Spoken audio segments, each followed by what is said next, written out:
なっても冷めてもやまないそっけない君の笑顔が恋しくて星に願うのまた会えるよね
side to side, let's go.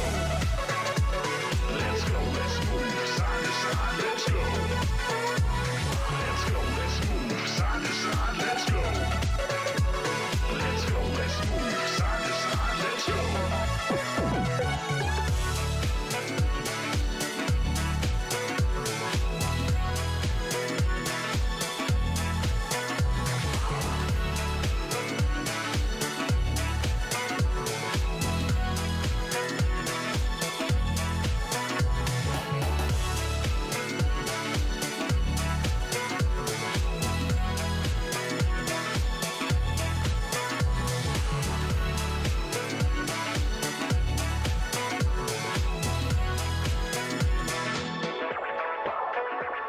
Let's go, let's move, side to side, let's go. Let's go, let's move, side to side, let's go. Let's go, let's move, side to side, let's go. Let's go, let's move, side to side, let's go.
did.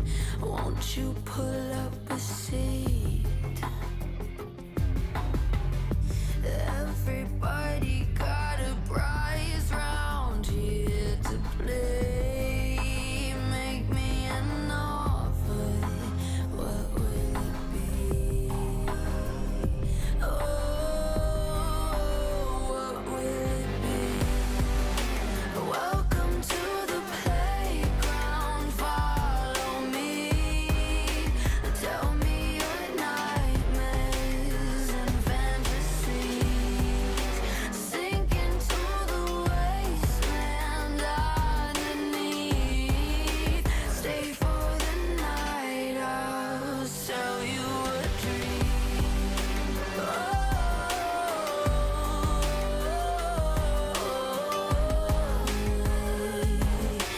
Welcome to the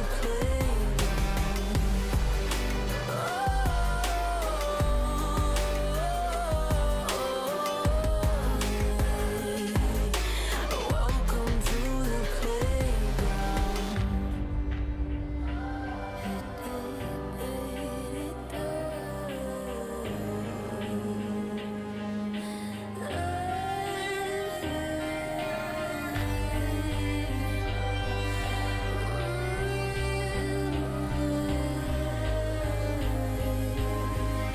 Welcome to the playground.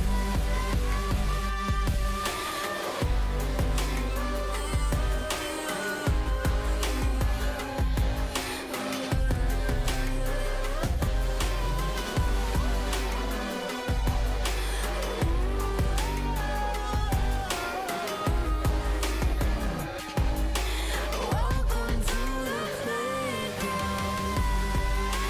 Welcome to the playground. Follow me. Tell me your nightmares and fantasies. Sink into the wasteland underneath. Stay for the night. I'll sell you a dream.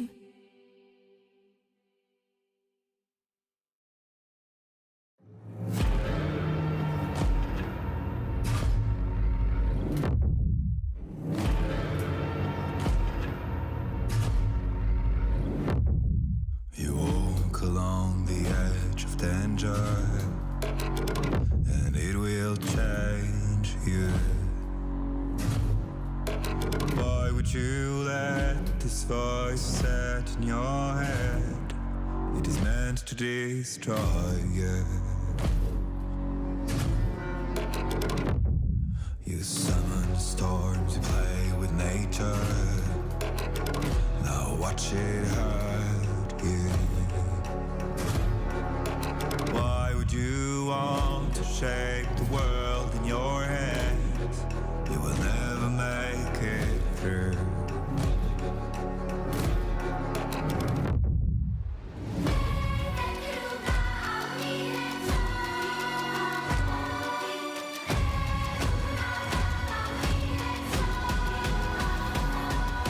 Catch the fire burning out your soul.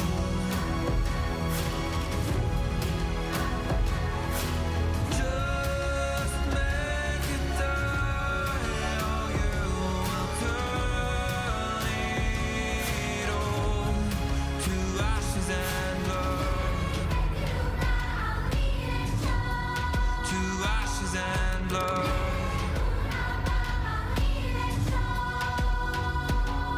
You waste your life to gain power. You shift the game rules. How does it feel to reach the line that no one ever got to cross? Does it make you a god now?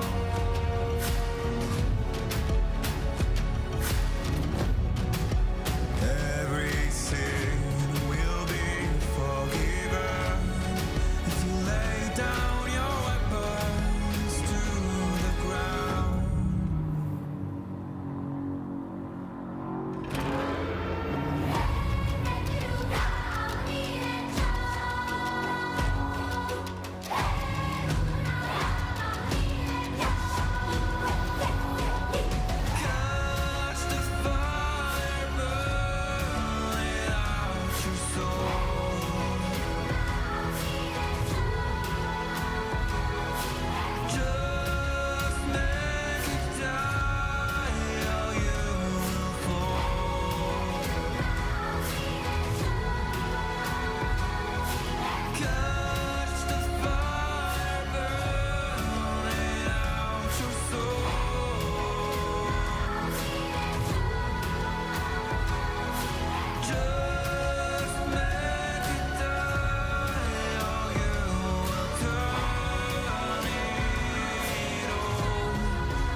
and blood.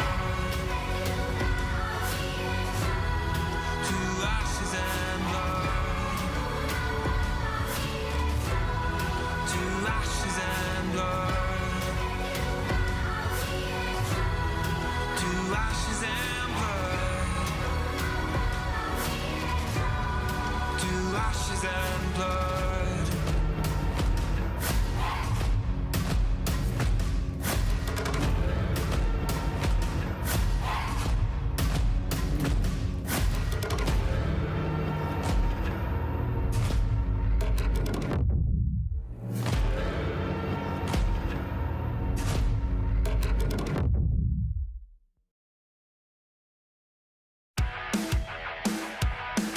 Hey,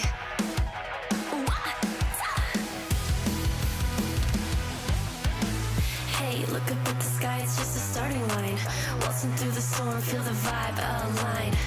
Radiant rebels in the silent fray. In the pulse of dawn, we embrace the day. We find harmony in mayhem, finding our own beat. Eyes ablaze with laser focus, dancing through the storm. We become the light against all odds. We'll stand and play in this never-ending fray. Eyes alive in the pulse of dawn, we find our beat when the chances take form through the noise. Hey, look down at the tide, it's our warning sign. It's time to rock the wave or get swept aside. Crash through barriers, our destinies untied.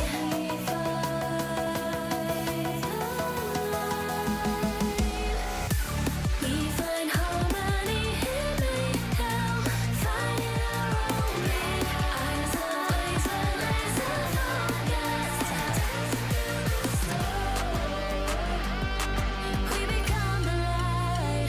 We become the light against all odds.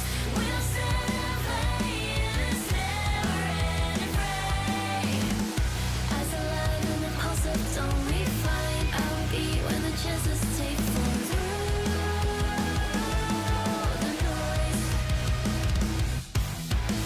Hey, look up at the sky, it's just a starting line. Hey, look up at the sky, it's just a starting line. Radiant rebels in the silent fray. In the pulse of dawn, we embrace the day.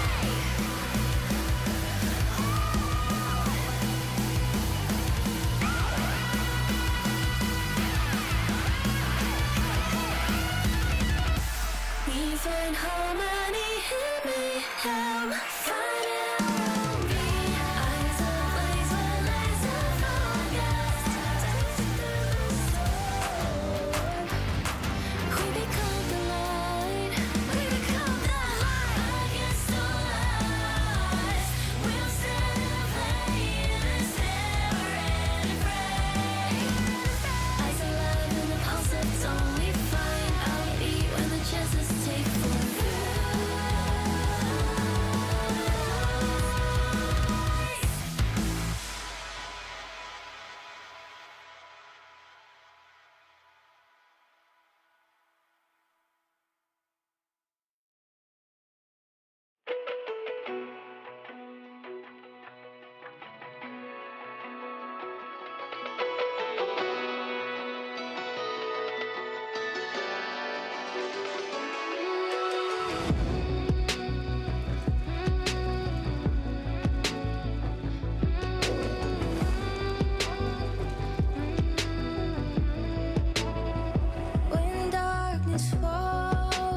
You feel my pain. My soul is yours. Two souls the same.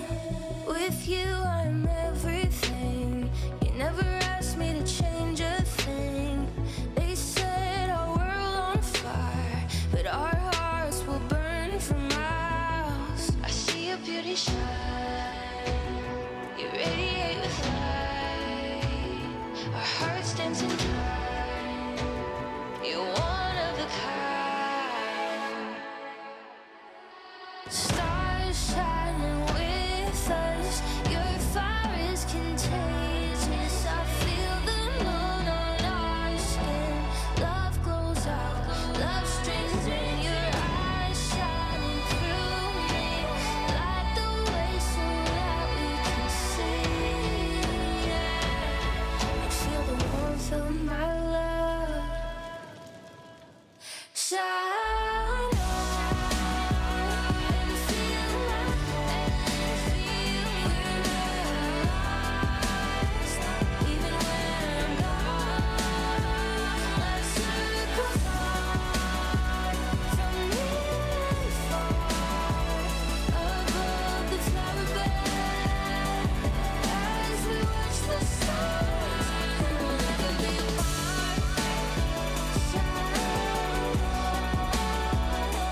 Wait, is he switching lanes?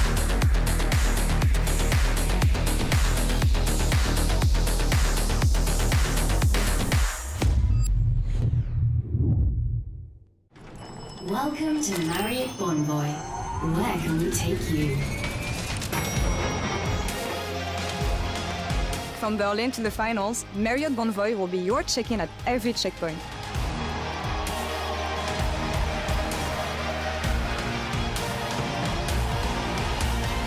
Discover over 30 hotel brands here and around the world.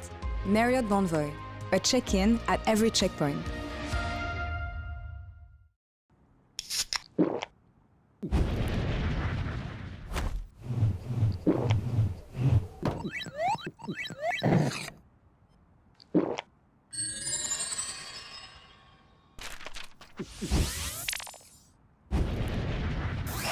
Red Bull gives you wings. No, on to 5! What an ulti! What an incredible play there from... Oh, that was incredible! You love to see it. Right, yeah, let's really What get into... a move! He's just so good. I mean, the persistence, the patience to find the angle. You just don't see that from rookies. I think he's got it all. He's got the bad. Have a break. Have a Kit Kat. Ooh, that looks good. Do you want to maybe share a little bit? Yeah. What a move! The human body was built to move. Not trapped at a desk in one singular posture for 12 hours a day. It's time your chair evolved. This is Secret Lab Titan Evo. Ergonomically engineered for you, gamers, hybrid workers, artists, backing your every move.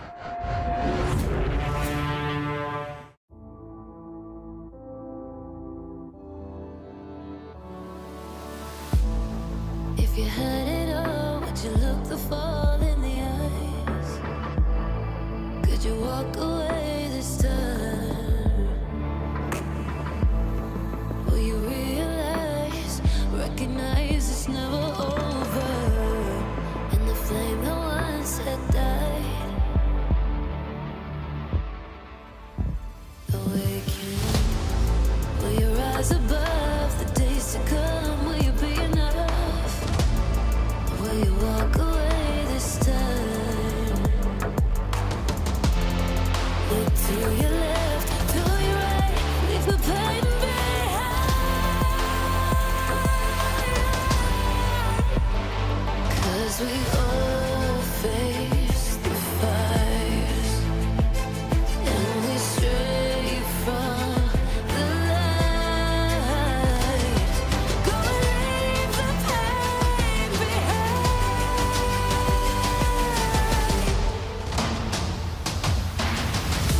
Feel that rush, feel the taste.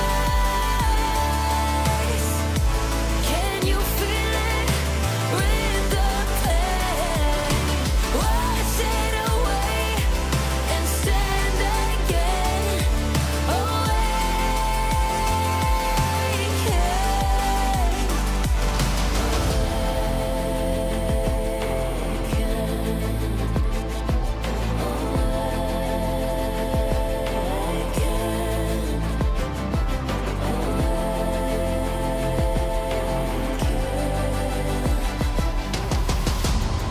Will you turn and run from what's to come? Will you face it all? Or will you fall away again? What's calling out to be found when the time is right? When the time is right. 'Cause we all face the fires, and we stray from the light. Go and leave the pain behind.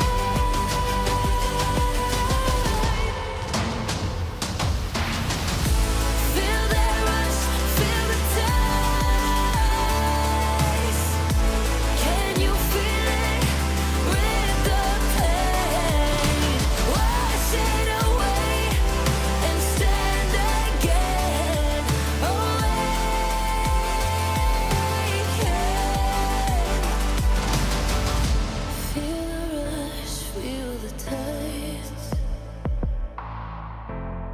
wash away what used to be.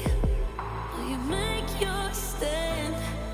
The world in your hands again. 'Cause we all face the fires, and we stray from the light. Turn the page and make it right.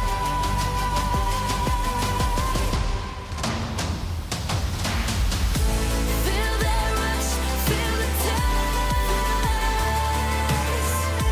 Can you feel it? Rip the pain, wash it away, and stand again. Away.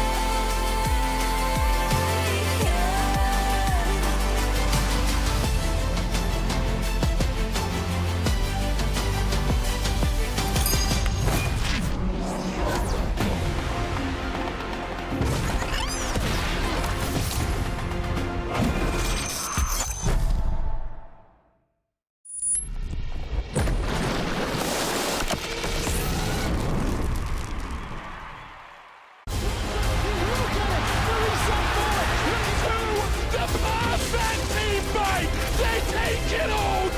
And knock back, instant combo punching! What? It's big pong! Oh my god! Clubs! Everybody! You know the story, you know the legend!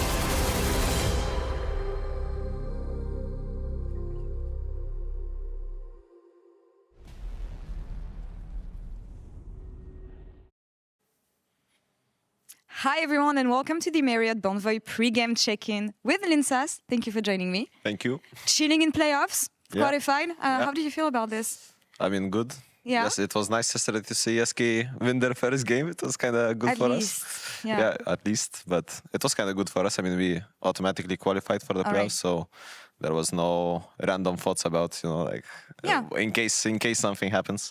So that was pretty nice. Now And we're you- just chilling. Just chilling and you have time to think about playoffs, what you guys want to implement and Yeah. everything. I think there's a lot of things to review when it comes to Vitality.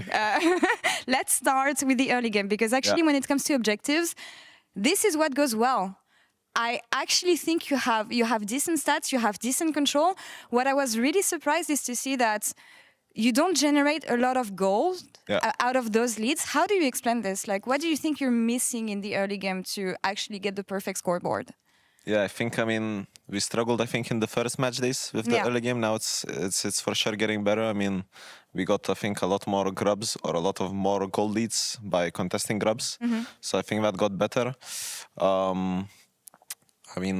Actually, our first turret is also kind of good. It is decent, yeah. I mean, some games we also threw a bit with the goal leads, but I think we for sure worked a lot on our early game, and now we're kind of just transitioning to like mid game and stuff like this. All right, and I feel like usually mid games is what is going to be harder to fix. It takes synergy, it takes time. How are you approaching this with the coaching staff and the rest of the team? I think for the coaching staff, they kind of said to us that it's usually harder to fix the early game, at least from their side. I think for the mid game, we kind of have a clear plan of how we want to play the game. I think it just takes a lot of time because, we are a new team and with new players. So I think it will take quite a bit of time, but we will see. We have a clear idea of how we want to play. So that's a good start. As long as you guys know where you want to go. I'm going to review something with you, Linsas. I am very sorry. It's the first game you guys played against KC. Okay. No, but you had it. You had it, and I feel like this fight that we're going to see shows things that went wrong. So first, can we pause here for a sec? Can you tell me what you should have done in terms of setups to not end up in the situation we're going to witness in a couple moments? I can see that... Dragon Soul is coming up. We had Nasher from before. I think that... from what I remember in the game, there was quite a split call of we saw them bot side before, and we have Nasher, so we can either choose to get full bot side control with mid push, or just run down mid lane. I think we're in between, so now it's quite hard because they have all the bot side control, and Soul is coming up, so it's kind of just a 50-50 at this point. Whoever will play the fight better. And you have to play the 50-50. So let's roll out the clip because you're in this situation. You know that they have the position, but you're still going to commit to it, as you said, because I feel like you have to. Yeah. What information are you missing at this point? And what makes you think that, well, this is going to be a flip and we'll see how it happens? I mean, we can stop now. I think that, I mean, the problem is that since we did bad before, we right now don't have the control. You can see Brom is coming out of base with fresh wards, but it's already too late because the soul is kind of gone. But I think the main point right now is to find the Rel, because if the Rel gets a flank on us, I mean, we have no flashes on the carries, then as soon as that happens, the fight will be lost.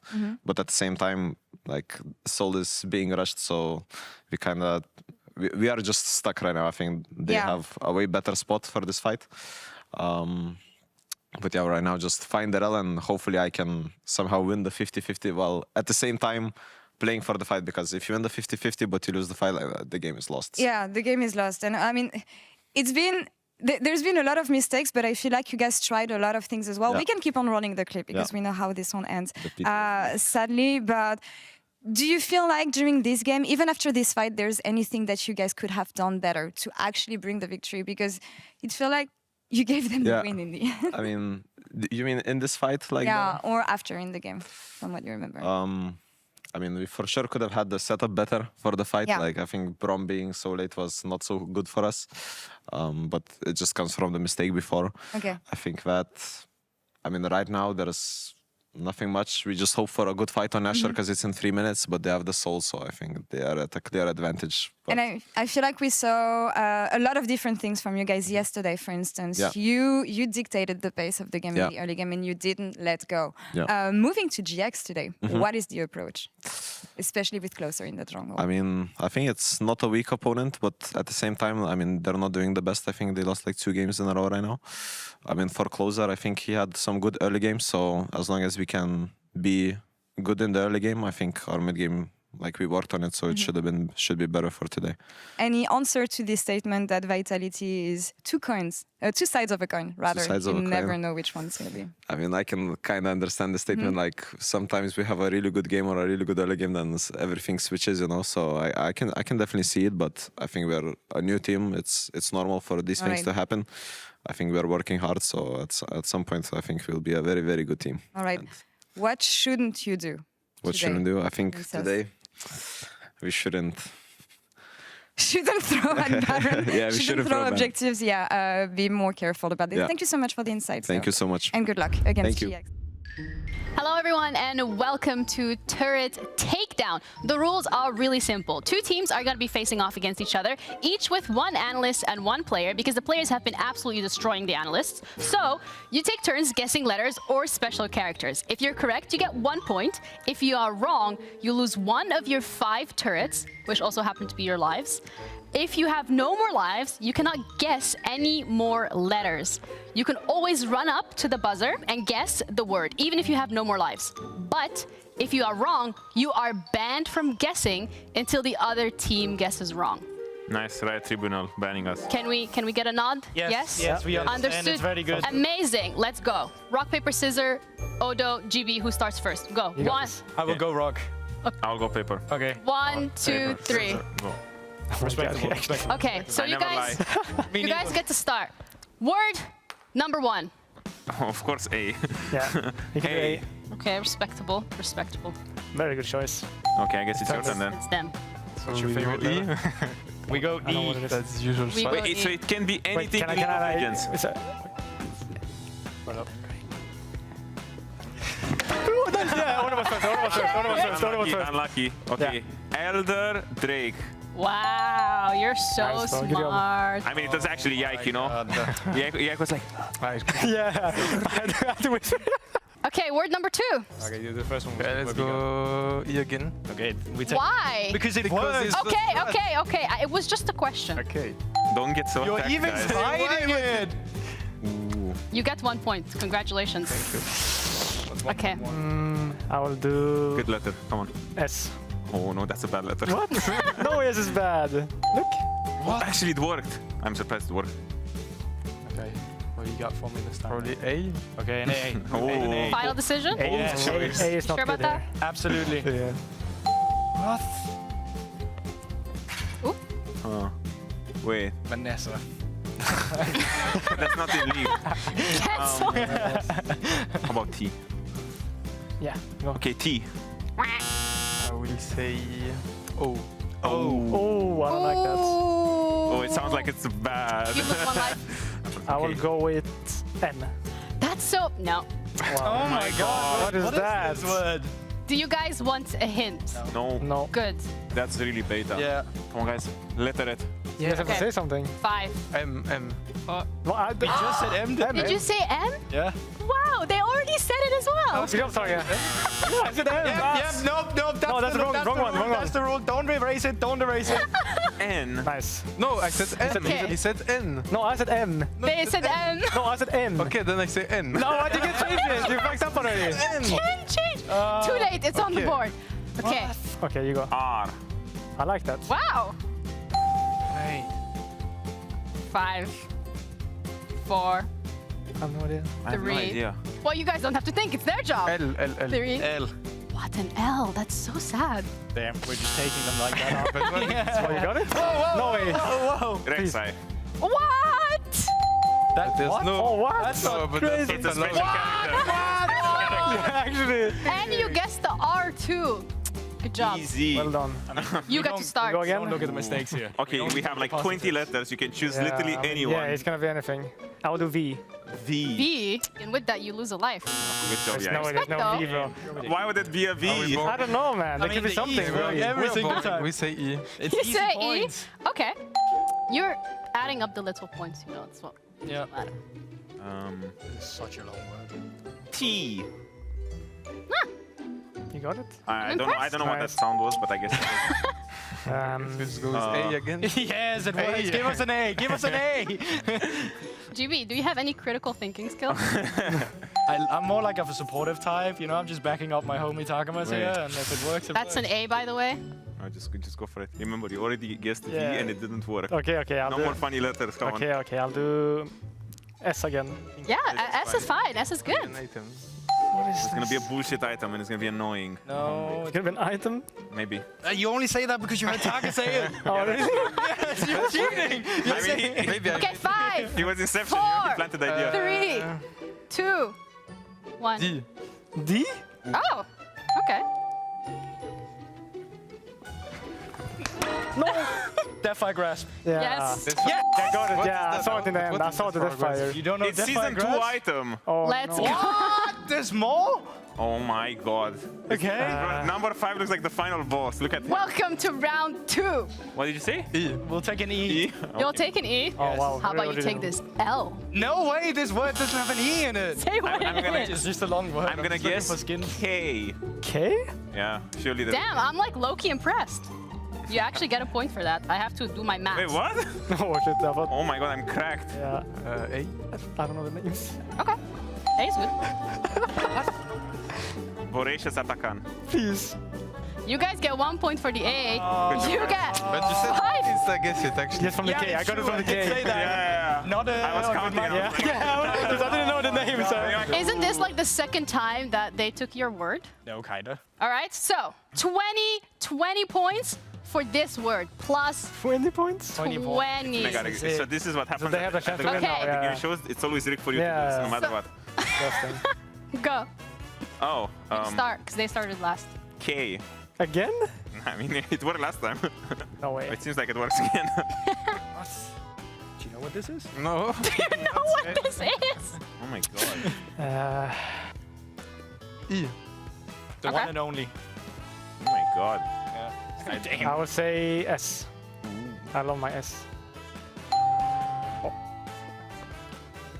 You guys have to guess. You have A 5 again. seconds. A? A again. You guys are so creative. Wait. R. This one is. Okay. I like R.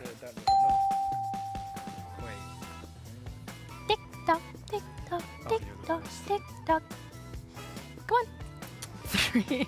And this 2. is a Yeah, mega no. word. What did you say? I. And it has with leak And- to do. I mean, it has to be with leak. I'm sorry. I don't know. I have no idea.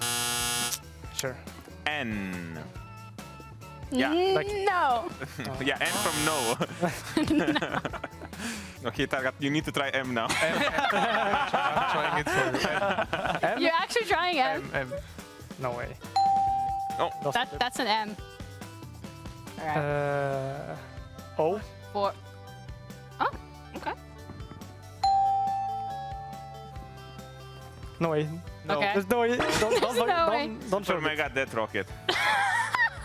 This is nice. Yes, by the way, we are so bad at this game. Easy. I want to apologize to all the Targamas fans. I was literally a wet towel. All right, well, congratulations to you Man, you guys suck. I really do. We're the worst. Thank you guys so much for tuning in. That was Turret Takedown. Hope you guys enjoy it, and we'll see you on the next one. No surprise to me, GB, the real collector of L's here on the LEC broadcast. Which it's in the name. Sorry, we were playing games earlier today, and he got his ass whooped. So it is what it is, but we're not here to talk about those games. We're here to talk about the games in front of us. Giant X versus Vitality. I'm gonna level with you all at home. This is a weird day of League of Legends.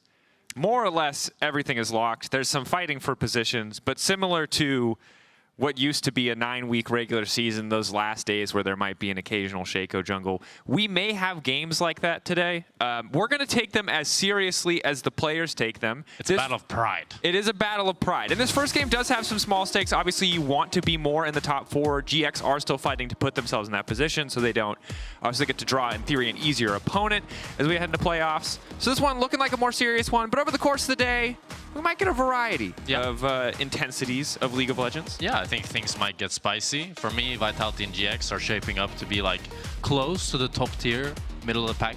And for me, if I'm either of these teams, I'd really want to separate myself from the mid tier and kind of claw my way into that top 4 position. And it's an interesting position for Vitality, because I think after week 1, maybe a little bit through week 2, I didn't even think that they would be fighting to get into this top 4 position, but now they are contesting GX. Again, a win will tie them up. They'll end the same record, 5-4, and it would be an interesting downfall inversely from the side of GX, who, coming out of week 1, look like they might be the final boss, and since then have been a bit shaky. Bans looking pretty standard. A little bit of respect paid over to Jack. He's in the form of the Yon ban, but still seeing priority like the Vi, the Skarner, the Cassante taken away. And I would even say that Vitality's scoreline is a little bit fake, because a lot of their losses, I think at least 2 of them, were really big throws, which, of course, it's important skill to be able to close out games. But if you're able to generate really big leads, and if they're then able to work on closing out games, which should be the easy part of that equation, I think they can be a really good team. I will say, if we look at last year, I think closing out games was the hard part. Hopefully 2025, new year, new us, new LEC. So you see now Fnatic, when they can suddenly close out games, they look crazy. That's true. That's the skill you got to build. Okay, so Maokai, pretty conservative first pick here. Response from GX. Fast lock in on the Zyra Corki. And GX are answering with just range share. This is an interesting pivot. They want to just try to outrange this Maokai, and they'll probably try to draft some disengage on the support or top lane position, or at least someone that can tank the Maokai ulti up. I think Maokai is shaped up to be one of the strongest junglers on the patch, alongside Vi and Skarner. Just that non-committal engage and the fact that it just scales so well into the game. But I really like this Ezreal answer. Kind of just matching the range of the Zyra and the Corki, while also having a good matchup in this bot lane if the Corki is bot. But probably it's going to be mid to just have a good pairing with the mid jungle. Does make sense. Taking their time. It will be the Jace locked in. So fire with fire in the range department, as you highlighted. And this is one situation where the Maokai feels especially good because that range is so long on the ulti. It sets up nicely for the poke comp. It's a great tool to punish over eager engages. GX maybe adding a bit more melee range firepower. The Mbessa lock-in wouldn't surprise me too much here. I mean, I'm curious if, like, where does this Jace go, and if the Mbessa is locked in as well, but maybe they just go for the Leona, which is just, like, Leona is the premier support to play with Zyra because it has just such a good non-committal engage. So you just are able to set up the Zyra very nicely, and it's a champion that's very good at blocking the Maokai ult. So I think it's a really solid pickup here for Giant X. Yeah, so many free tanky stats. We enter the second phase now. Bit of a mismatch in terms of what has been locked in thus far. Zyra feels like the only pick that is 100% committed to a role alongside the Leona and the Ezreal. Still some room for flexes here on either side. The Braum will be banned away. Do not want to give the ability to shut down the potential poke. The Rakan too, really setting up for Jun to have a nice time in that bot lane matchup. Going to limit what Hilly can bring to the table. Yeah, I'm curious to see what Lot is going to bring us here. It's probably going to be a top lane last pick for Giant X. And I feel like he's, at least when I played against him in ERLs, he had a very interesting champion pool. He was willing to bring out champs like the Tryndamere, champions like the Fiora. And I mean, it's the last game of regular season for them, so maybe he wants to get spicy. Might be time. Look, new patch right around the corner. A lot of this stuff going to reset. What is the angle here? And I'm excited about this top lane matchup, right? I think bot lane will naturally be the focus, as it so often is when you have such explosive bot lanes on both these teams. But Knock versus Lot, two players who've had a pretty strong showing in their first split. So we have No here on the MF, and I'm a big MF merchant. I think the champion is incredibly OP. But in this draft, I'm not the biggest fan of it because it doesn't have the greatest setup for the MF ulti. And I think another pick that he could have went for would be the Jhin, which works much better with the Zyra, as you can always follow up the plants with the W and set her up easily. I think now, kind of for the last pick from Lot, I would like to see some more team fighting wombo combo champ that can set up this MF, because otherwise she's only relying on the Leona ult, which isn't the most reliable CC for her. And we saw this in the KC game yesterday, right? If Leona's your only reliable upfront piece of hard CC, you kind of have to fish for fights rather than reliably being able to force them. And that's not a problem that Vitality are going to have. Azir can be that proactive playmaking force with the shuffle. You also have the Maokai as well as the Rel. So a lot of different ways for you to pull the trigger. Is Locke going to be able to balance this out?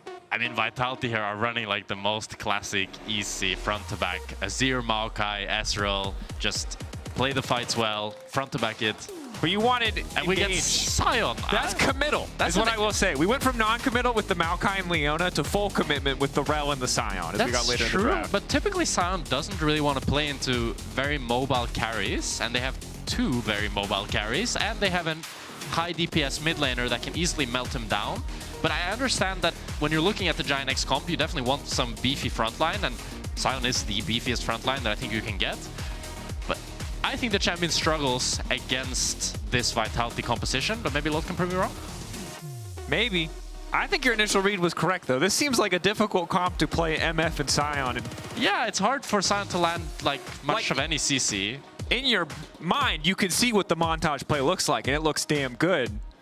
In my mind, I can see that Ezreal E is... What's the montage play? like, Sion hits, he's charging the Q, the CC comes down, MF pushes R. Ah! This will be hype. Let's get in the game. We'll see if we get it. I think it'll be hard to make it happen against so many champions who can blink, walk, movement speed away from a lot of those abilities. Yeah, and if I'm Giant X, I really want to try to abuse the jungle tempo lead I will get from this Zyra. Probably the biggest strength of the champion is just how fast she clears jungle camps, which just allows her to finish that full clear at 310. Ooh, but it's going to be a Sion cheese here, I think. Maybe they'll look to go for like a two-wave dive with the Sion after late invading bot. Man, the more things change, the more they stay the same. This is the BDS Classic. Yeah. Saw it in LCK earlier this week as well. Let's see if Carsey spots it here because Chunks just gets a little Q. So it is going to be just a full split map here, but maybe Vitality wants to fight this.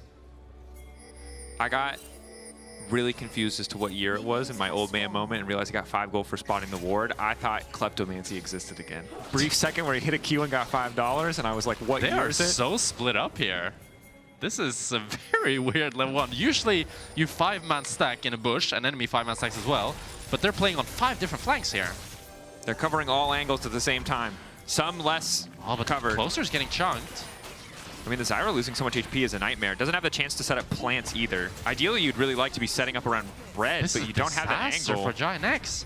As Zyra, you want to set up the plants early so that you can get that super fast jungle clear, but now she's going to be starting her camp with no plants up and super delayed.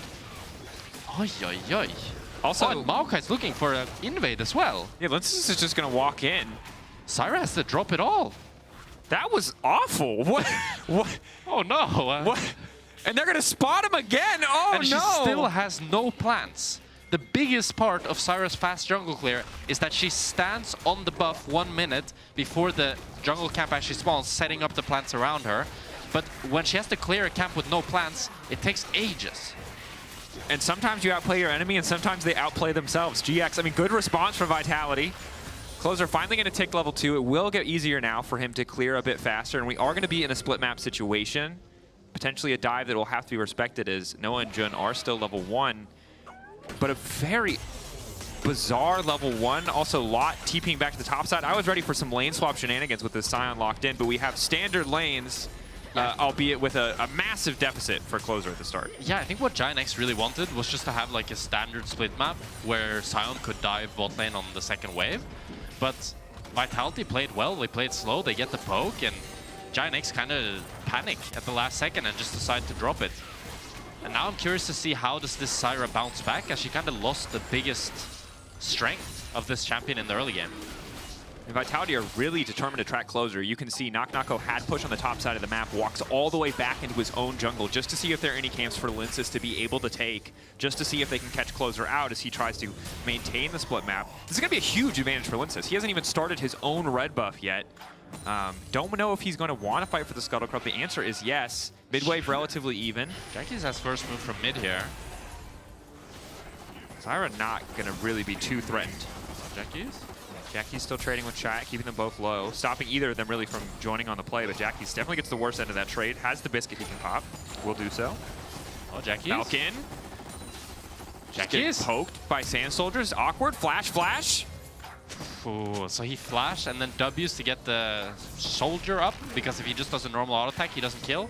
But Jackie's reacts with the flash.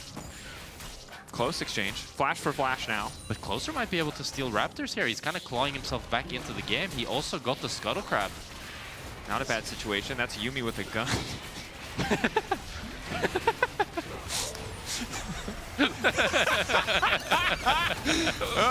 Oh, we got a fist fight. Thank you for coming. You paid to be here, and I already feel like we're the ones that should be paying you. Hylissang gets taken out. Carzzy, though, the 2v2. Noah, the battle, the autos, the Q still connecting from Carzzy. Noah. Carzzy! Just getting dizzy. Carzzy manages to make the play happen. Yuumi with the gun, not what we should have been focused on. Carzzy with the Ezreal, much more threatening. I mean, this is a disaster for Giant X bot lane here. The wave state also, I think, looked good for Vitality, and the Ezreal just getting ahead here is just a nightmare for this Giant X composition.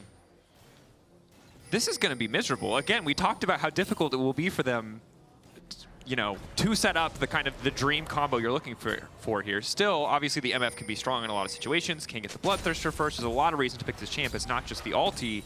It's a good swap here from Giant X, though, because the bot wave is really bad. So they just want to try to lane out of it and put the Sion against Ezreal. Let's see this 2v2, though. So Jun has to waste his W, and that's why he's so squishy here, and he can actually go down.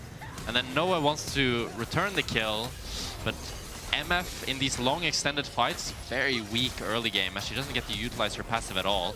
Carzzy does a good flash into the bush to drop vision, but would have still won it even without it, I think, because he was so much higher HP. I respect the face of absolute concern there. We've seen enough Vitality bot lane 2v2s to know it could go either way. Linces walking into Jackie's, does not want to get pulled into the tower, so won't be too quick there on the trigger to use the Twisted Advance. Although one positive for Giant X here is the jungle department. Zyra is actually not really behind at all, up 5 CS and 50 gold. And they do have first position here on Grubs. And this is credit to Closer for being able to claw himself back from that position. Jun. Oh, Hilly might be in trouble. Nice backstep here. Hilly will be in trouble. Shattering Strike interrupts the initial play. Still has Aftershock, crucially, but the second Q coming in from Sion will get the job done while GX start the Grubs. And Linces just went in 1v2 on the Grubs and had to flash out. This is an extremely disjointed Vitality here. So you're kind of getting outplayed all over the map. This is a very weird game of League of Legends. It is 6 minutes, 30 seconds. Vitality absolutely got everything they wanted off the level 1, and then got kills in the bottom lane. And then it got weird, and Maokai went in when he shouldn't have got in when they didn't really have prio, and Hilly died mid lane. So we're even again, but one team has 3 Grubs. You like that? You like how I just repeated what happened? You added color to the game. Yeah, you like that? What do you want more of? I'll talk about it. Carzzy. You want to talk more about Carzzy? Yeah. Handsome. Talented. I was thinking in-game, but... Oh. Okay. Well, I'm not ready for that. That's your job. I'm just here to do your job. Funny. Funny. Entertaining. Yeah. Going mid. Will have mid prio. Level 5. About to be level 6. Don't really know what GX are going to do about this. I guess they'll keep Jackie's here. That's the vision. Credit to Jackie's going against the mold. He has also picked the Corki skin. The Corgi skin. But has picked a different chroma. Okay. I mean, I'm just saying, it's little things. You know? I mean, this is a very interesting lane setup here, though, with Jackie's and Jun laning on mid and MF alone against his... Oh! In trouble. Ulti. Not gonna hit. Curious to see if they get the Drake off of this chunk. Azir has first move from bot, but Carzzy definitely has to recall. A really good kind of bounce back from Giant X here after this horrendous early game. Yeah, a bit of overconfidence in mid lane from Carzzy. Most certainly. Lot gonna ult, go for the all-in. Nice flash from Knock-Knocko. Lot in trouble now. Hammer form going in, waiting as long as he can. On the E, trying to get the knockback. Full channel Q. Why is little this bit of extra healing? damage. Why are they just continuing to fist Why fight? is he getting plus 27 every second? What is happening? Why am I seeing plus 27 every second? What was that? That was just Biscuit healing or what? Yeah. Someone call Babus. The thing happened. Bro, that was... They did the thing. That was disturbing. Solo bolo. Look. But if I thought he was just inting. I'm like, oh, he's ulting in, but Jace has flash. I thought he ulted in, Jace flashed, and that would be the end of it. And it. But he just kept healing. Sion is a math equation that most people just don't understand, and apparently I'm a part of the people that don't understand it. I think that was a Biscuit math equation. I'd love to replay it, just see the Biscuit. Also, like, the lore is really, like, do zombies eat biscuits? That just doesn't even make any sense. Well, he's only a zombie when he dies, no? Well, isn't he all... It's too deep for me, I don't know. There's too many layers there. Tanks are broken. We get Necret, he'll explain it. Yeah, for us, tanks are broken. And we've been waiting forever to see tanks in the top lane. I just didn't expect it to look like this. And this is the point where I think Knock-Knocko's lane becomes unplayable. So here we'll see it. Like, look at this healing. Plus 29, plus 29, plus 34, plus 29. What? What? It's like he has a Warmox. Shield. Auto. Max health damage. Why is he Armor already healing shredded so from much? Lord of the Slayer. Doesn't it look so wrong? He has like 50 gajillion minions, but Lot's just not autoing him. It looks so wrong. See that? All I'm saying is, pro teams will walk away from this game and will not say we should pick Sion. They'll say Jay should have played better. Yeah. But I think the lesson for all of us is that maybe it's just time to pick tanks. Yeah, I think so. Anyway. The game continues. Yeah, this is a very... Sion is now mid, and Noah's in river. I don't think they can get the Sion out of lane. The whole lane assignment situation here from GX is very strange. Noah's just running back and forth in river here. I think they really want this grab. Closer getting poked. Knock-Knocko flash. E-flash, Zenith Blade follow up with the ulti from Leona as well. Closer might be in trouble. Decent damage getting down, but they can't really follow. So GX are going to grab yet another kill. And now we have a grub fight here, but it's a 4v5. Jackie's has TP. Ulti coming in for the Sion. Nice layering in CC, but they only able to catch out Hylissang. Closer relatively low, but only the Maokai will hit. Now finally the ulti from Noah, but they just walk away. That was the problem we talked about early on. Good pushback. Instant follow-up. The Arcane Smash. Linsis and Chayak. A quick pick onto Jackie's. What is happening in this game? They're just sitting in river, and then there's a fight happening, and then Jackie's just desperately wants to kill Hylissang. So he goes in so deep and gets a 0 ulted back into tower, and now it's 3 grubs from a Vitality. This is definitely the weirdest game we've cast. Even game. It's an even game, yeah. Even game. 300 gold separates them. Grubs for grubs. The warfare feat completed from GX. We'll see who's able to get the objective or the tower. Yeah. What I will say is we did see one of the problems we talked about in draft was when Noah ults, Vitality will just dash/walk away. Yeah, you could see it there. He doesn't really have at all the setup that he really needs to get a good MF ulti up. And at best, he did like 50 damage to Hilly there and a tiny bit to Carzzy, but it's just so hard against these mobile champs without having like a wombo combo setup champ on his own team. Yeah, it's a difficulty. Leona, obviously the non-committal strength, or non-committal CC, her big strength, as we see here, as Knock-Knocko's been caught out a little bit. Relatively tanky, Hilly there to cover, nice sidesteps. Swaps back to cannon form. Those are not going to follow up. But the downside is you can't lock up multiple targets in the same way that a Rel could, same way that an Alistar could. Yeah. Although Rel is definitely the premier option. Vitality ended up being able to take that away. Although Leona was picked first, but... I mean, Leona, very strong. Lots of damage. Yeah. Lots of free tanky stats. I'm more critiquing the MF pick rather than the other picks. Because I think when you're picking on second phase, it's your job to really adapt. And I think, in my head, there would be other picks that suit this draft better. But at the same time, when you get the BT finished on the MF, you're able to tank up a lot of the poke, and you can lifesteal it back up. So if you are playing the team fights well, and you have nice cocky movement, as Noah has shown he can have, then you're able to get a lot of work done just through auto attacks and your Qs. But mounting up, Jackie's immediately getting ultied. Hilly helping his team secure that kill. That was for a ward. They sat there for 30 seconds fighting about that ward. Carzzy may be in trouble now. What? Lots full committing here as Hylissang just kind of dashes over him. The crash down out. What is happening? He just died for a ward and then... I don't know. You know what's interesting? What? Is I've cast this game for a gajillion years now, and there's always something to be surprised about. And this game is crazy. Oh, Carzzy might fishing. Puts a ward down. A lot hiding in a brush. Tried and true tactic for the champ and the region. Seer's getting 4 plates on top tower here. He might be able to get the feet. I think Corki will be able to defend, but... Oh, GX are just going to get it. All right, this should be the 3rd objective for GX now, which means they will get the feats of strength, the extra. That's the first tower. They don't have the feats of strength. Oh, they do have the feats of strength. They have the 3 objectives and the first to 3 kills. Okay. Yeah, that feels pretty good for Giant X. Definitely kind of like a consolation prize for the fact that they're down quite a bit in gold. They are down a bit, and I think Carzzy is going to be a problem, because I don't really know who kills Carzzy on this GX team.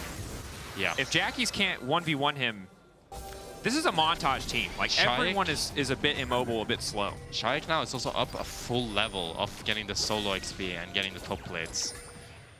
And the carries on Vitality's side are going to be really scary in fights. Knock Knock also Black Cleaver completed now, will be a bit tankier, a bit more comfortable in that 1v1 matchup, even in the face of an unending despair. And see what the poke looks like from this team, especially. They are going to be playing for top tower here, but Giant X want to match it. He might just be able to finish it in time. Zero has so much pressure, he's even denying the minions a little bit. Once again, puts on a tower of his own. So the game starts, to recap, for those of you just joining us, with a disastrous level 1 for GX. They're able to bring it back, closer with some smart pathing, some plays going in their favor despite a 2v2 for Vitality's bot lane. And while they are ahead in objectives, Vitality are massively ahead in gold, despite Lot also getting a solo kill. Yeah. And I think, for me, Giant X, kind of how they... Oh, Jun committing, both Aftershocks procced now. Noah taking his time here. Ulti comes out from closer. Lot. Just wanted to say hi and take the wave. Just wanted to sneak into mid lane, getting mid prio for the team before returning to bot lane. Looking to leverage his advantage elsewhere on the map. And also, they are going to lose tower for that. Jun wants to go again here. Jun is full committed. Well, the thing is, they're losing bot lane tower. They need to make something happen. Noah's ult isn't doing anything because they simply walk away. Jun, one more Ando going to finish the job, and now Carzzy is He's forced to flash out. Linces needs to be ready to body block if necessary. Tower will drop in the bottom lane, and Vitality just keep getting richer. Vitality are just toying with Giant X here. They have their mid laner top and their top laner bot, while Giant X are going 5 people mid, and they're still the ones ending up with the kill advantage. And Giant X just look desperate. Very odd sequence. I think the second Lot committed the ulti into mid, I guess Jun felt like they had to make a play, knowing that had already lost bottom lane tower at that point. Even if he did walk back immediately or TP back, they probably wouldn't have been able to stop the take. So GX will get the Herald. That is the good news. They do have mid control. They are able to send Sion down to stop anything else from happening to the tier 2. What they do with it is the big question, because they are falling further and further behind. Ezreal closer to that 2-item spike. Being essentially a full item behind on mid and AD in the next fight is going to be devastating for GX. This is a level 6 Leona. Azir is level 12. She is not tanky right now. She's having a tough time starting anything. You can also see in the gold department, Hylissang has finished his locket, while Leona's sitting on just components. And still opted for Bloodsong, right? I mean, that's what everybody goes. Yeah, I mean, it's obviously it's strong in terms of damage output, but I feel like they just tell me it's broken. When you're level 6. I mean, you could pick something to be tankier, yeah. A little celestial opposition. Maybe that's cooking too much, though. Nothing wrong with staying with what's comfortable. It's okay, you're a pro player. You can do what feels nice, can't you? Just do what's comfortable, buddy. You say that, but I know you. You're probably a guy who cares about the math, and you've probably flamed so many pros for their builds over the years. Oh yeah, of course. Yeah. I mean, I hate, like, the most tilting thing is when somebody buys, like, I remember because people would buy Collector over LDR when LDR just did more damage, and it tilted me so hard. Like, oh. but dopamine. It's the Heartsteel problem. Yeah. X to the execution feels good. Trumps all logic. Noah getting chunked a bit, but the Bloodthirster again allowing him to sustain that pressure mid lane. They sadly cannot break the mid lane tower. And Giant are just not choosing to push out side waves here. You can see Lot, instead of pushing out this top wave, is choosing to just flank on mid here. Let's see if he gets something. I'm not a huge fan of Giant X macro. They're just A-ramming it. I mean, this is a hard force. Vitality really can't take their time. Jun gonna try to go in on Linsis. All of GX full committing here. Lot not really in a position to follow. Ulti now going to be used. Jackie's isolated. Knock instantly goes in. GX determined to make something happen.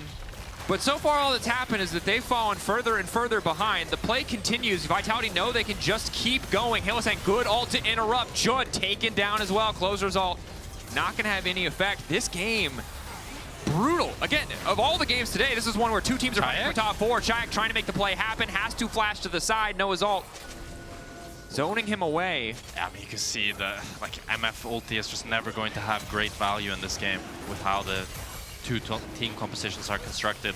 But for me, Giant X are playing quite peculiarly, because normally in this sequence, when Drake is spawning in 1 minute, you want your side laners to push out and then move.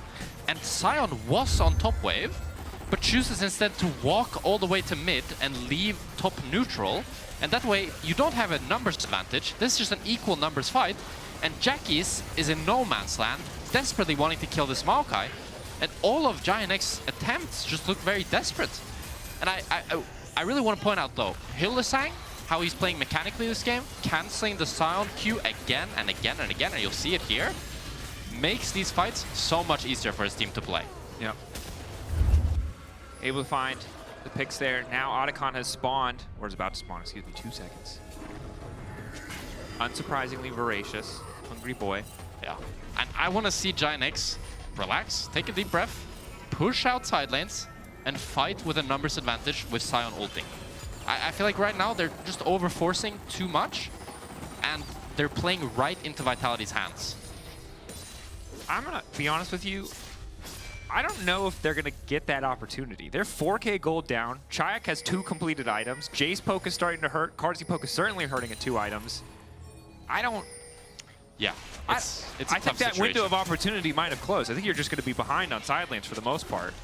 Yeah, on the bright side though, I do think still Syra and Sion are very strong. Yeah, true. And it's still like you don't have armor penetration or magic penetration on neither Shayak or Karzi. So I don't think the Sion is going down easily. And I think if you're able to start a good fight, those 2 champions can still carry. But the poke from Vitality is deadly. And trying to face check into this Otacon position that Vitality has built up here should be really difficult. Bot lane needs attending. No one from the side of GX will be there, however, so this is about 300, 400 gold that is just going to disappear off the map. Vitality happy to match, knowing that they're the ones benefiting. Another wave is also going to be crashing in. Lot finally recalling, but will get interrupted. That's devastating. Giant X are just losing waves here. They're going to be pushed in mid as well, and Vitality will push in top. They're getting pushed on all 3 lanes here. And Giant X, again, we talked about some of the struggles of the composition, but this is a game where the coordination outside of a few moments just has not been there for a team that looks so dominant, so confident in week 1. This is a surprisingly scattered performance. I think they should try to enter through mid. I think trying to enter in this choke in top here is suicide against this poke comp. But maybe it's too little too late as Closer gets chunked out. They've already started Otacon. They're wrapping. They're entering through mid now. I think this could work for GX. Well, I want to start thinking this out. Wall is a little bit annoying.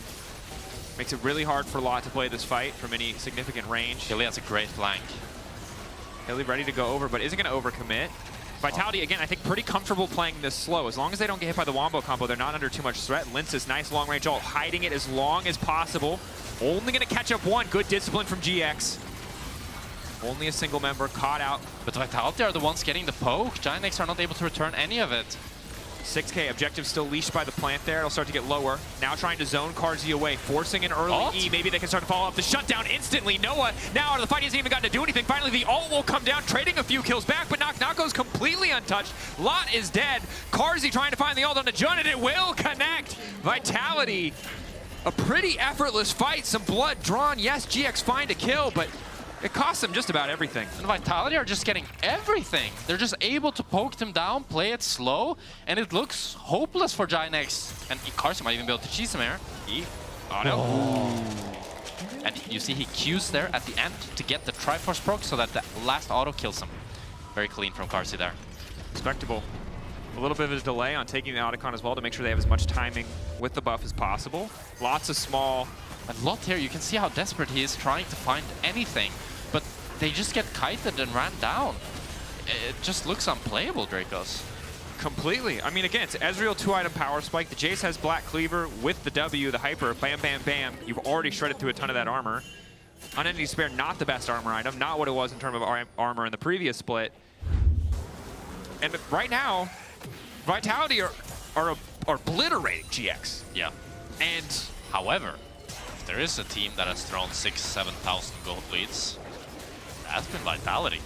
But for me, when I ask myself that question, the answer of the drafts really starts to pop up, where this Giant X draft I think is so hard to execute, and it also just has two pieces that I really don't think fit in, the Scion and the MF. To me, they stand out like a sore thumb, and they don't fit the identity of the other three champions, and it just makes a comeback for Giant X look so difficult. Because if you're an MF and you're behind, ideally your plan is, oh, I just need my teammates to find a good angle and I'll get a good ulti, and then I'll be useful. Yep. But you don't have teammates that can set yourself up for that, then and you can't even walk up to auto attack. No. Where's the value? And still the false life buff is there. And again, while I think Giant X have made some mistakes, have looked scattered, Vitality have been incredibly disciplined, especially around that Otacon setup. So credit to them, because some of those games that you talked about that did fall away from them, it was those moments where they weren't all on the same page, where the recall timings weren't quite synced, where maybe someone wasn't where they needed to be. But in this game, I feel like they know that they're stronger, know they have the stronger composition, so they know they don't have to over-force. Yeah, I feel like a lot of that in Vitality, it kind of rides and dies with Hilly. I feel like when Hilly is having a good, clean game where he's kind of more chill, like this one, they're very disciplined. Whilst when Hilly just wants to go for everything, I feel like that they usually start to kind of fall apart and become less cohesive. Oh, Shayak looking to make the play. Instantly gets locked up and will die. But it's a false life. Really wanted to shuffle. TP here. Respect, Lot committing, but it's just a false life. They're trying to get a bit more gold out of this. Again, every kill with a false life does give you 200 gold back. Carsey getting poked down. I mean, the thing is, no one can touch Carsey. They just used all their CC. The roofs have missed. Carsey just gets to do whatever he wants. He gets to have a field. They will have to back up for a brief moment. Noah does manage to find a nice ulti, only onto one, but it might be enough. Jun isolated, forced to flash away from Knock. Nako, he's on a rampage now. Knocked behind in the 1v1, but knocking people out as we get later in the game. And even though this fight looked decent for Giant X, it's still so difficult as the members of Vitality just do so much damage. The Jace EQ doing half of Leona's HP, and they're on to Nash. Easy setup. Closer not on a great champ to try and steal this. Still can go for the 50-50. The vision is there from the side of Vitality. Lot active on the map now, but doesn't have a TP because of the earlier play. Closer low health bar. He can't walk up anymore. There's no hope. A single shock blast hits him and he goes down. Baron taken. Wow. This is not the game I was expecting. There kind of goes the little hope I had for Giant X, because now I think if Vitality, they can even play 3 lanes here because they have so much mobility on their carries. Canceled. Oh, that's not good. So I could see Vitality can either go the safe route, in which case they just play mid and top here and play for these 2 inhibs, or if they want to get a little bit more spicy, they could play 3 lanes with Jace on bot lane and Azir on top lane, and the bot lane and jungle around mid lane. But it looks like they're just going to play the safe option with the 2 lanes. And I think Vitality is going to break inhibs here and break open the game. But Hilly, oh, flash Q doesn't miss. Hilly, committing. They do get Closer's flash and his ultimate, which will make the upcoming siege a little bit easier. Work. Now, Vitality, it looks like the setup is, to your earlier point, top and mid, bot lane left unattended by both lineups. If Giant X can hold and not lose inhibs, game winnable. If lose 2 inhibs, game kind of GG. I appreciate how concise that was. Yeah. Simple. You might have missed 1 or 2 of the words that connected that together, but you really got the point across. Sometime less word do trick. Ooga booga. Thank you, thank you, thank you, Caveman Jack. I appreciate you. Yeah. Sometimes gold do trick, however, and Vitality have lot gold. So, not lot top laner, though. They're holding onto this top tower quite nicely, actually. I'm not sure why Hilly is on mid. It's a bit strange, this setup from Vitality I here. mean, look, they have a cannon minion here. I don't think GX can walk up to poke. Linsis is waiting, hoping to bait him in. Nako and Hylissang there's 2 waves of pressure. Linsis just waiting to throw an ulti out if they do decide to contest. But if they only get tier 2s on the last minute of this Baron, that's rough. Yeah. Stun goes in. Hylissang locked up. Ulti from Noah canceled. Oh, not face waltz. The side ulti. I need normal Jack back. Use the connecting words, make it clear. Jackie's unable to defend, however.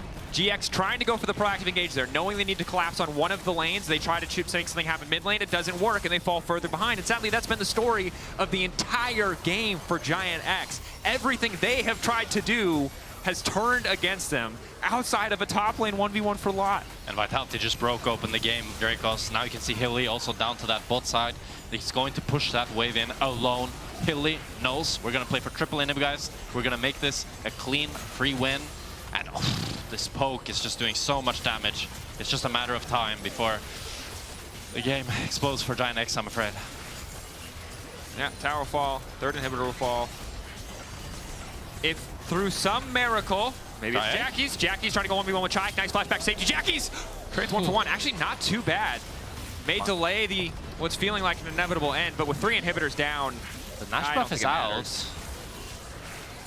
If they reset play and it just safe group. here. But Valkarsi thinks, I think they could just play for the end, but you already kind of have the game won, so better safe than sorry, I suppose.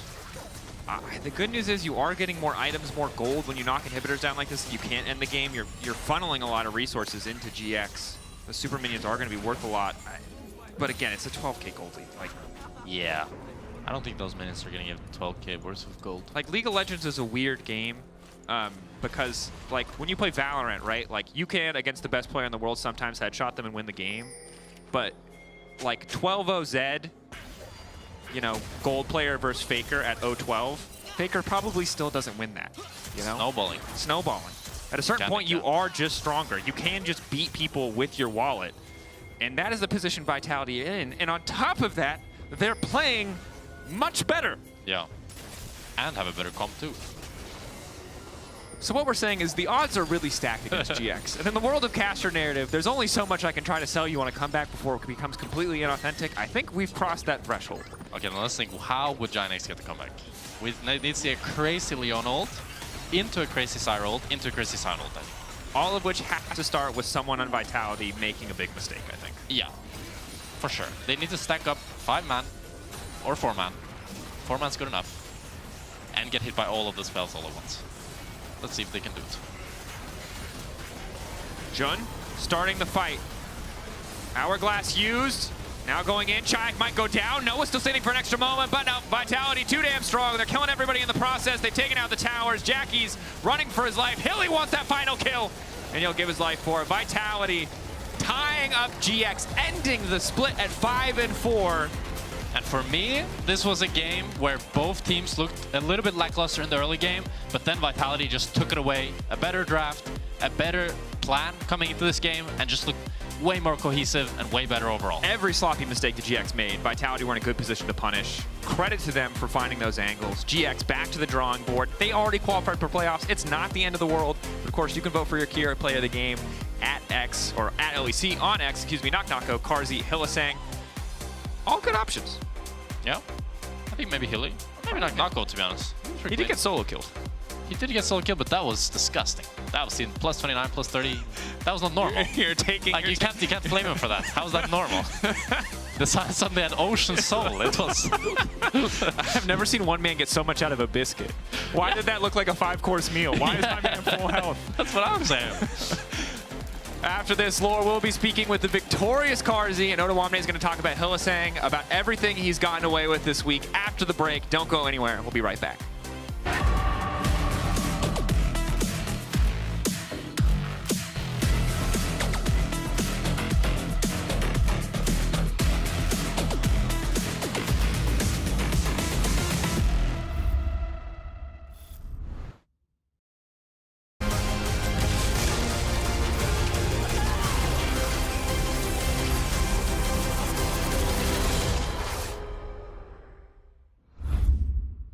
He doesn't like that. Look at him, he's a good boy, but he don't like that. Maybe we could play some A rounds or something like that. I mean, this is map, right? New towers, new objectives.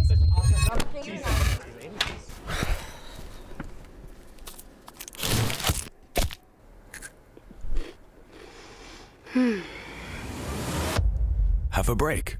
Have a Kit Kat.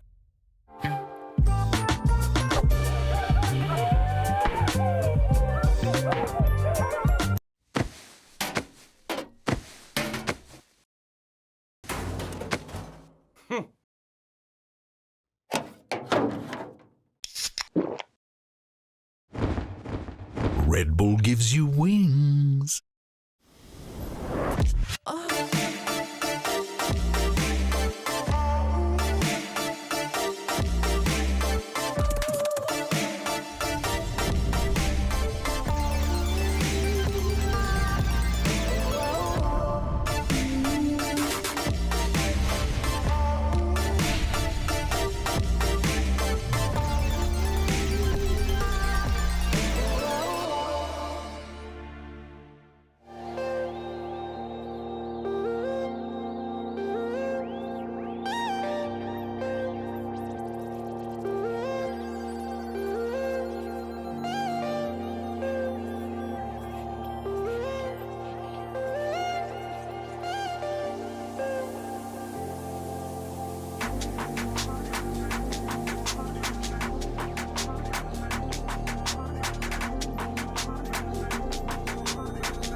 Why is this extra damage?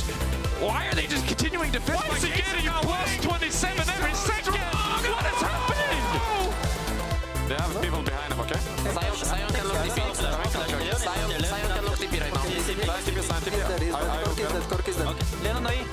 They are trolling here. Look side, look side, look side. They are trolling. Look at side. MF no flash. Look, give me the attack. He wants to go. It's fine. He's dead. Nice. Got that. He flashed. And welcome back, I'm Laure, joined by Carzy for the Marriott Bonvoy post-game check-in. Thank you, Carzy, for joining me. Could have been a 3-0. Unfortunate incidents here. It could have been, but we are playing for content and the 3-0 wouldn't change anything for the playoffs or anything like that, so... Well, thank you for the fans, thank you for the content. Focusing on playoffs now, is there anything from Vitality that you want to leave in the past? Something you guys should stop doing to win games? our Nashor pushes were really, really bad, or whenever we were ahead, we would play like way too aggressive, and our skill is not good enough to do this, you know, then we would throw. So that's something I would want to leave in the past, and now we have a clean game, at least like once per week. You don't believe in your skill enough? No, I do, but like multitasking, you know? Multitasking, yeah, one thing at a time. Maybe you can do it later in the year. There's a video that I want to show you, Karzi, from another game, Valorant. It happened in Valorant EMEA earlier last week. Let's check it out. And a little birdie has told me, Safe, that you have a bit of a friendship with Karzi. Is that true? How often do you interact with them? I interact with Karzi every other day. Make sure he gets his water, his food. You need to feed the dog, so... Oh. A nice relationship with teammates beyond the game here. Anything you want to tell him? I mean, we have a really cute relationship together. All right. I mean, usually it's me who's like dominating him in the office, so I'm happy that he could bark back, you know, on the broadcast. We're going to leave what happens in the office in the office. Thank you for sharing these words, though. We have Ilisang on the other side with Odo. We're going to review his best moments, his proudest moments in game, and his worst engages. Do you have anything to say to your support here? I don't think the engages were so bad, so don't worry. It will be fine. It will be fine. Control damage. Karzi, thank you so much for the interview. Odo, take it away with Ilisang. Yeah, and I'm sitting here with Hilly with, honestly, what better partner can you find for someone like Karzi? But talking about engages, I would like to kick off with some of the uniquer angles that you've been finding this week. So for example, talking about engages, I feel like maybe this is one of the first times that I see Rakan just engage with his body. So can you please walk me through what's happening here, Hilly? Well, honestly, I think I should have died. If they played perfectly. I think if they connect the ults, I probably would die, but I don't know. I just like to challenge the enemy to show before they... So you're skill checking them? Yeah, I'm just telling them, like, I think you're alone. I don't see anyone behind you, but the Talia was right behind him, and I could die, but I was confident. I had Merc Trace, I was tanky, and even if they kill me, I feel like a fight could have happened for our team, where they have no spells, and Karzi was much stronger than anyone. And I guess on the same tone, it's something that might be very familiar to you. It's this game where you go on a little dance with Jackies. For me, it was, again, very interesting. I feel like you're just in everyone's head on the enemy team, because honestly, even when I play against you, I'm like, what is this guy doing? What are you doing? Why is he doing this? Because right now, it must be very, very confusing. I mean, for everyone who doesn't know, Corky just around the corner here. And you're still having this dance with him. So I was like, okay, this guy, like, there's something happening. Before the game, they were like, GX was like staring at me, and they were like, I don't know what was their preparation, but I feel like they were saying like, this guy is gonna go for every pink ward, just be there, like punish him, he's gonna int, you know? So I was just, like, I saw Corky first time, and I was like, okay, there is a wave, he should go catch the wave. Okay, he's not catching the wave, he's still waiting, okay. There is no way after 20 seconds, he's still there. I check, he's still there, and then he chunks me, then Karzi comes, and I'm like, okay, I wanna go on this guy. And then Lina says, there's someone behind him for sure if he plays like this. And I'm like, okay, let's see it. Who is behind you, you know?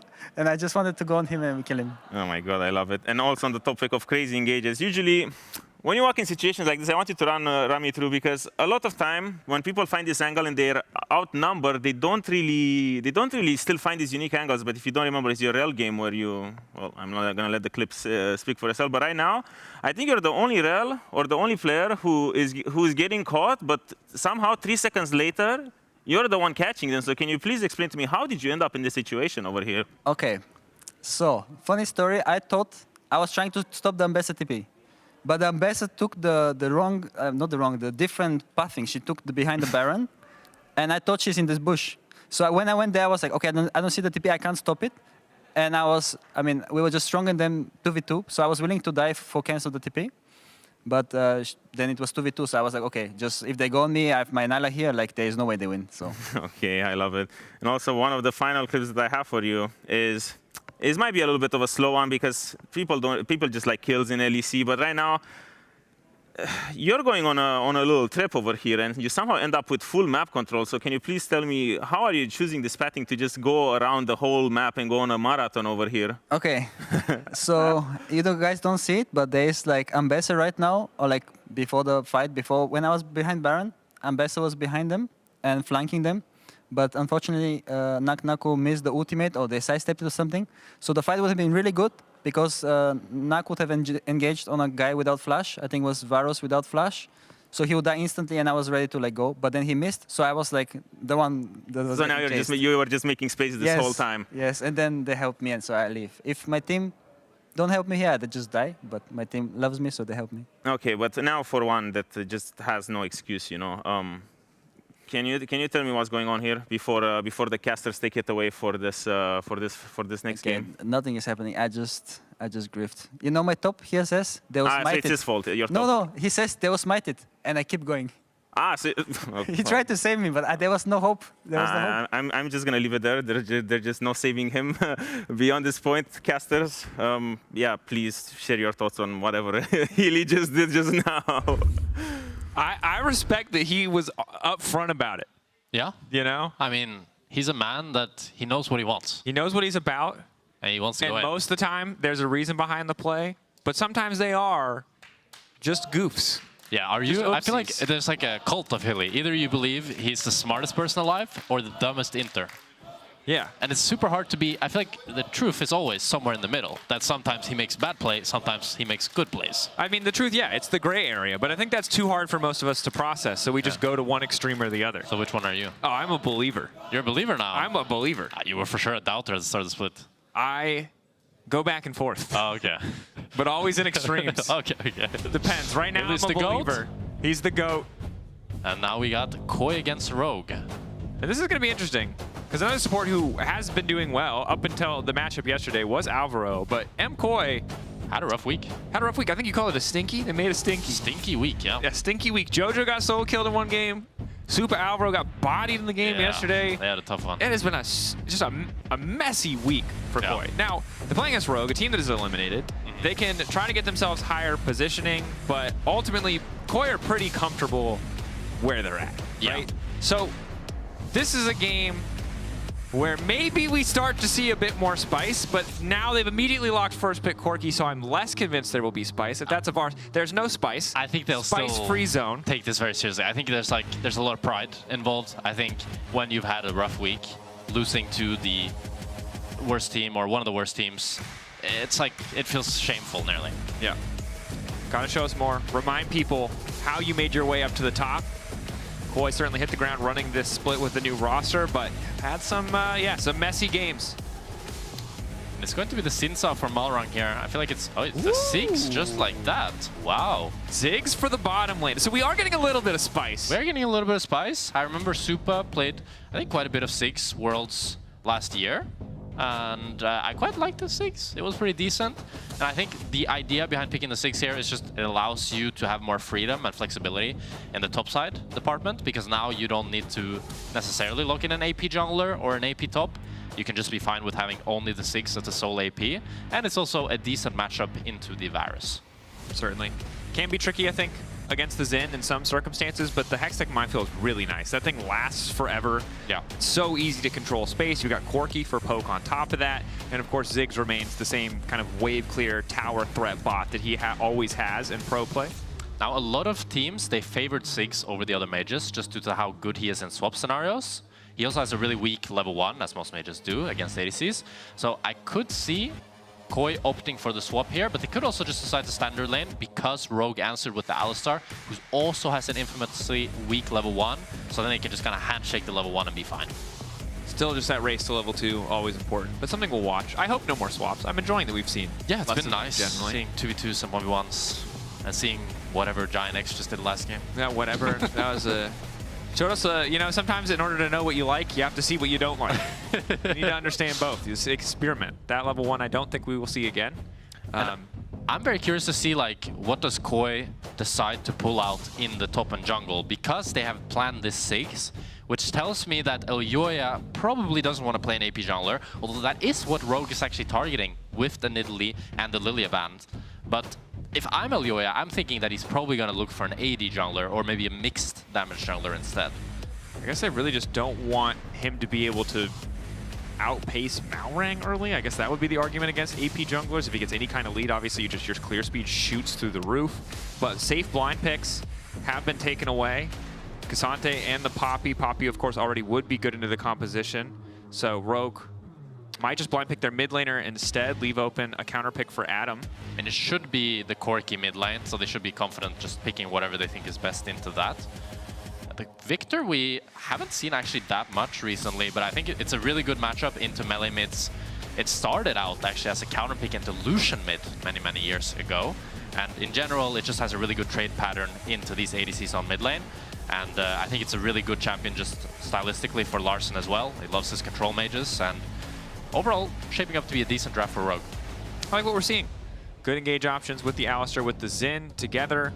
Of course, if Koi are the ones who are forced to get aggressive, they'd be going face first into Avaris and the Victor, which would be tough. But they have so much poke, I don't think they want to be the ones to start the fight. Yeah, and Koi are opting for like kind of this full range comp with the Corki and the Jace and Ziggs.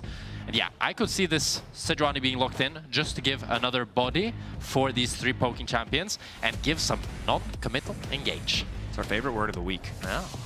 Committal engage, on the other hand, seems to be something that other teams are really excited about. Another Sion. Maybe this is like a scrim thing. We haven't been seeing much Sion up until now, I believe. I will say, based on that 1v1 on the top side of the map, the matchup looks pretty good. But did it look useful outside of that? No. To be fair, it was a very hard Sion game. Yes, and Ziggs is much less mobile. Like, this is a champion that will get caught out by a Sion ultimate. That is true, and he also has way less DPS against the Sion. So I think it's a much better Sion game for Adam here.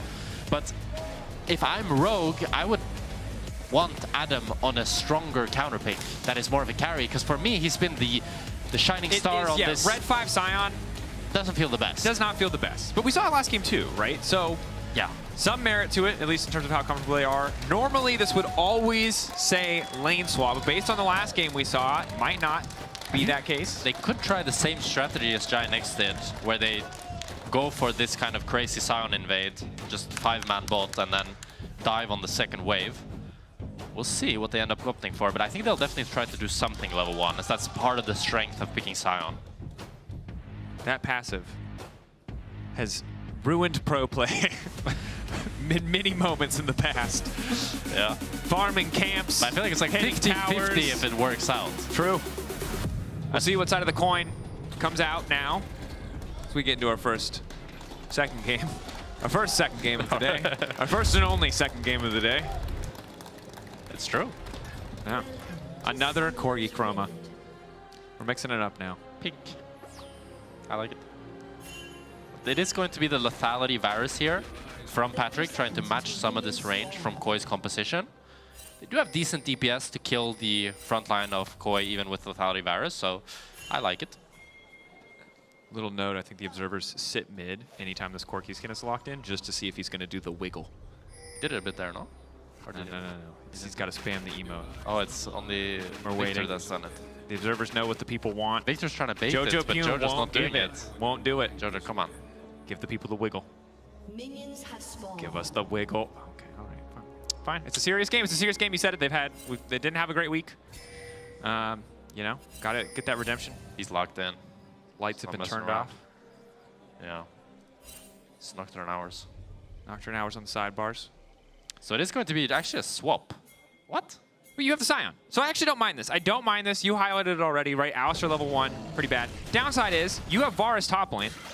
Yeah, I do mind Ziggs this. is bot lane and is just going to eat plates. I don't like it, because the biggest weakness of this Ziggs is his early game, and Ziggs is great at taking towers. So if they are able to pull off a dive on this Sion just once, Ziggs can absolutely melt through this tower incredibly quickly, as it doesn't have any fortification. Mirwin pushed away. Did get all of the XP, I believe. I guess, as you say, Adam is more happy than Mirwin is. I can agree with you on that. I just, from a bot lane main perspective, it feels wrong. It does feel really wrong to swap away from a Ziggs. Yeah. Fundamentally. Mirwin going to try something that we've seen have pretty underwhelming results, I will say, as we revert to the old school HUD here for a moment. You know, wandering through mid. Isn't going to stick around for too long, actually. I thought he might stick around for a bit of XP, but perhaps... I'm not sure if they're confident enough to go for the dive on the bottom side of the map. I mean, it's actually ends up being pretty good for Rogue here, as Sion is just able to lane against his bot lane, while Jace has to go on an adventure throughout the whole map. but it looks like they're going to try to 4-man this bot lane. And if they can kill him, they might be able to get quite a bit of plates. Looking bot. Adam still has a ton of health, though. Yeah, and he does have 2 lives. I think he might be able to clear the A whole lot wave. of CC, though. They need to interrupt the Q to stop him from trying to clear the wave out. Flash back. Now starts to channel Q. Finally, a bit more CC coming down. Adam looks like he's going to fall. Well executed. Alvaro perfectly tanking the tower aggro. Adam will clear the wave. This is another strength of Sion. He gets to soak up so much of this XP, but the dive successful. Yeah, so overall, I'd say a good dive from Koi here, but as you said, Sion is able to alleviate a lot of that advantage, but Ziggs has the TP, so he's able to TP into this top side and generate some tempo from Koi and kind of reclaim some of that lost CS over this lane swap. I think overall, though, it's still a positive outcome for Rogue, just in the XP and CS department. Supa does get through the first few levels of the laning phase. The same is true for Execute, both the people who might have struggled at the level 1. But the dive is successful. Sadly, Sion is just, I mean, so good in lane swaps, right? He always is going to get XP. He's always going to get value, even if you are successful on the dive.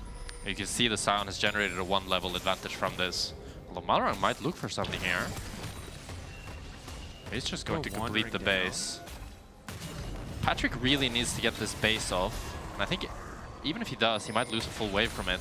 It's a good kind of collapse from Koi with this super TP that just allows them to recover a little bit the XP and CS that was lost.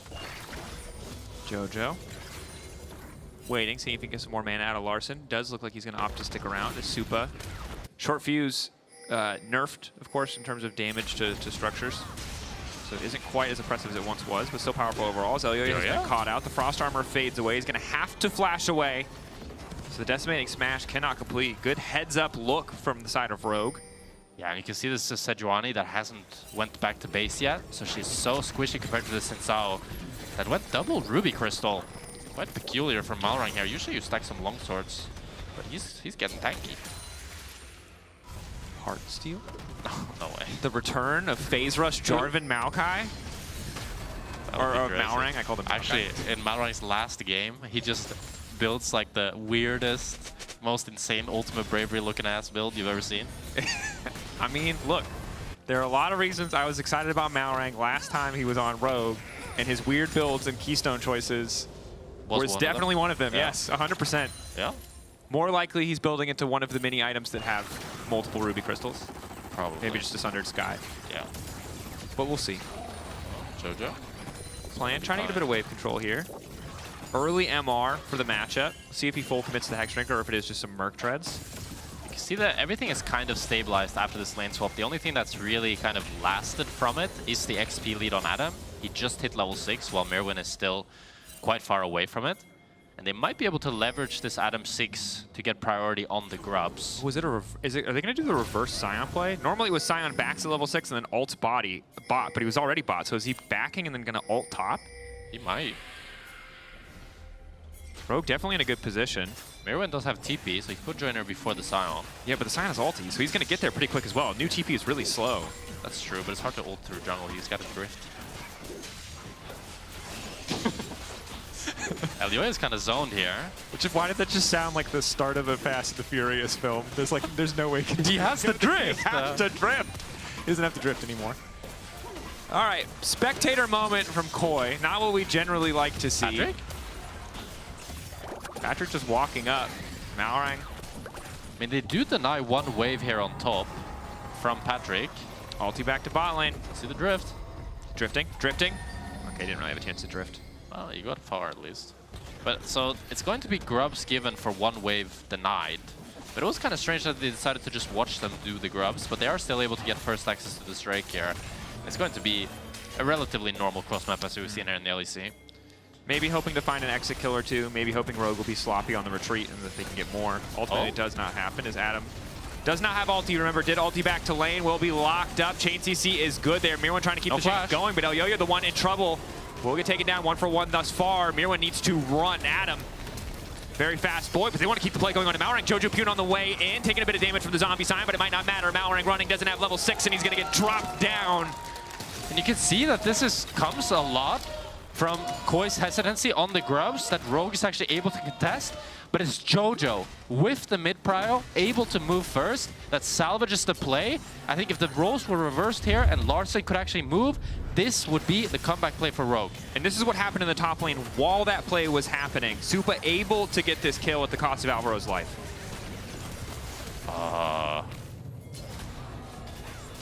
Let me see here. He is secured. I mean, it was clean. It's clean 2v2 play by Alvaro and Supa. I mean, it's a 1-for-1, so it doesn't feel too bad for the side of Rogue, but the kill goes over to Ziggs, and overall, having an early lead as this mage in the early game feels pretty damn good. Yeah, early lost chapter, first item completion going to be big, and of course, just infinite push. Patrick caught out, the cleanse. Not going to do much here. Supa missing the first bomb. Will get knocked back into the minefield. Well played here. Backstep on the ulti 2. A second kill to follow the through. Patrick overconfident.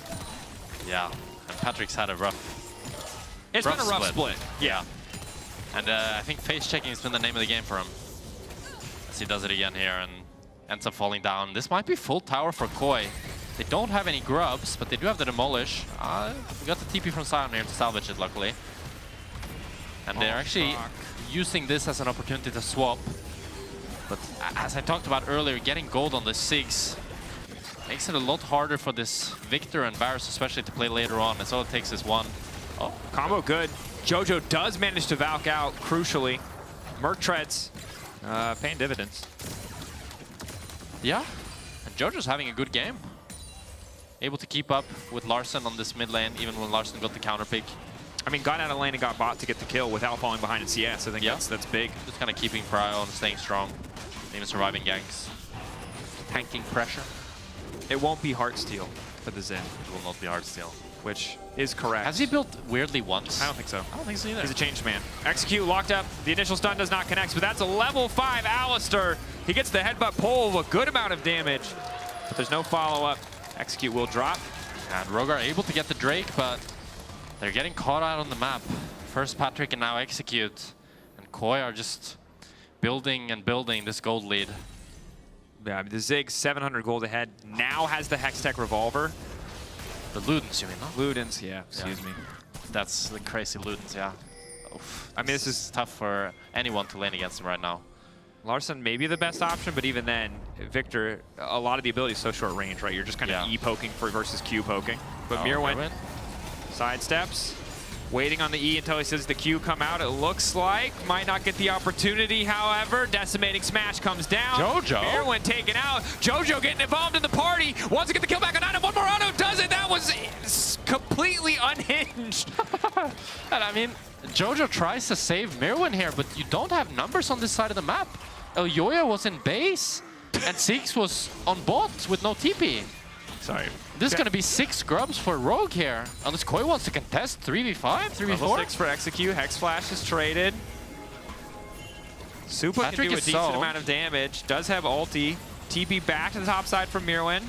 Okay, they're going to salvage it. They're able to get 2 grubs. I don't think... Oh, Larssen?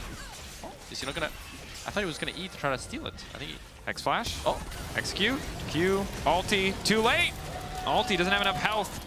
Damage mitigation not enough. Yo-Yo wants to keep this one going. Instant ult onto Larssen. Larssen about to get locked up once again. Does manage to throw it on the ulti. Alvaro might fall. And he does.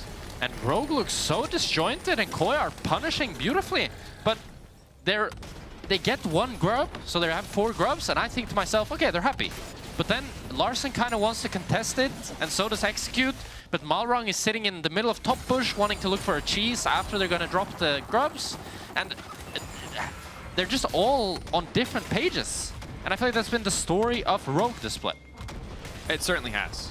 I think it's where we see those moments where individual players are caught out is either information isn't getting communicated, something is going awry for a team that has had a lot of strong individual moments and just has not been able to transition that into wins.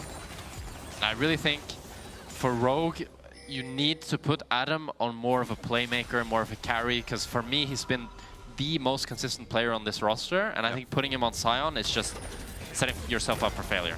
Execute. Taking his time, the auto comes down, a bit of poke onto Mirwin. And it's a good chunk, but they got the top tower at 12 minutes. This is an incredibly fed Ziggs. And the problem now is if Koi are able to get this top deep push, they can just rotate into mid, get the mid tower, do the same on bot tower, and they can quickly get all of these outer tier turrets, as that's what Ziggs really excels at. And they're already almost 3,000 gold ahead without knocking down those other 2 outer towers. It's going to be hard still on continue to bloom. Well, that's pretty normal. I argued about it. Me and Yike might have had a heated argument. Beefed it. We might have beefed it out. Might have thrown some punches. He made some strong arguments. I think the thing that swung me to the side of Heartsteel is that Giant's Belt is just a hilariously broken item early, and building 2 of them feels really good. So that much I get. It's dopamine of double Giant's Belt into Heartsteel. Well, would you say it's dopamine if it's just like strong? Isn't it just then that it's strong? Yeah. You feel strong and it is strong. I guess you're right. I guess that just makes it strong. Yeah. Because when you say it's dopamine, it makes it sound like the player's kind of stupid, and it's just like it feels good for him. Okay, well that was... Okay, I see the error of my ways now. Thank you for helping me reflect, Mr. Spectra. No problem. Do better.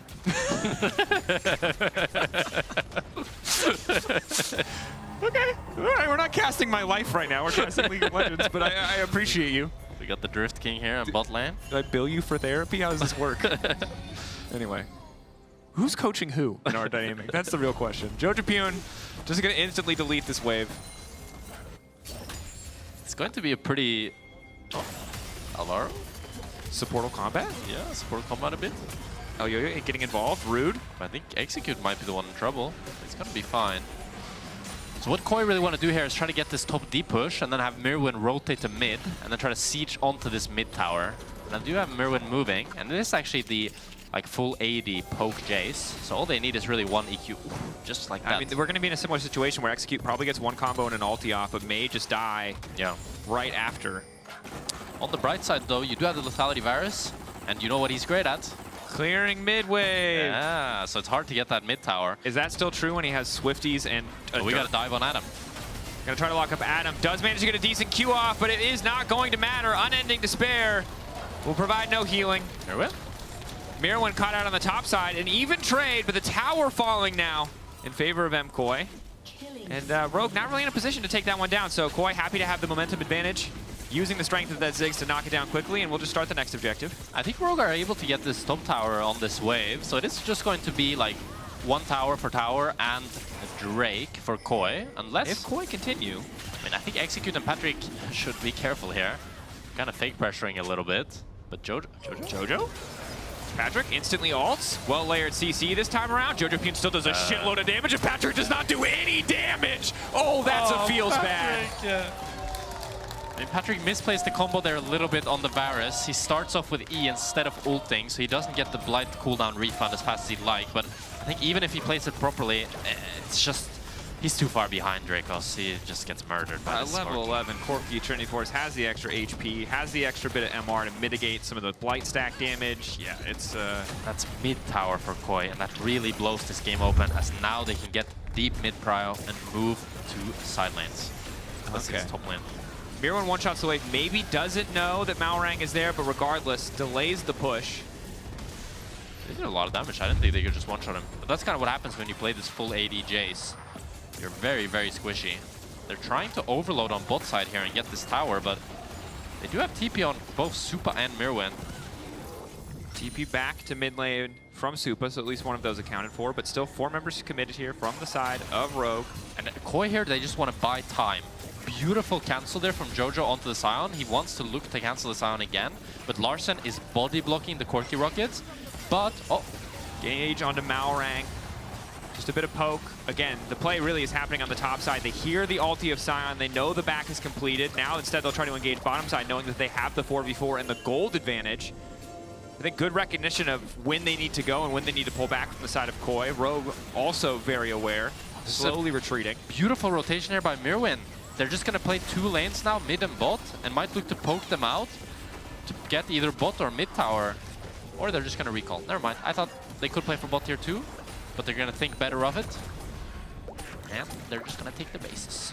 But a good sequence. Yeah. Push top, the second you hear the Scion, now you can get aggressive bot lane, taking their time, playing with respect for what Rogue's composition can do, despite the gold lead that they have. Yeah, they're denying a lot of waves, and they're getting a lot of damage on the various towers. Yeah. The strong point for a Rogue right now is Malrang, 4-1-0, 1.2k individual gold lead. Maybe he can be a factor in the coming fights. Larson also at level 12 will do a decent amount of damage on top of that. Doesn't quite have 2 items, but overall 1.1k, 1.6k for mid and 80 carry on the side of Koi. Means they're sitting pretty comfortable in this game. Yeah, and it's going to be the Rift Herald just going over to Koi. I mean, I think what Rogue really needs is a numbers advantage fights. I think that cross-mapping is the right idea, but the problem is that when you're playing against Ziggs, he just takes towers so damn fast that it's really hard to really cross-map against them without losing a lot of resources yourself. But the Scion is great at wave clearing, so they do got that going for them. It's true, and that's Q cooldown. Very, very short. Take multiple members to stop him. But here's the Herald, instantly used. Because mid lane is already open, or mid lane is already open, this is so nice because it's such an easy decision. Oh, they but didn't instead, even need the Herald. Oh. The real Drift King. The real Drift King. Oh? It wasn't Adam. Oh my god. It was Alvaro all along. Where's he going? No way, he hits it. He can't do it. No way. one could drive the bus this good. Oh! He could drive the bus this good! Okay, well, that was actually pretty terrible. Oh, yeah, no. that was awful. Oh, no. Oh, no. He got caught in the sauce. He got caught in That the was sauce. the coolest play I've ever seen right up until it was objectively inting, and then it was inting. That was Hylissang in a nutshell. See?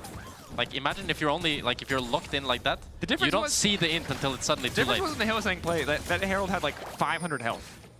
What? This was It full was- health. It was full HP, no? No, no. Oh, you mean Hylissang? No, no, no. But I mean, like, yeah. the action, the excitement. You feel like you're the GOAT.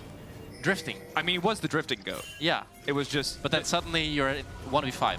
Yeah, the drifting goat title doesn't make your character tankier. Yeah. Doesn't make the enemy team run away in fear. Just means you can glide the It Herald knocks them up, though. almost into the. It does. Bit of damage onto Patrick, which you can see is really stuck. That darn red buff, huh? That darn Healing red him buff. back up. If only.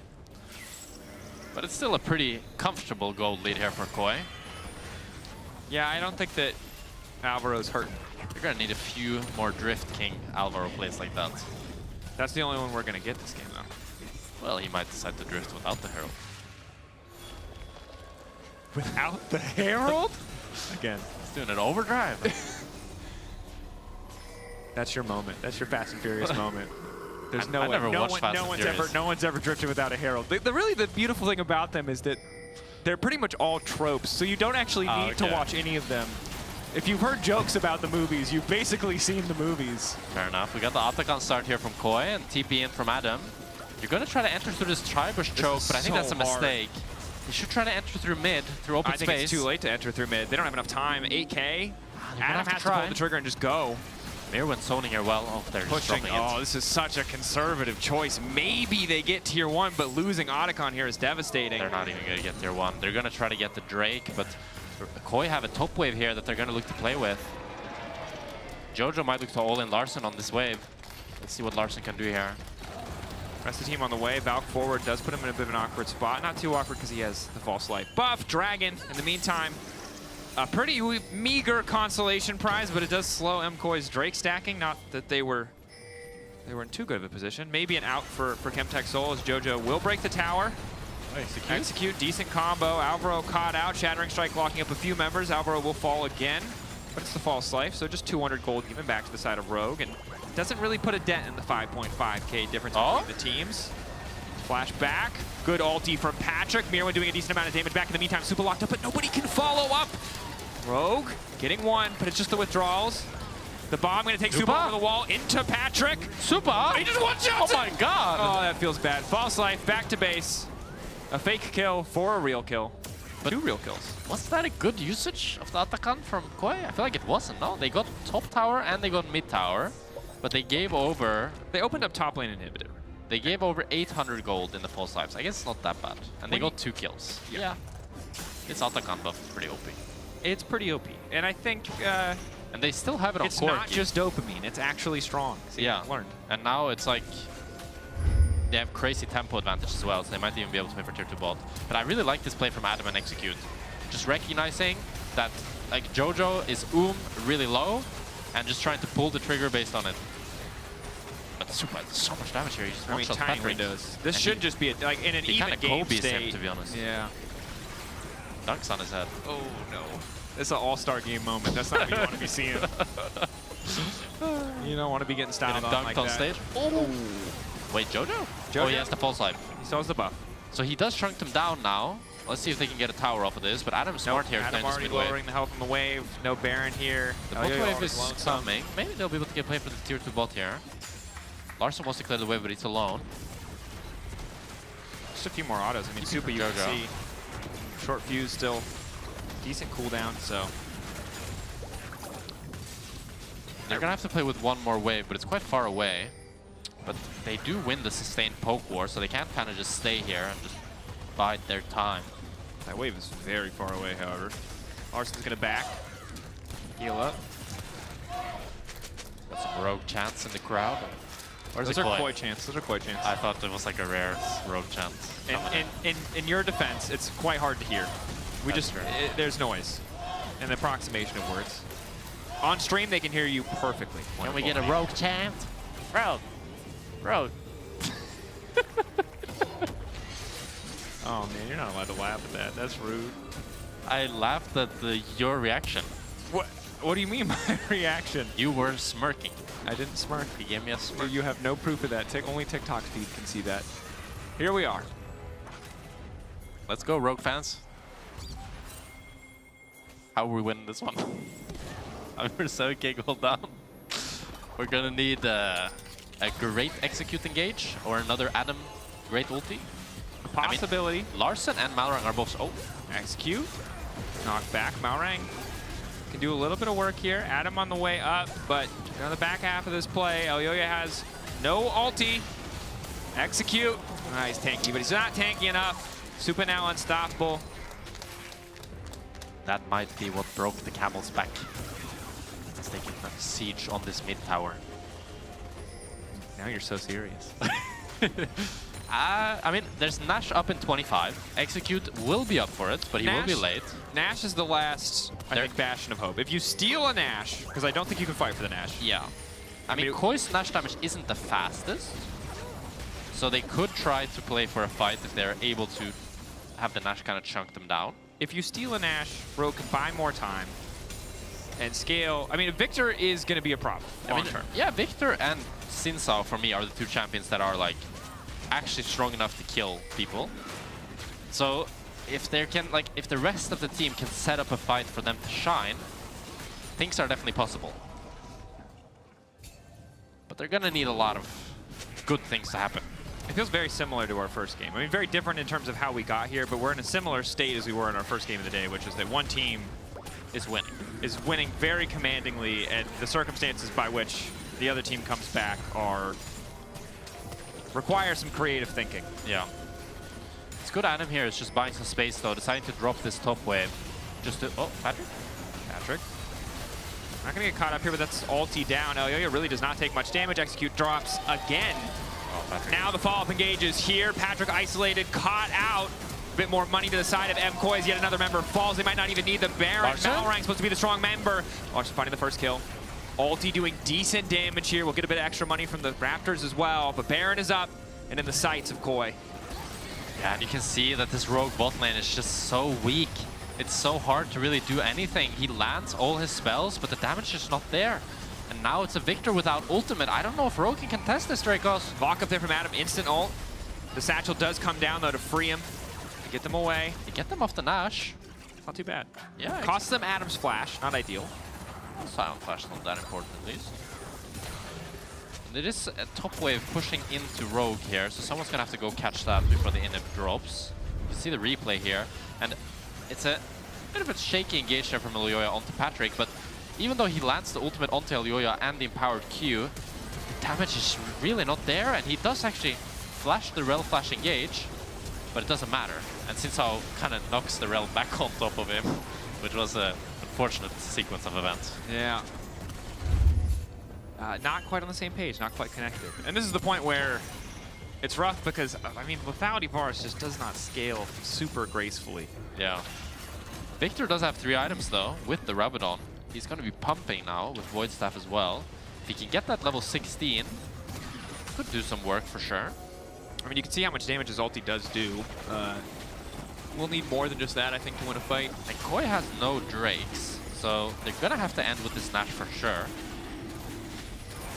If they play their cards right, can get one, I think, like, have the opportunity for one comeback team fight. It'll still be tough. Still a tall task, but you highlighted. As long as Larson doesn't get caught, there's a glimmer, a sliver, just a little bit of hope here. Yeah. But to be fair, it's still very much a game in favor of Koi, as they just have all of their champions are so strong. You can see a 2,000 gold lead on the support department. Which, reminder, Rogue are locked out of playoffs, Koi are locked in. But Koi had a really rough week, so the diligence that they're playing this are a reflection of, I think, recognizing how bad those first 2 days went. Oh my god, super damage onto Malrang there. He is pumping. He is pumping. With the enhanced sword shoes as well, he just has so much percentage pen that no amount of MR really saves the side of Rogue. I mean, he does also only have Merc Treads, so there's not a lot of amount of MR. That's true. A lot of HP, though. Maybe it's enough. Oh, man, this is Alvaro grim. on a flank here. Oh. Alvaro. Oh, that was a good engage. Sion ulting out. Execute. Giving his body to create space for the rest of the team. May still burn to the Ignite. He will drop to Alvaro. It's going to be just one kill for Koi here. Looks like they want to go for Nash as well. They have double TP on Corki and Jace. But I think Rogue are in a decent position to contest this. They do still have the ulti of Victor, which I think is the most important. Jojo poked. Oh, really good cancel there by Patrick. I think this can be scary for Koi here. Adam can also just pretty confidently face check. Mirror on the side, though. They're going to think the better of it. They're going to get off the Nash, just take the bases, and set up the map once again. But Rogue, this is the second time in a row they've stopped the Nash from happening. Yeah. And this is one of the side effects of having this mage bot lane. Oh, Patrick's got instant engage. Patrick caught out. 4 stacks. Gonna get taken down here. Malrang likely to follow. This might just be the Baron or the game. Lockdown coming in. Malrang nowhere to go. That's the shutdown. Execute next. Larson doing what he can to hold on. Ulting just to clear the wave to hold on to some vestige of hope, but it just doesn't matter. They don't even need it. The tower falls to the satchel charge. Top lane open. Inhibitor up. They can push the wave in. They might just end it here. And Koi are going to get everything here. They can get the 2 inhibs. They can choose to either try to end, or they can choose to go for Nash. Depends on how frisky they're feeling here. It looks like they want to play it safe. Oh, or maybe. Follow up. Larson, good flash. Down for quite some time. Adam also ulting the Unstoppable, keeping him safe. Rogue, I mean, say what you want from Rogue. You will pry wins from their cold, dead hands. This is not a team who rolls over. They'll fight every step of the way. Yeah. That bot lane KD ain't looking too nice. They're struggling. It is a struggle. Now let's see what happened to Patrick here. Oh, he's recalling on a ward. Oh, Patrick. My beloved. It's a toughie. And it's rough, right? I mean, this isn't the moment that decides the season, but there have been 3 or 4 of these moments where Patrick has been the member to be caught out in what felt like avoidable circumstances. Yeah. It's been a rough split for I think all of the Rogue members. Yeah. You kind of have to feel some, for me at least as a pro player myself, oh, and he's caught out again. Some degree of empathy. Oh, he has to flash. Yeah, you have to feel some empathy.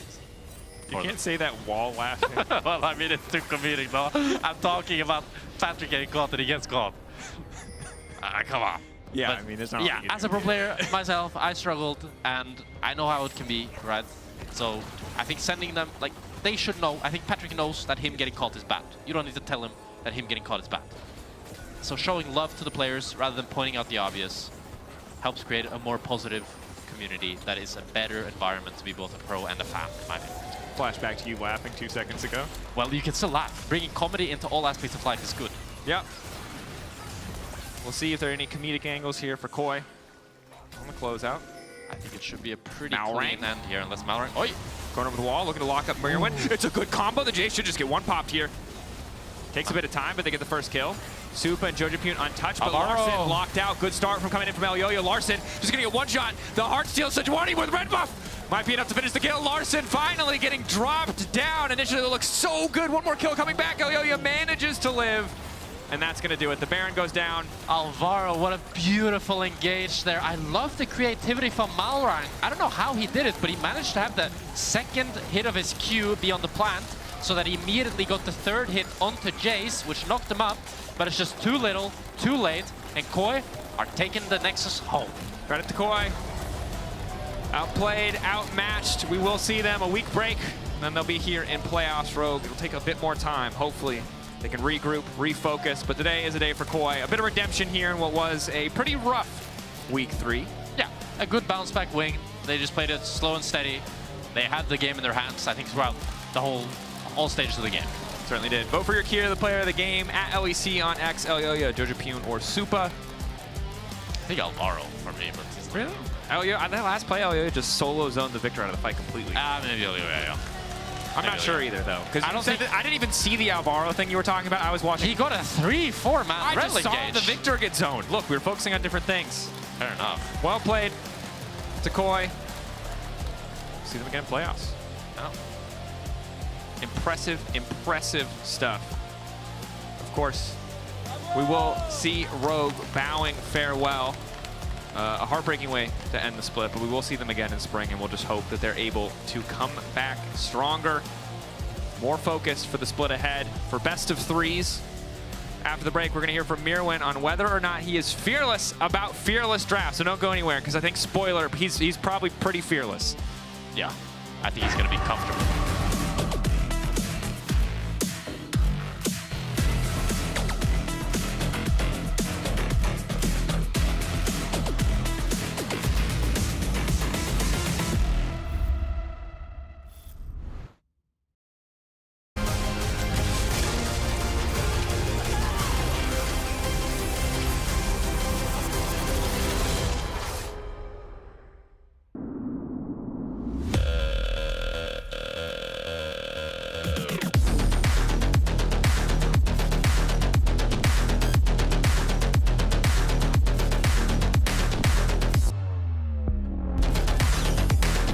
Wait, is he switching lanes?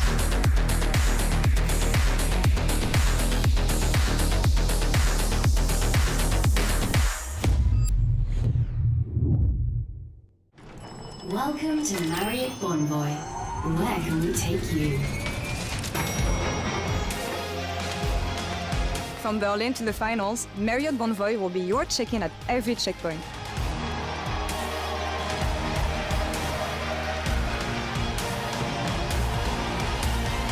Discover over 30 hotel brands here and around the world. Marriott Bonvoy, a check-in at every checkpoint.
They TP. Koroki don't place. Koroki don't place. It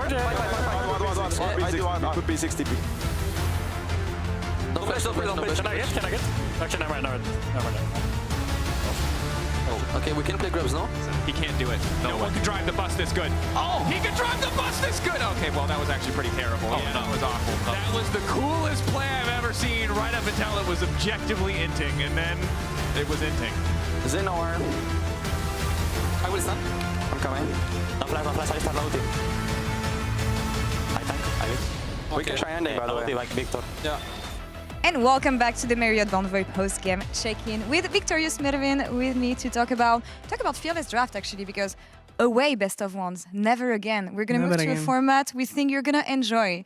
Do we agree on this? Yeah. Do you guys have you guys started training on Fearless Draft? What do you think? We did some training last week. Yeah. And I can say it was pretty fun. Okay. It was like, I remember the first day. Game 5 was a bit chaotic, I would say, the draft, but it was fun. Like, you see a lot of different champs, so that's always good to see. Have you been watching LCK, actually? Because Yeah. I wanted to show you the Anivia top from Zeus at Hanwha Life. What do you guys think? I mean, what do you think of this champion in this scenario? And especially when we see a lot of swap lanes, top lane, do you think it makes sense? I mean, I think Anivia can kind of make sense. I didn't like fully dive into the pick, but I mean, I see it's good for swaps. They have to dive you 3 times. So I can see it actually being good. Like, usually teams can only dive you twice maximum, and it's really hard. So I can see, like, you go top, you get dove 3 times, and you get dive twice. Yeah. Like, they cannot dive again, like, deck and everything. So I think it's fine. And if you are good on Anivia, I've seen actually in solo queue sometimes Anivia top with Grasp, and it's really annoying. It's super annoying to play against. Maybe you can teach Jojo Anivia. Last time he said he knew how the champion works. Look behind you, Mervin. That's all the champions that you played so far top lane. I see all this and I'm like, is there a possibility that there's champions that we haven't seen from this graphic that you have ready for Fearless? I know you can't say too much, but do you have any unexpected champions ready? Have you been training on some stuff? I mean, for sure there are, yes. Yeah? Yeah. All right. The rest of the team as well? Or is it going to be mostly coming from you? Because that's the expectation. I think all of us play a lot of things. All right. Like, Yo-Yo likes playing different champs. Suba, we see he's playing a lot of different things. Like, today he just pulls out the Thiggy, the goat. Yeah, we haven't seen yeah, I mean, Alvaro is the type of guy that in solo queue you will see him play every type of champion. Maybe Joya has to use, like, go back to Sejuani duty. That's fine. It's only for 1 game, but then we can go Maokai or Skarner, so it's fine. Watch out for MKOI here in Fearless Draft. Last question for you. How do you reflect on the split so far, your performances and everything? How did it go? I mean, for me, I think this split I was playing way better. It's the one I'm putting the biggest effort. I'm giving my all for this year. And I think it's showing. I'm learning a lot, so I'm really happy and with the team. So yeah, I'm just hoping to keep playing officials, keep learning, and just be with this team, this beautiful team. Yeah, well, looking forward to seeing you guys in playoffs. The desk actually wants to talk about how you guys did so far in the split. So Ginny, please take it away. Thank you so much, Laura. Welcome to the analyst desk. Ginny, GB, Fetty. We're going to talk about MKOI and how they have been performing. I think this game, as much as it wasn't necessarily, Fetty, as the game that they needed to win to get into playoffs because they're already qualified, we still saw a lot of what we've been seeing from MKOI over the last couple of weeks, and they've been doing quite well. They certainly have been. I think that individual talent has been one of the biggest strengths of this roster, and the way I described them when I got to cast them on Saturday was fast, aggressive, and talented. And I think that getting to see that sort of performance from them today was super important, considering how tough this weekend ultimately was for them. And it's nice to see them kind of maintain that momentum. I hope we get to see in playoffs as well. Yeah, but I mean, I was worried because I thought the exact same things yesterday. I thought, okay, when they're playing up against G2, this is the tempo that's going to give them a little edge against G2. G2's not going to get to play side lanes. I didn't get to see that. I saw an MKOI that got rolled over on an individual level as well. So I think going into playoffs, I just want to hammer home the fact that it is super important that beating teams like Rogue and can still showcase they're better and they deserve a chance here at playoffs, and hopefully they can ramp up into playoffs. Yeah, this game specifically, we saw the lane swaps as well, so I would love to have a look at some of these highlights too, because as we already touched upon, when we're looking at the individual skill coming out from these players, but also as a team, they have been stepping up. Yeah, and I mean, I think as Vedi said, the individuality is clearly there, but sometimes it's still a bit raw. It is still a very young team, despite 4 of them having worked together. When you swap out a mid laner, that's like one of the core voices and the core players that you are swapping out. So it is going to take a little bit of time, but I think with what we've seen so far, I am still very impressed with MKOI, and I do think that they have the chances to go far in our playoffs format. The way I see this roster is that they have talented individuals in... Yeah. I'm just going to sound mean. They have talented individuals in Super and Muin. They have a solid foundation in Alvaro and Elyoya. Okay. And I feel like Jojo's still trying to find his place within the league. I think that he has been a little inconsistent. Like, I wasn't impressed with his Yone performance. We did see him getting solo killed by Kamilu, and there are a couple other examples where I think that perhaps he was a little overhyped coming into the league. And so I think that he is still trying to find his place, but he's in a perfect environment to find that. The problems I find with Elyoya and Alvaro is they don't quite have the consistency in telling the team when to stop.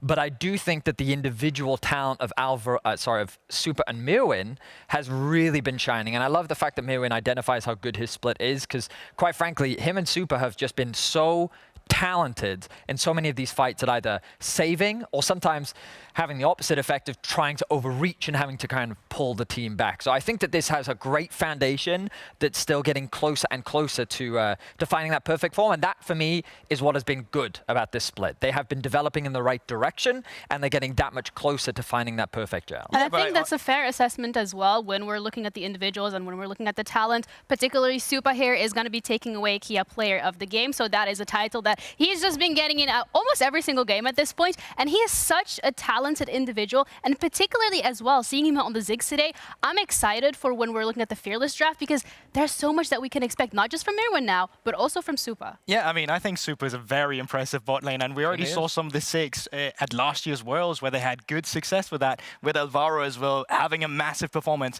And I think that's what it comes down to with Koi. Their peaks are massive, but the consistency is lacking. Yeah, that's crucial for me as well, because right now, Supa, as much talent and praise that we give him, it's still hard for me to compare him to upsetting Kalist, who feel like the pinnacle of our AD carries in the league right now. So there is still room for growth. We're still going to continue to be critical of him as a player, but I am very excited to see how much he's grown from last year to this year, and I'm super excited to see this roster in the playoffs. Absolutely, and it's only been 3 weeks, right? We're now going to be heading into the best of threes after today, not right now, but we are ready to head over to our next game of today, KC going up against BDS with Dagda and Hysterics.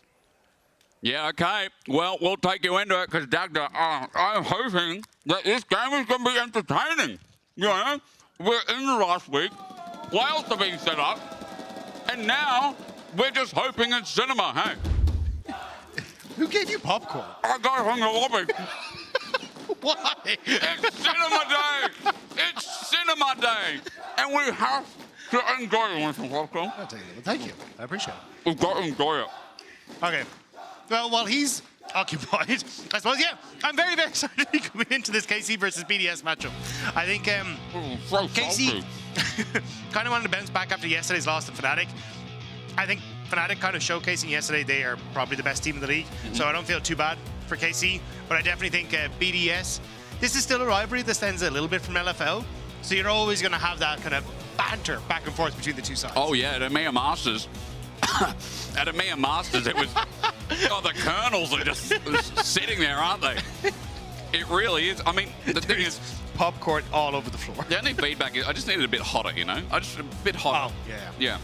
What, the draft? Is that what you thought I was talking about? I mean, it's Jay's first pick. Is not really that spicy. Not that hot, is it? Yeah, same when you answer with the Ezreal. Sure you don't want something? No, I'm good, thank you. But...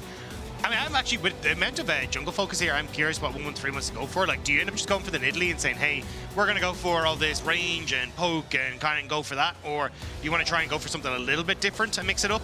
Zyra, also something we see a little bit kind of once some of these hard engaged champions are gone for that zone control. But when there is so much range there, I'm not sure if you want to go towards that. But yeah, it looks like that's the plan for 113. Okay, Zyra taken away. Sejuani is the go-to without Maokai. We all know that. They're still out, even though today, like, is kind of, you know, decided in the sand, and, you know, with KC sitting, by the way, top 2. Yeah, sick. KC fans are still out here. And you got to give respect. I'm wearing something blue, and it was unintentional. but they have had one hell of a split. Do you remember last year? It was a bit of a meme, like ending 2-7, 2-7. Remember they were stuck on 2 wins? Yeah. They could end 7-2. Completely flip the script here. As that's an invisible pick from Yike or what?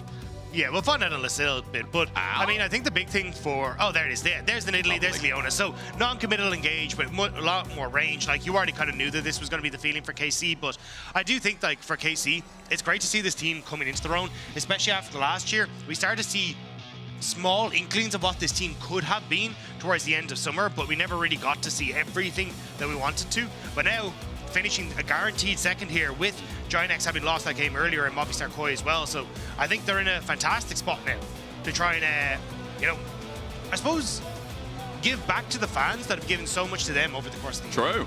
And still faith going into playoffs that you are one of the best teams alongside Fnatic. That's what would do it. Now, let's just kind of round this out by saying, first things first, Real Leona supports a standard, right? That's whatever. We're obviously a little bit delayed with some of the bans as Jin finally gets taken away. And I guess they're saying, yeah, you need 80 carry, you need range from Kalist. Yeah, I think you need something that's a bit self-sufficient and has range, so I am curious what they want to try and go for in the grand scheme of things. I like the Jin ban. I'm not really sure what else he could be looking for Kalist in that 80 carry role. Maybe he actually just wants to go for something a little bit more aggressive, like the Draven, like we've seen that come out from before. I also think Jinx wouldn't be the worst in this sort of situation, as there isn't a huge amount of backline threat built into BDS just yet, but that could change with some of the follow-up picks. But unless Irrelevant wants to go towards something like an Ornn or, you know, that something that has backline tank dive threat and that big engage, I think you're fine to go for it. It's a mixture from you, from Kadril, from other people out there. You've all said the same thing. Those single, like, simple R buttons, those simple setup of compositions. I know you're talking about it not only last week, but I think it was also on the Saturday. They're the teams that find success. It's simple, make it, you know what I'm trying to say. I mean, G2 went back to it yesterday, right? They're like, hey, we're just going to go for press Thank you for cleaning up my point. Yeah. Make it work. So I think it's a good idea, especially since, I'm not going to lie, the only team I really trust to run these poke comps consistently is Fnatic. Yeah. Like, we've seen too many times that teams have a fundamental misunderstanding of how valuable is a Rift Herald, how valuable is mid terror, how valuable is getting side lane pressure and setting up an objective to look for the poke. So, yeah, there you go. I think the Ornn, a great answer here for Relevant. So now you do put Kalist in a little bit of a bothersome state where he's trying to figure out, well, what can answer with range and be self-sufficient, but isn't just going to be kind of on its own. And an AP Kai'Sa, not the end of the world, honestly. True. The only problem is trying to use that ultimate to escape away from that Ornn. I mean, the other thing as well, as you said, the range that connects. You know, for the AP Kai'Sa, shredding is something we can talk about in game as well, and how the poke's going to land out is seeing Vladdy. I mean, we haven't on this split yet seen the Yone. So Dagda, you would like to tell us how this syncs up? That's the part that I'm confused on. Like, if I'm thinking of a Yone, I usually like a composition that has facilitating dive alongside it, so he's not just diving in solo, but the you meat don't and really sedge, have right? that. Yeah, meat and edge or meat and sedge. Oh, nice. Little high five. There you Thank go. you. Nice one. It's very salty. How do you know? It's grease, Dagda. I've had my hands in the popcorn basket, you know? With something that can facilitate the dive with the Yone, but you don't really have that. Like, Kai'Sa can do that, but you don't want Yone to be the only person turning him off. Leona has some of that non-committal engagement. It's not great. Yeah. I would have expected something like a Victor control zone, a zone control mage, or something along those lines, but we'll have to see how this works out because you're up against a lot of engage from BDS. We're ready to kick off this game between the two LFL senior teams. Hana, do, set, BDS fighting. Watching a bit of LCK yesterday. I love it. And I mean, that's a good thing that they bring, by the way. I love that Medic, by the way. I was listening to you guys yesterday, making the joke of like, they can't see the screen. They're facing the wrong way. But I love the energy. The energy's great because without that, what do we have, you know? Like, we want the Hanadu set. We want the, you know, JDG Jayos. And it keeps getting more innovative each year. I know you and some of the Irish boys came over once upon a time and got those G2 chants started. That was a long 2018. But they've kept. You take credit for that, right? I think you do. I think you take credit for G2. I mean, yeah, it was myself and Ushi and a few of the boys, yeah, back in the day. Because it was it's like great. Sharks, there was a few of us, yeah. You know, whatever will be, will be. Great one, Dagda. Ladies and gentlemen, round of applause for Dagda. I'll do it, don't worry. He's a great guy, and he's also instigated a lot of these chants. Now, while I'm highlighting that, KC were just invading, getting some deep vision, probably looking to see the lane swap and what happens here. Meanwhile, it's a Savage Garden for 113, who's just going to be starting around Wolves. Yeah, I think both sides just try to hide that they're going for, well, what they're exactly going to be up to. So Ice would now show on that top side. You can already see the pings going down, but it looks like instead, KC just going to immediately move Kalist and Targamas down to the bottom side anyway. Yeah. So, I mean, for Irrelevant, you're kind of okay in this situation. You're relatively tanky. You have the ability to avoid the CC, so as long as you can soak up a bit of experience, it should be all right, but... Searing charge. Ooh, okay. So yeah, not going to be in range, but got a lot of that experience, so he's going to be happy now. Whereas the problem is for Kana, because a potential dive with the range on 113, the CC from Paris, he definitely needs some help early. And again, with these standard lane swaps, what we've seen by now many, many times, we know that the ones that can kind of survive, withstand, and use as little resources as possible are the most successful. Usually that's the Ornn here, but Irrelevant's bopped out. Looking at his EXP bar, Dagger, he's almost level 2, so that's good. It's probably an important note. As Kana the same? Yeah, especially because he already has the E-start. He wants to get access to the W, so then he can deny, there it is, any sort of CC chain that comes through, but also have the knock-up to keep people chained up underneath the tower for himself. So this is why, like, Ornn, Cassante have been so good on these. It's the anti-CC and also then the ability to kind of muck up any sort of play that the enemy team's going for. But Nidalee, I mean, Yike is still just going for this full clear as this wave crashes. So maybe on the next wave they can go for it. Same kind of answer for 113 as well. I know when we're in draft, you were kind of questioning the Yone here, and I'm looking at the partnerships that Yike can kind of build. And you are right, like, a lot of the time we see this Nidalee paired with something like the Renekton because it gives you setup in lane. It guarantees the spear shot, but also more importantly, enables that CC to follow up after, or rather the all-in. This lane, you've got Targamas, right? Like, there are limited, I guess, helping factors for Yike in this game. Well, it's also the rest of KC clearly want to try and play at range, and that's not really what Vladdy is looking for. It's actually 113. Going to make a quick pit stop here towards Vladdy. See if he can play range. Grasping Rune still connects. It's a good sidestep as Vladdy tries to get in, gets a cannon, and after the W as well, does a pretty good job. Nuke has to just back out, and that was well played by the KC mid laner. I mean, Nuke just took 2 terror shots for free, so the ramping damage made it a bit of an even trade, but now Wave is about to crash up in topside. Ice has taken 2 terror shots, so this may be a little bit less concrete as it could have been from BDS's side. But cement dries quick, so Kana's going to have to see how far he can put his imprint in. So onto Ice, the burst is there, grasping roots down. 113 takes it out, and that's well done. Look at bot side. In the meanwhile, that was a bit messy. I think Irrelevant just got 2 kills with the Ornn. And, you know, BDS will be happy with that. So there's ways to try and play around this Ornn on the bottom side where you try and have a ranged carry start off tanking the turret, so then you can get that CC as Targamas down and try and set it up. But Targamas started tanking, got knocked up by the turret, and then also having the Bellows Breath to deny a lot of that follow-up meant that Yike also got CC for a second too long under Terror, and he falls as well. So nicely played by Irrelevant on the bottom side, and BDS got the play on top too. So great stuff all around. I was looking at top because I'm like, oh, I just want to see how they juggle aggro. Meanwhile, there was no juggling bot. It was like 5 oranges in the air and 2 were caught. So for KC, losing those kills gives the feat of warfare over to BDS, and you know, Irrelevant not only going to be fine with that because he's an Ornn, but he's going to be fine with that because he's a tank, and getting early stats as a tank is just a great way to become OP.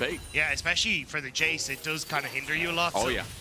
It makes it a little bit unfortunate, especially when, again, KC want to try and play for poke, so if BDS get control, they can look for engages and make things a little bit uncomfortable, especially for Targamas, who should walk away. But going back to the point on Vladdy, like, you don't really have engage tool set up, so he's going to be going in solo.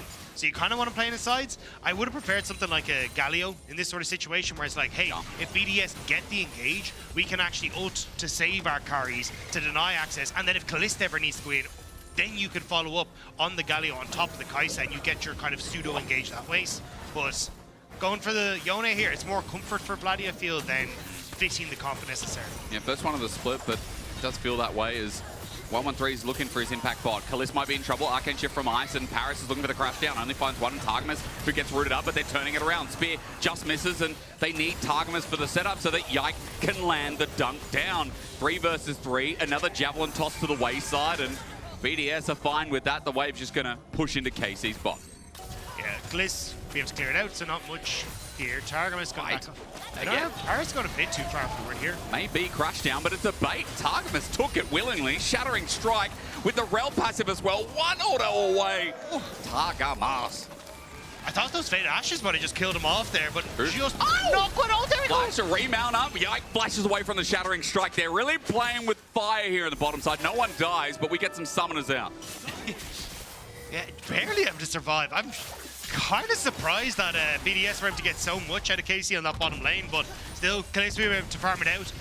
The lack of summoner spells may make something like these Void Grubs a little bit more precarious for KC, because again, a huge amount of this comp wants to look for poke, try and follow up, and then be okay. But if you are flashless and you've got Irrelevant with a big old Lorne ultimate coming for you, I think you're in a lot of trouble. Big agree. I think at this point, though, Dagda, we've already established BDS. It's been a good early game, despite KC having a bit of a gold lead here. There's been no objectives taken so far, but both teams are really thinking about these grubs. You can see Targamas has already made his move up. The same can be said of Paris, who starts syncing up with mid. I'm going to look for those ultis, though, Dagda, because it's going to be obvious. BDS at level 6 are a lot stronger, considering Nidalee doesn't have a level 6, considering Kana doesn't have a level 6 either. There's just more inherent power here for BDS that they're trying to fight with for now. Yeah, I think the most important part, if you're BDS, is trying to control these little choke points here coming into the Void Grubs. So then if you can always fall back into those, you can start to poke. But the second you end up all grouped up in the one spot, that's where Irrelevant can get a lot of value from those Ornn ultimates. So if you end up taking that fight too far back into your own jungle, you're going to be in a significant amount of trouble. So this is where I think for KC, it's, hey, can we find a pick? Can we get mid-push? Can we slow down BDS taking that objective, rather than actually trying to force onto it too quickly? All I can think about right now is that one kernel in the back of my mouth that's still there for some reason. And I'm going to need, that's water from you. Now, I'm not taking your water. Okay, but sure? I will use the coffee that I'm having. By the way, anyone who has coffee past midday, like, not a good choice. Yeah. Right? Some people have to do it, but I'm just going to tell everyone out there, don't have caffeine past midday, all right? It upsets you. It takes like 12 hours to get out of your system. Like, no cap. This has been Health with Hysterics. Would you like another tip? As you can tell from him furiously shoveling popcorn into his face earlier, that's incredibly healthy. If it's got kernels in it. Oh, my stomach.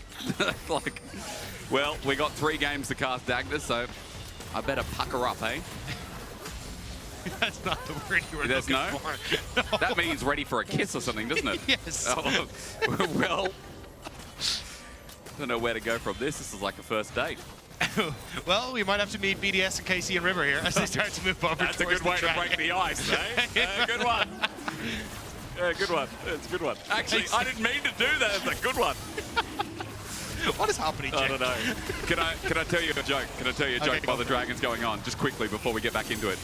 You know, because thinking about jokes. A duck walks into the bar, gets a couple of drinks for people in the bar. Everyone's like, yeah, you know, like that when the Hextech Drake goes down and then we trade objectives. The duck walks out, the bartender says, you haven't paid for your drinks. He says, mate, you can put it on my bill. That's good. It's a good one. That is terrible. It's getting hot in here. All right. All right. Yeah. Well, I don't know how to move on from this, Jake. I think you've successfully brought us down so many different rabbit holes that we're just going to have to nice and easy back on out. Yike! Thank you, screaming fans, for trying to get us out of here. That's how funny the joke was. Sometimes I think if I was at a comedy show, like how hard would that be? Like, would I get a laugh, you know? No. One of the things I wouldn't, no, you're not meant to say that. You're meant to say maybe. If you tried really hard. No, the comedy's about not trying hard, I think. It's just naturally being funny. Okay. That's what makes a comedian. Like, if you've heard Carl Barron, that dude is naturally funny. I feel like you're just, is this an Australian? Yeah, it must be. Because I feel like if I started naming like Tommy Tiernan and stuff from Irish lads, you'd have no idea. Ross Noble? Russell Brand? Is he funny? He's UK. Is he? Oh, he's, sorry. But that's all I've got. So Darryl Green. Ooh, yeah. Bald-headed guy? Yeah. He's I mean, the way he talks is very funny, I think. You know? It's just really because he has an Irish accent. It's because it's a really thick accent. Now, where were we? Early game, doing nothing. Dagda, I wonder if it's going to be ruinous Attica in this game. Dude, you know, yesterday I was watching TL 100 Thieves. Okay. I don't know who won the best of 3 in the end because I had to go to bed. But game 1 was more than a kill a minute, still voracious Attica. It was literally... That's impressive. It was like a 15, 16 kill game by the time they got to 14 minutes, which is when the cutoff is. Heaps of trading. Voracious Attica. So, Well, we might get a little bit more action down on to this bottom side, so maybe that could add into the mix, but yeah, I think it'll still be voracious because you can see 113 starting to move in here on this bottom side, but you've got push in mid from Nuke. I just don't really see an objective that they can try and play around for the moment. So I think it's just kind of a take it easy and chill again. Like, as BDS, this like slow, methodical play where you're playing for objectives actually does work out in your favor, because if you're holding on to turrets, KC just can't really get enough control of the map to make this composition work. So this may look a bit weird, but it's actually good for BDS. And as you said, when you have something like a Zyra Ornn on your team, everyone can spell it out as well. The slow push for the bottom side is just going to net and turret plating for Ice, and Targamas and Kalist trying to defend, but for now, BDS still get full range of access. They get the plating, unfortunately shared between 3, but 113 will keep zoning out, while Yike and Bloody tried to walk down, still thinking about it, but it's just choosing between. They're not really getting anything done. Yeah, it looks like maybe they're trying to set up for an ultimate on Bloody in mid lane as well, or interrupt him as he starts to move down, but as BDS, like again, just keep working, chipping away on this. Yike now in the vicinity, but you've got Nuke who's covering until Bloody shows in mid. Throws a spear, nothing happens. As you said, cover's still there because it nets more gold from the plating. Nice. And it also kind of denies Kalist using a lot of the power spike of Kai'Sa. Like, Kai'Sa is a good matchup into Ezreal because you can go for this Void Seeker into the immediate killer instinct, and you can burst out the Ezreal on those quick trades, but may look for it here. Maybe like this, Xenoblade follows through. Shield of Daybreak's not too bad. Kalist is getting damaged down. The True Shot Barrage is about to take out Targamas. He gets flashed on and silenced by Ice, but now, as you said, all it takes is Kalist, and he flashes instead of getting that killer instinct which comes from his eyes. A double over to the KC hyper carry, and one move is all it takes for KC. And the Targamas may have gone down, but it was a valiant effort that nets the double kill for his AD carry. And that's exactly what I was talking about. The amount of pressure BDS were putting on bot side meant you couldn't really play through the strengths of this matchup. But right as we're talking about it, Kalist pulls the shotgun and manages to get the play. So Paris getting clipped with the Zenith blade. Targamas does take a ton of damage, but even then, because Ice has to flash, he ends up overcommitting. And at that stage, Paris tries to defend him, but good cleanse, immediate flash forward, hits the passive damage, and then even with the follow-up, it's still Kalist who's able to get the double kill. An impressive split again. It's been talked about for the last 3 weeks, but this guy has really shown flair. And it's hard when you come into the LEC. I think it was Vedius talking about it. I know a lot of our team have just said the same thing, which is it is hard to come in. It's your debut, your rookie year, when you've been overhyped, I think. You know, at first I thought maybe I was wrong. And then to perform this well. Now, BDS, we come back live. Side note, it is going to be a 5 grub game for them, it looks like. Or 4, excuse me. If I could do math properly. So it was still them to get the feats of warfare. As objective-wise, no one's really on the board just yet apart from those dragons and grubs, correct me if I'm wrong. Look at the movement on bot though. Targamas Hurricane, BDS in the area. Bit of a mixed call as to exactly what they want to try and do, because Ice and Paris are starting up the dragon. You've got the Zyru's on the way down, so looks like actually they'll just be able to kind of look for some of the Void Grubs and then immediately move in towards dragon. KC a little bit slow on the move. Yeah. That means it's just going to go over to BDS. So I get my answer of a question if this is just going to be feats of strength. Is it the objective? Because, I mean, with the grubs. Yeah, they have us. You can see it. They have it. The boots. Nice. See the boot? Show me the boots. I can't because my... There we go. No. Try again. Oh, that button. There we go. This one. There we go. Perfect. Nice looking feet. Yes. As you can see, our there was not a menu in my way at all during that. No, there was not. We can't see. Well, Dagda, feats of strength acquired. Now what? That's your one touch of the board. I'm allowed only one each day. Day? I thought it was a week. Oh, was it? Well, what the audience doesn't know won't hurt them. This turret's gone. That hurts. But yeah. Yes, first turret. Yoink. And also they didn't realize how many members of KC were down on this bottom side. You can see Paris was trying to move in to help facilitate Nuke pushing that one back out, but now in a position where it feels like BDS just are unsure of how they want to try and progress the game. And this is where you can actually get value out of something like the Yone, where if you're now, as you can see, TP and Nuke to the top side, it looks like you're trying to opt into Irrelevant being away from the structure. But honestly, in this sort of situation, I'd nearly opt in towards Nuke being your side lane split pusher and being away from the objective and having Irrelevant there to start off team fights. Because with their current setup, it's actually difficult for Paris to really start anything for you. True. So I'd rather see like Nuke as the furthest from the objective and Irrelevant, even if he loses out the push slightly, just being there to have that horn at any point in time is more valuable in my opinion. And as you said, you know, the chase work that he can do against him, even though he's got Black Cleaver, that Ornn got a lot of gold early on, so it's not like he's in a bad spot as we ignore side lanes for now because it's all about this fight that KC are trying to brew in front of the Herald, but it's way too late again. Objective setup not there, and BDS take it handedly. Once more, BDS are getting this objective game under their wing. And this is why I think a composition like this is really difficult to try and operate on, because if you don't get off to this nice lead, like you've got a little bit of a gold lead, you can't get control around the objectives, you can't really look for the poke, you're not getting your waves in a position that, oh, you can actually trade on the cross map for it. And now you have a Rift Herald that is probably going to be looked to crack open that mid lane turret. And once mid lane falls, trying to get control over like any of these areas of your jungle just become really, really difficult. Where is it? Hang on. Dagda. Second. Come back. Yeah. Okay. But trying to get control over any of these areas of your jungle becomes really difficult because you can always just play to invade onto either side and just make it very, very difficult. So I think that's where, if you're looking towards the BDS guys, you got to try and go for the Herald on mid. Apologies. Just ignore me giggling. I'm so sorry. Dragons in 2 minutes 10. Everyone's like, what's he laughing at? He's popcorn. It's popcorn. It's a half HP trade, just the Aurora thing, as Kana's about to get a fistful of damage into melee range. He plays with Icy Flash away. Call the Forge God doesn't land though. Hang on a minute. BDS do get the kill, but they've used a lot for this. Targma's playing with time, but now he's playing with power. And Ice showcasing that first hand under the turret. Wait, Vladdy teleported in just to get killed. This Herald charge is going to be cheeky. There's a smite there, but this time it ain't the hilly play. 113 has no backup in his way, and BDS get the turret, they get to play again, and I feel like KC had an option there. Yeah, I'm keeping my eyes on towards mid though, because when everyone kind of investing on towards the bottom side, how much damage can Nuke do towards this turret on mid? I mean, imagine he'll take to about quarter HP, but I don't think he'll actually get it. But we see as we come out of the replay. Either way, this is just a great engage, and this is why I love having Irrelevant with the main squad. Is this like 4-1 split push, which BDS have set up for here, because it allows you to go for plays like this. You have a ton of damage coming from Ice and 113, so just being able to play off of them is perfect in this situation. True. You get the double kill. You don't quite get the extra charge, but this is exactly how I want to see BDS play this. I mean, again, as you said, like even though Irrelevant doesn't get the ulti, the utility that comes through where Vladdy just can't move in the end, it's a feat to behold. As I have to say, the Ornn items are also starting to come in. He's got his own with the Unending Spare upgrade. Did Medic say yesterday it's just called Masterwork item? Masterwork, yeah. There's no names on it. Because I remember Syzygy and like Typhoon for Gale Force. They have really cool names. You know, and I miss that.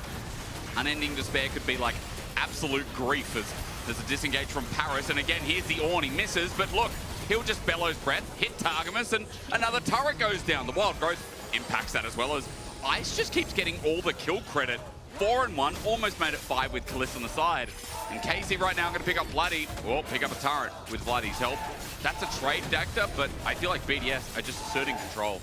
Yeah, but I prefer the mid lane take for BDS than giving over top. Sure, Vladdy will have a little bit more room to play, but in the grand scheme of things, you can always continue to collect these waves underneath the turret as Irrelevant and not really be in too much trouble. You can see he's even looking for some aggressive trades, but it does just mean that for a lot of Dragon setups, it becomes significantly more difficult for KC to really try and contest, because they do have to try and play into like this sort of situation where they're coming for plays through here. But if you can actually set up a little bit further in towards the enemy jungle as BDS, then you can look for Ornn horns in these congested areas of the jungle and make things significantly easier for you. Like I wouldn't be surprised to see Irrelevant actually TP immediately in towards like one of these wards that are into the Dragon phase. He's backing now, I think it's a HP thing, or at least a mana bar worth. Yeah, he's also there it is. got a Koenig Rookern as well. Good call on that Dagda. TP's in. Nuke is also making his way over, so it's going to be a big fight, but a big fight if KC think to take it. Third Dragon.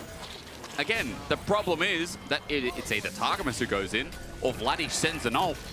It's going to be perfect.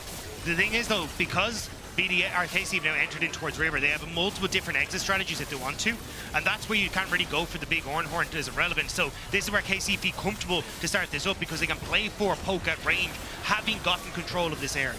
But look at Ice's poke. True Shot Barrage misses. That's one thing. Irrelevant now coming in off the east wing. Is that west? That's the right. And never mind, ignore that as KC say goodnight. That's over to Atakan, who's going to reset, and BDS now sit in the pit. Just having priority themselves. Irrelevant always sitting off the side. No way to stop the call of the Forge God as we revisit for round 2. But KC have taken a bit of a brunt of damage. They need to wait for Yike to heal up. Again, though, KC now have to fall back, which means they're giving up that large area of control, so they have less room to get away from Irrelevant, and he knows it. He's going to call it in just a second. I feel like KC have to be so careful with how they approach this. Harris does get hit, though, so that's good. At least some of the poke landing, but call the Forge God now there, and in a choke. That's going to be trouble. It's onto Kalist as well. No chance!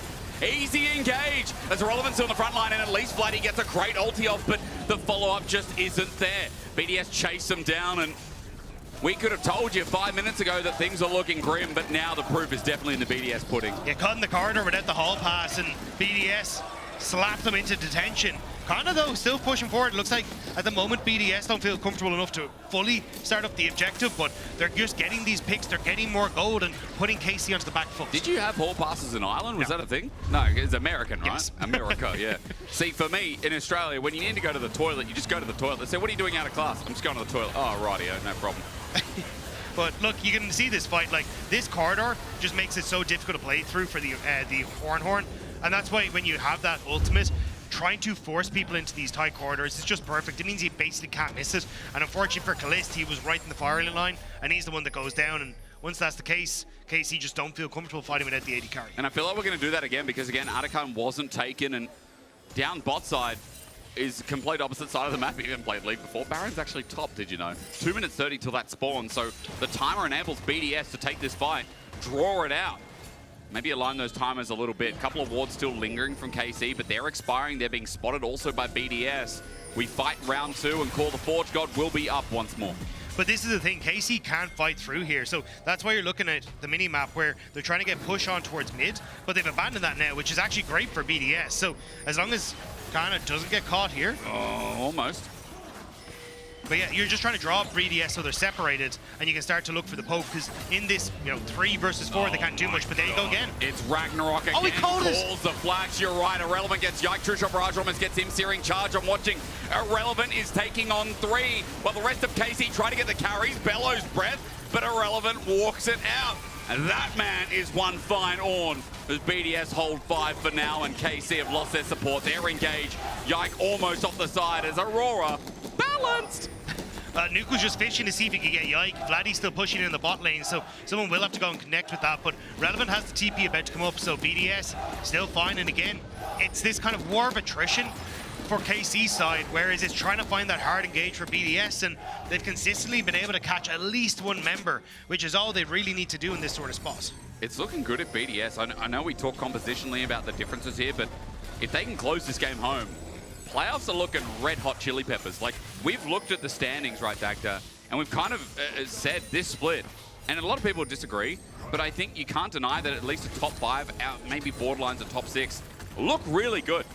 At least some of their peak games, they look fantastic. But it's also like BDS finding this kind of identity where it's like, Irrelevant last year wouldn't have been like, oh, he's a fantastic Ornn player. True. But the way he's commanded space, the way he's actually playing the tanks, again, speaks to a lot of the work that goes in behind the scenes on BDS, a team that didn't look so hot, now contesting with a team that very much deserves to be in the second place spot. So I think it's just sick to see how many of these teams are coming in, learning the new identities, and then picking up champions or styles that wouldn't really traditionally fit these players, but now they look great on. And that's why this final day, this final showing, before we go into BO3's Fearless, before we get to those BO5s, some of the later teams as well, is really important to see some of those draft identities, what they look best at, and what they've got in the think tank.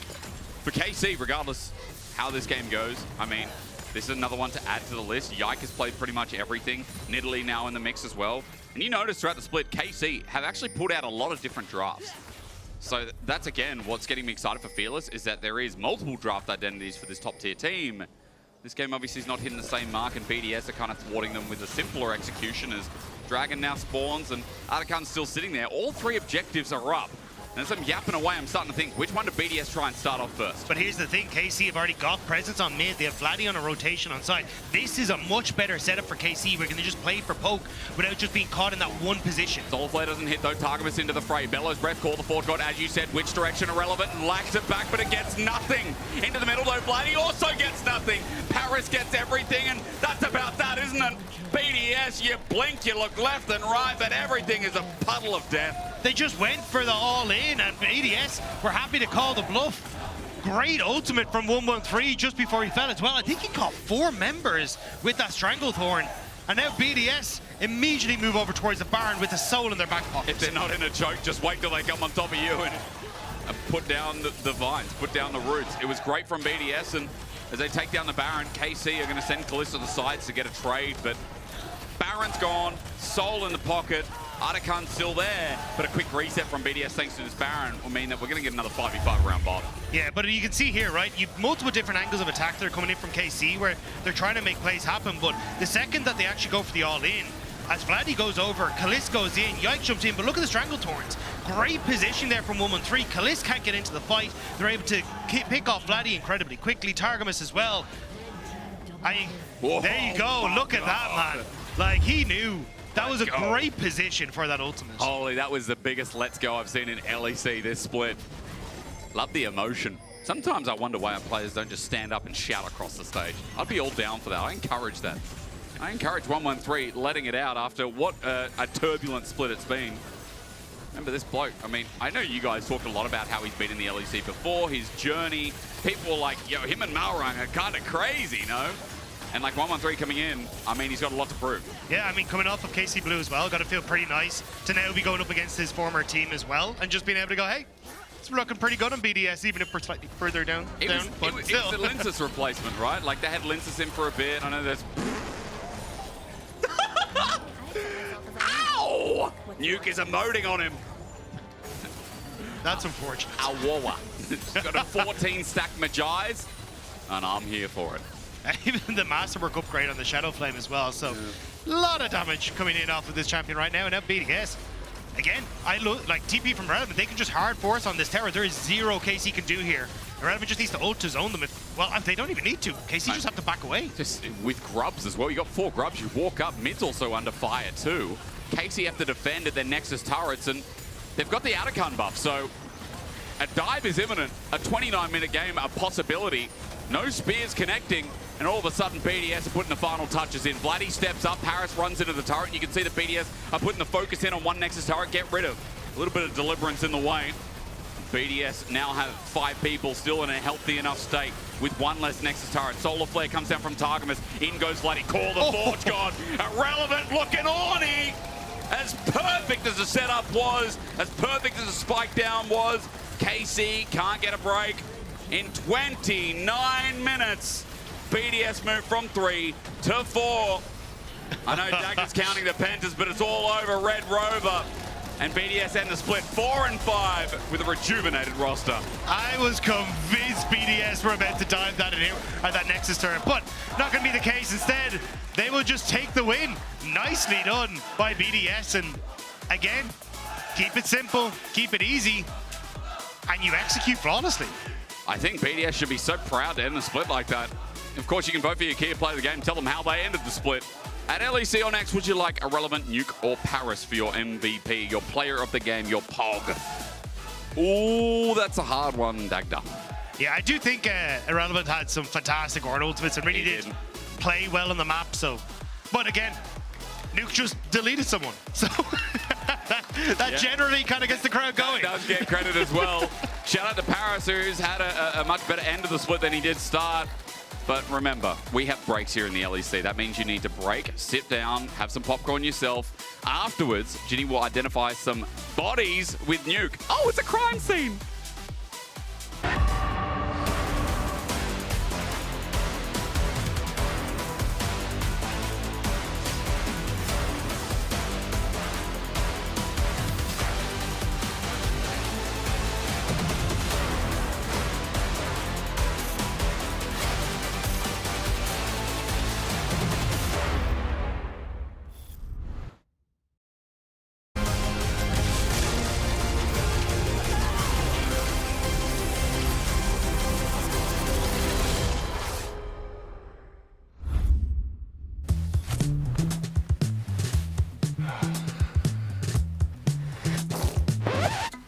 Hey, Dragos, you ready for the...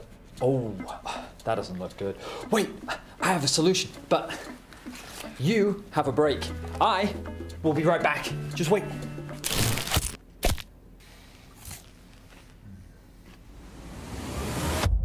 Have a break. Have a Kit Kat. See? I told you we'd figure it out. I don't think this counts. Come on, let's go.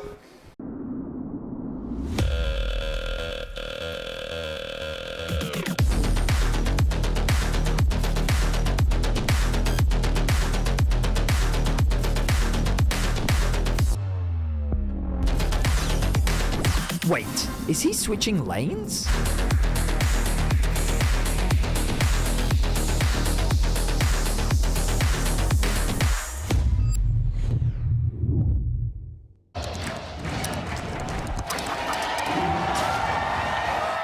Red Bull gives you wings. The human body was built to move. Not trapped at a desk in one singular posture for 12 hours a day. It's time your chair evolved. This is Secret Lab Titan Evo. Ergonomically engineered for you, gamers, hybrid workers, artists, backing your every move.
Yeah, get up. I'm waiting you and Kana. Get up. Kana, look behind you. They wait. I'm coming, I'm behind. I'm behind. I can heal you if you come to me. Yes, flash is good. Yes, flash. We win the fight. I won. Chase. F them. Oh my god, I'm Welcome back to the LEC. I'm Ginny, joined with Odo and Victorious Nuke, where we're going to be looking after this interesting day so far at the LEC. I want to put you both to the test. I'm going to show you a couple of clips, and then you guys are going to have to guess which one of the LEC pros was on it, especially after they're dead. Okay. Oh. So it's a matter of how well do you actually know your fellow opponents, maybe teammates. I mean, sorry about that, you're tired. Alrighty, let's jump straight into it. I would, first of all, also congratulations to you. Thank you very much. Great way to end the regular split. Looking forward to seeing you in playoffs. But clip number 1, let's look at it. You can look at it on the screen. What team is this? Who is it? What are they doing? Okay. All right. Okay, you have to write it down on the whiteboard. You can't just like look at the screen and nod. Okay, my bad. Okay. At the replay behind you as well, if you need to like really I dig really need deep. as much help as I can. Oh my. Isn't it your job to watch the games? Okay, finished. All right. Let's put up the guesses. I'll look at you first, Nuke, because MKoi, Rogue, Jojo, Mirwin, GX. Opponent. I forgot who they. I forgot. Your biggest op? I forgot who they played today. It does not Okay. GX, no? You know, I would love start with you, Nuke. Why do you think this was Jojo on MKoi? I remember. You can't say that you remember. You have to give analysis. No, okay. Hey, that's rigged. That's rigged. Sorry. Jojo likes to TP a lot to help his mate, but the thing is that he was alone, and yeah, I think they just inted, so yeah. They just called So him it had to be the American. Yeah. Oh well. Why did you Beat think up it on was? the import. Why did you think it was GX? Because they also had a sign in the game. So you're actually just playing it based on. True. I mean, GX is my old team, so I'd have been happy, you know, if it was. All right. Anyway, scrap that. Let's go to clip number 2. It's gonna start playing on the wall behind you on the TV. Take your time, look at it. Who does this kind of stuff? And why are you both already laughing? What's? It's so iconic. Yeah. Bring around the rosies. And we're just waiting for that. You know, I see this a lot in solo queue actually, where people really try to get that pink ward and then unfortunate circumstances. Oh my god. Oh. Okay. Okay, I'm good now. I'll start with you, Odo, because you were late last time. Jackie's and Hilly Sang, and you think Jackie's Hilly Sang GOAT. You added GOAT with a smiley face, so I would love to hear your analysis. It was crazy mind game. He kinda like... Was it? He kinda owns him, you know, in this play. He was like going backward, forwards. He's playing with his mind until until he does. But he's doing that to everyone, right? I'm sure you would fall for the same trick, because when he does this in the brush, you're like, there's just no way. Okay, I will stay because I thought he would int, but in this case it was good. But that's how he's the GOAT. So he would have caught you as well. Probably. Probably. Probably. And you had it right because you probably just remember the games. Oh, I did the segment just earlier with that clip. All right, clip number 3. Let's roll it and have a look at this one. A little bit of analysis in terms of what team we think did this. Ooh. Honestly, this person has a driver's license, I think. Pretty good. It's pretty good so far. Is he gonna stick the landing? $1 million question. Okay, nice try. Oh, he died actually. Okay, who do we think this is? Write it down. Let's go. Let's get to it. Oh, you got caught lacking with the empty whiteboard. Thank you, camera person. That was really funny. Come on, the Ziggs was today. Yeah, I remember. Guys, you can't you remember No, it? I don't remember. Oh, of course you remember. I don't remember. It's my Rigged. pure guessing, my pure knowledge. Okay. Why do you both think it's the same person? Odo. Oh, okay, true. Well, because I also remember it because I watched the game just probably like he did, you know, because he remembered, obviously. I didn't remember. It was my pure guessing, my pure thought. Let's actually dig deeper here into the analysis then, because MKoi, right? This is a team that has been doing really well. What are some of the mistakes that you see them do when you play against them, Nuke? I mean, Koi, usually they like play a lot of times too aggressive, and this kind of like I think against good team, it kind of backfire every time. I don't consider us a good team yet, obviously, but it's like if you see them playing against good team, like for example G2 or like the sub of Tough, you will like actually see the over aggressiveness. Would you agree with that statement? Do you think MKoi, one of their biggest downfalls is that they're over-aggressive? I do think so, but I also agree with this statement that they're not a good team, so that's why they can't beat them right now. Exactly, but come playoffs, Do you have your own opinions?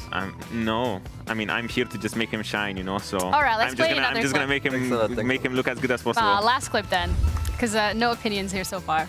This is a 2v2. Oh my god! I remember this one. Of course! No, but it was my game. Like I mean, you remembered all of them today, so I'm not So surprised. it doesn't count.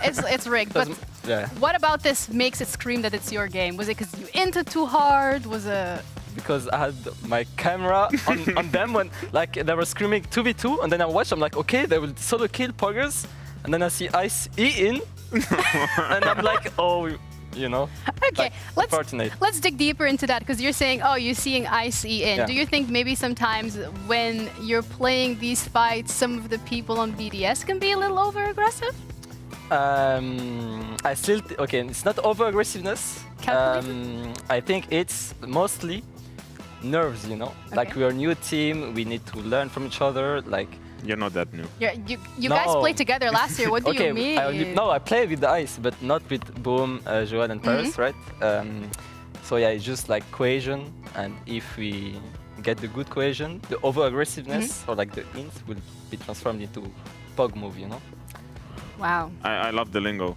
That's kind of like what solo queue teammates would say. Oh, it was like calculated aggression, but I'm not good at maths. That's also why you guys are dumbing down on the team comps, you know? The brother in the top lane is playing a little bit of porn now. Yeah. I thought you said you were here to make him shine. That's like bash on him. But let's talk. You know what? I'll make this all better, because we're going to give you Kia Player of the Game. You actually did earn this. This is your 4th one, which, if I remember correctly, you are tied then with Raz Zork. So you're both like You got 4 out of 4? Yeah. Actually true. Oh, you're that good. Damn. Low-key rigged, no? Yeah, it's the emote at the end, yeah? All right, well, thank you both, gentlemen, for your very great analysis of I Remember. I truly appreciate it. We're going to be, that is it for us here, so thank you. And we're going to be heading over to our casters, Dagda and Hysterics, for our next match, G2 against Team Heretics. Oh, yes, we are back here again. We are your casters. And I have one thing to say to you. One, G2 need to end strong. Otherwise, I'm just going to start saying things like it's not G2 split. This is not the G2 of old. G2 are disappointing. I feel like I can say that this time. And remember, you told me off. You said, no, Hysterics. G2, it's only week 1. I think I can say like that. Yeah. Now it's different. They might be 5 and 3, and people go, "Oh, they're top 4. Oh, yeah. Oh, look at me, friend." No, top 4 for G2 is not good enough. This team needs to finish 6.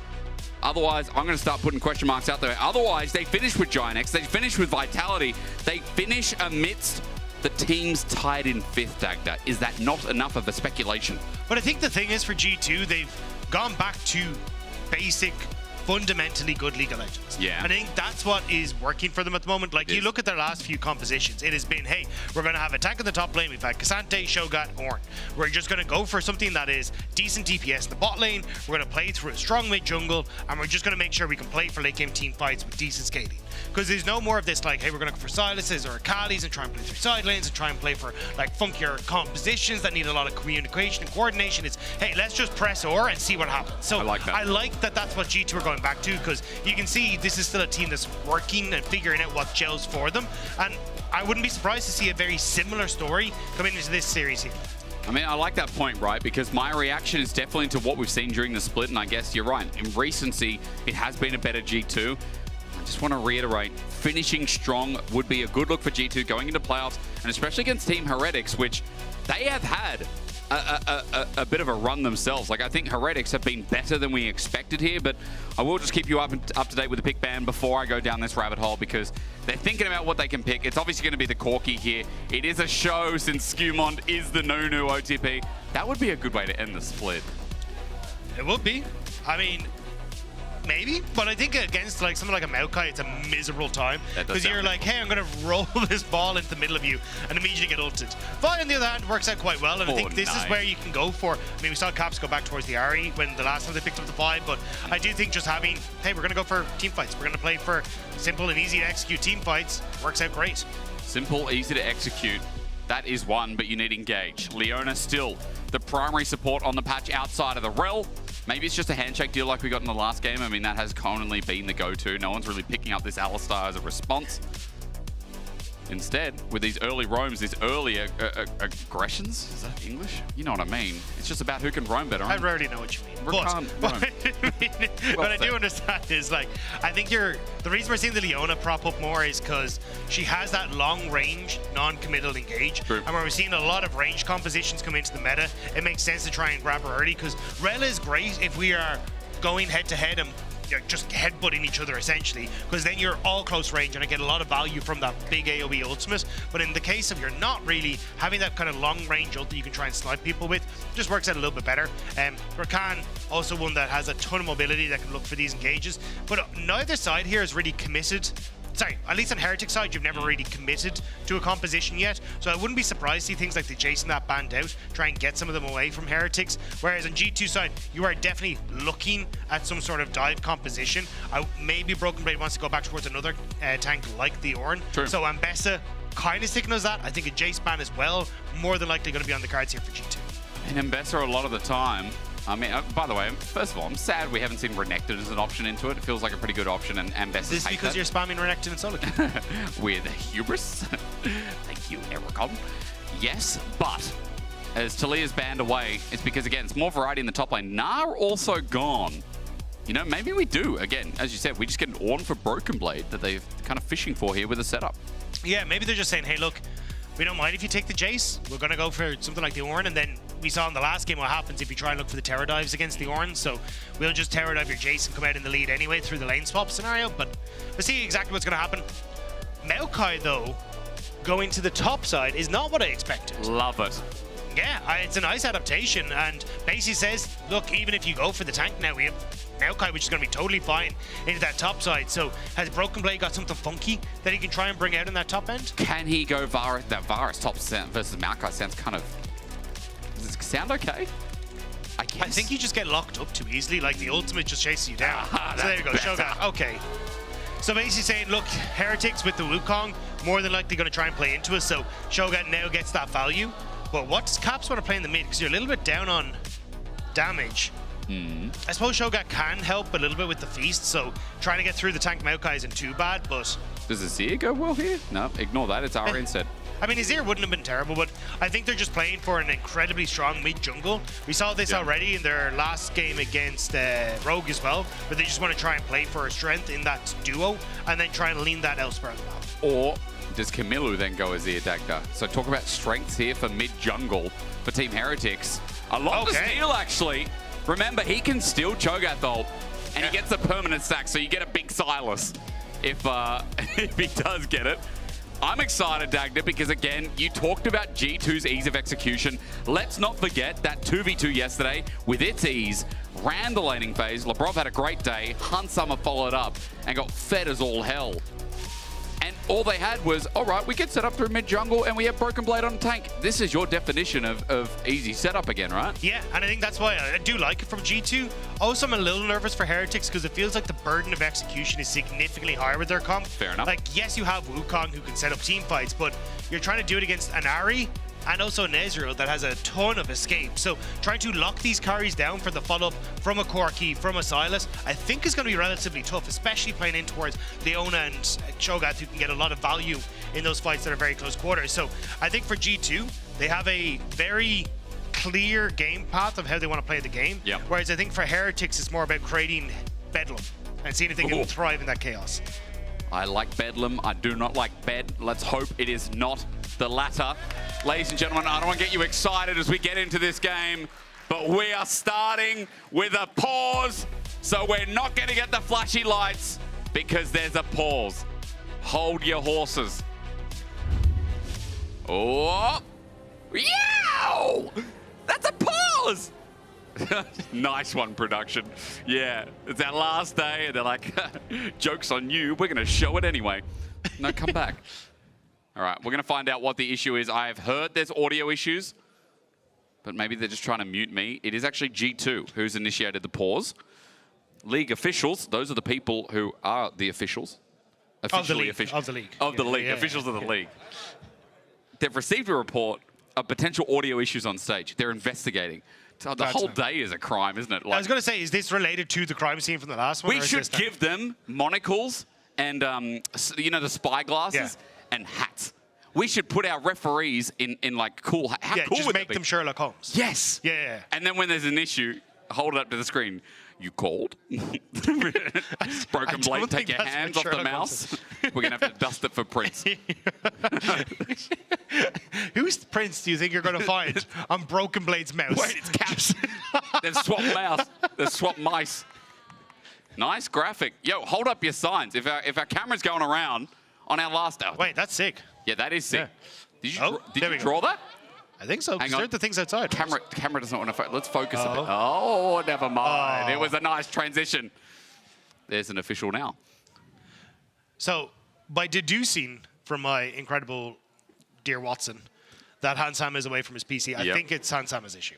Okay, I think so too. No, I said it first. So. Oh, no, sorry. No, I get to be Sherlock Holmes. Oh, okay, and I'll be Watson. Yeah. Okie dokie, Dr. Jones. I'm sorry, I don't know.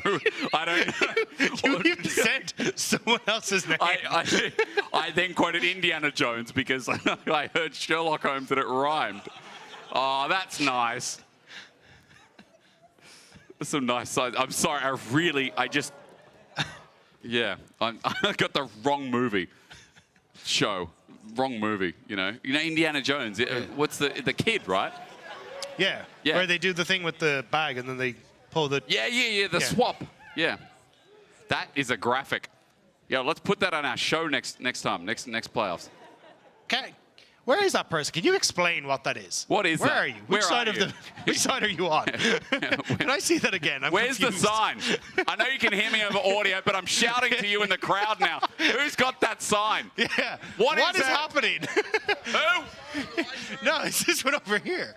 Yeah. Who? Did you hear that? It's Camilo. Oh, okay. Thank you. Thank you. Fantastic. I didn't want to offend. I just wanted to ask what it was. It is a good drawing. Now, if you're sitting at home wondering what's happening, so are we. We've had an interaction with the audience. We shouted across. We didn't really hear much, but we have some translators in the audience. So that's good. Now, that looks like a serious issue, justified and finished. Hansama looks locked in. His hair is always on point, isn't it? I think in general he is. Like, who does he go? Because they're based in Berlin. Yeah. I mean, don't tell me the barber on live, because tell me later. But do you know where he goes? No, not a clue. Because I feel like I've got to see that person. Do you think you could rock it? No, I'll go something different. I don't want to take the Hans Mama look. Okay, you know? yeah. I could. No, we don't say that on broadcast. I was going to say it would be Hans Papa, you know? But my name is not Hans Summer, so that wouldn't work. All right! Yeah! We're back! Today's a good day, except it's nighttime. Welcome to the night. G2 versus Team Heretics. And the crowd is alive with great righteousness and furious anguish. Those are big words. Medic would know what he's talking about, but he's not here. I guess we'll never know that. We'll never know. Now, Dagda. Jakey. Where were we? We were talking a lot about G2's comp and how easy it was to play. Oh, no! No! All right, we need to find a different fan to yell at really quickly. Cameraman, get on it. Get on it. Show us the signs. Yeah, we've seen those signs. I like the G2 shirt, by the way. Yeah, it looks like... Yeah, the cosplay is sick. Yeah. Shout out to the cosplayers here. I think we have cosplayers here like every day. Not to take away from the cool cosplays, but it's just the effort people put in. That is a dance. Oh, yeah. Rocking it is the crowd today. Look, you should embrace that. Don't sit down. Why is there a TSM? We need a dance camp. That's what we need. We do. Yeah. Why is there a TSM sign with XDD Lost Retonus win? Yo. Shout out to TSM, I guess. All right, we're back in. Yeah. Hey, hold. Don't get too invested in the game yet. We could be in for a little surprise. I think we're good. You say that. Yeah, because apparently it was a Heretics player that wanted to adjust some mouse settings. So it's opposite issues, which means that now we should be sorted. We should be ready to go. And Heretics are invading on the bottom side, which means G2 might be ready, need to be ready to go. Yep. But I think it's just to make sure that they can actually spot out exactly what the hell is going on. But it looks like we're standard lanes for the moment. All we need is a carrier toilet break, and I think we'll be off to the races here for this game. Well, Hansama gonna just make his way to lane. Yeah, this is bog standard, so nothing too crazy happening at the moment. Now Broken Blade back on Cho'Gath, though. That's exciting. Reminder as well, both these top laners have sustain in their kits. Maokai spells versus Carnivore from Broken Blade, which is whenever he kills an enemy.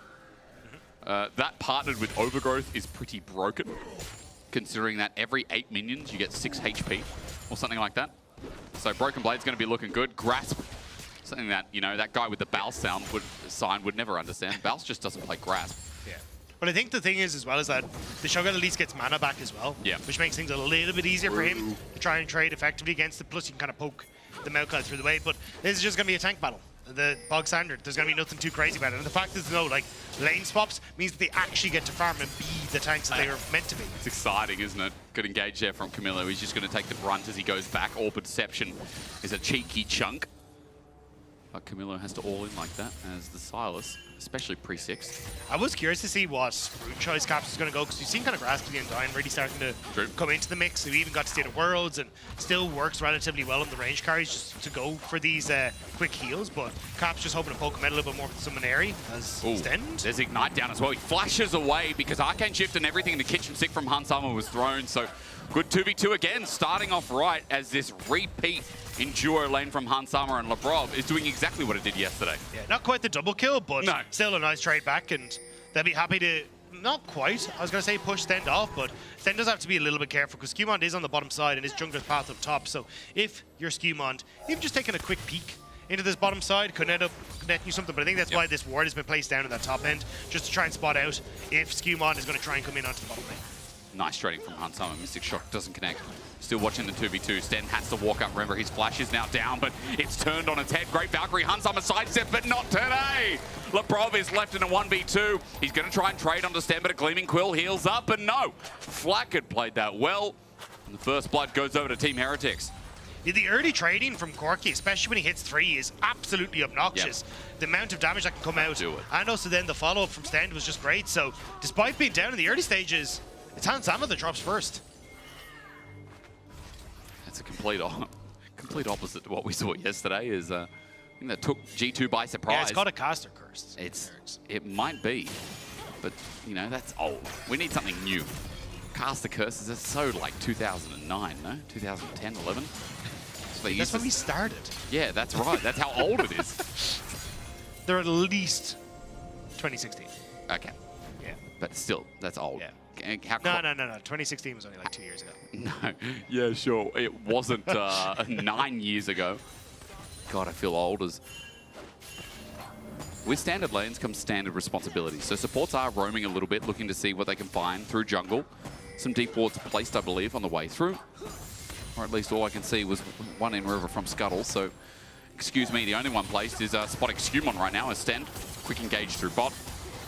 Yeah, Hansama just bullies him back, but he'll be fine. Gleaming Quill sustained with Sheo thinking about setting up for a dive. Yeah, the bone plating is now gone on Labrov, which is why that trade looked very one-sided, but level 4 hit, I'm not sure how much they want to go for this. I mean, Sten's still in trouble. Zeta's blade is there, so he can't juggle. Sheo goes in first. Hansama has nothing, and now he has nobody. Dead again, this time the kill over to Sheo. G2 tried to immediately go in the offensive, but I think it kind of backed. Okay. Yeah, well, I think it kind of backfired on them a little bit because it meant there was no CC then for the person that took the tower aggro. So Wave will get crashed. Labrov kind of just being more of a nuisance than anything. He has his Ignite up, so I think with a full combo and W damage, he could kill. He's going to ignite this Corki, isn't he? He's going to do it. Yeah. Do it.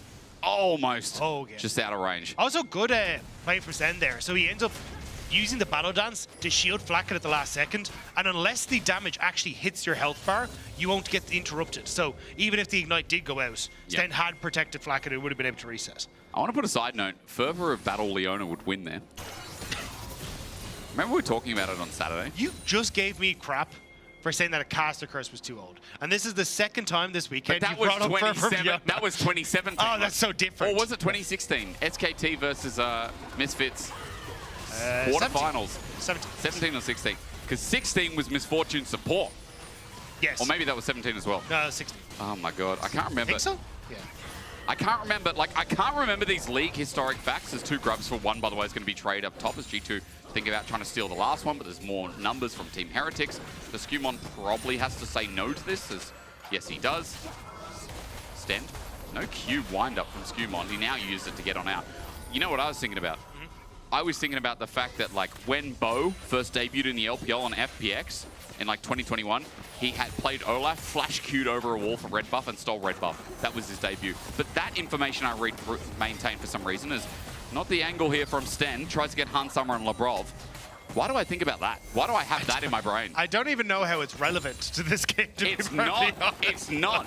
I'm glad you felt the need to bring it up. I had to. Yes, I think for G2, they're just trying to opt in towards different lanes. Camilo still has the ultimate, though. He can chase him down. All he needs is a Kingslayer, gets the landing, chain lash out, and last Spirit Rush to disengage. Caps is low. Flash still available for Caps. Camilo has run out of his ult. Caps has one more charge, though. Goes in. Oh, the flash! Flash away. Now Caps has him in his way as Camilo Charm at max range. The kiss of death from Caps. Caps shows that he's just too good for the rookie as he managed to get the solo kill. Nice attempt from Camilo, but even if that had worked out, you still could see LeBron and Skewmond were in the vicinity as well. He was always going to fall.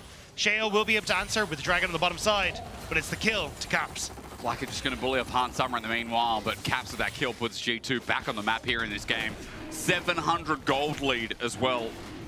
And Caps right now the only lane looking like it's running over its counterpart. As we'll watch this again, I mean, this was a long, drawn-out 1v1. Yeah, but look, I appreciate the attempt from Camilo. Like, he sees his angle, has the ultimate, now you got the Q down, and knows that he can close the distance, get the Kingslayer, eats the charm, but doesn't really matter. I think he needed to try and dodge this second half of the orb, and he would have been in a better spot, but just wasn't quite able to do so, and now he has no charges left, and I just clipped again with that orb of perception. And now Caps just feels comfortable go in, good flash away, knowing that as long as he keeps his distance, he can just puffer him down and make it all good in the end. Clean in the end. Yeah, yeah, Camilo. But again, that was a nice 1v1. I'd much rather see a rookie go for it. Like, too many times you've seen people talk about, oh, the Caps effect, which is people are just afraid to make a play because of the name and the legendary status that he has. But fair play to Camilo, like he went for it, and that was very, very close to working out in his favor. Yeah, you can go one way or the other, right? You can be, you know, quite scared. Scared's not the right word, but you can be reserved, right? Yeah. As you said. Or you can just try and play out the 1v1. It hurts that you lost it, but still, in the end of the day, Caps now has no summoners. His ult is back up, but we'll have to see what he does with it because he's got a bit of a lead. Camilo's going to have to really fight fire with fire at these objectives. 1 minute 20 until the grubs, by the way. That's the next one spawning. While we've swapped lanes, but still in a standard setup, where top laners are now just battling it out on the bot side. Yeah, especially for Heretics, this game doesn't matter really in the grand scheme of things. Yes, they can catch up to BDS, but when there's going to be a draw for how everyone's going to be placed into playoffs, coming into this position doesn't matter too much. Yeah. So Camilo can have a bit of fun with it and just make sure that he's happy out. Soulflare stolen by Camilo. 50 seconds till grubs. The action coming shortly. To a theater near. Yeah. I just wanted to keep it for cinema.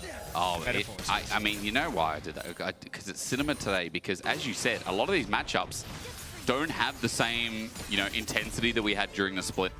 It's the end of BO1s till we get to BO3's Fearless and BO5's Fearless. This is the last best, our second last best of one of the year. Of the year! Yeah. Wow. And that means we get into some real innovative stuff. If our audience here today and people at home haven't been watching Fearless across the world, it's good. It's kind of crazy. It's real good. And we're going to see some of these more wackier drafts come out. And you start getting these tier lists of like what's good. You know, I think we're kind of preparing with that. Things like Cho'Gath Ornn showing the versatility of G2. Anivia top. Anivia top, that's right. That S tier, obviously. So the grub takes for now, Dagda. Team Heretics started off. Yeah, kind of got G2 in a decent position, though. If they want to try and follow, they just need Caps to start to lean over. But TP now from Carlson in behind. This is going to send G2 running. I don't know if you want to try and contest now.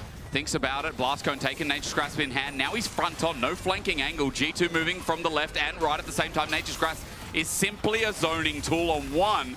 They get 4 grubs in the end for Team Heretics, but Solar Flare, they're still in trouble. Zenith Blade taken. Quickness only onto one into the backline. You can see Caps has got their number.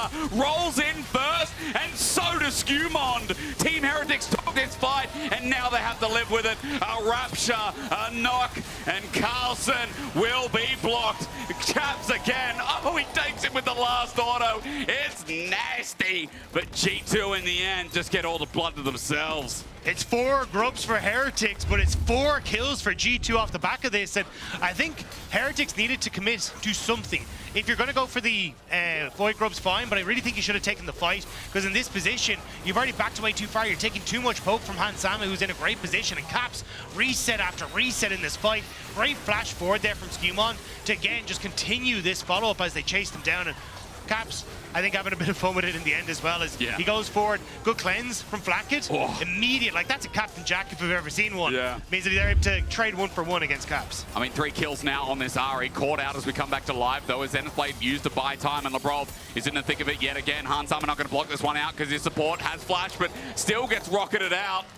Lebrov dies second time this game, and you got to remember, if you have hope in Caps, you better have hope in Flackett because he's the hero of Heretics this game. Yeah, Flackett is kind of popping off a little bit. 4 kills now, Journey Force already completed. He's in a pretty good spot to try and be the main carry here for Heretics, and Heretics have kind of shown they can fight back from some of these deficits, so still got to be a little careful here as G2. I mean, I remember last year when we're talking about Flacky D on the roster, that was like the remake of G2. Remember Team Heretics last year? People had Ghost Wonder.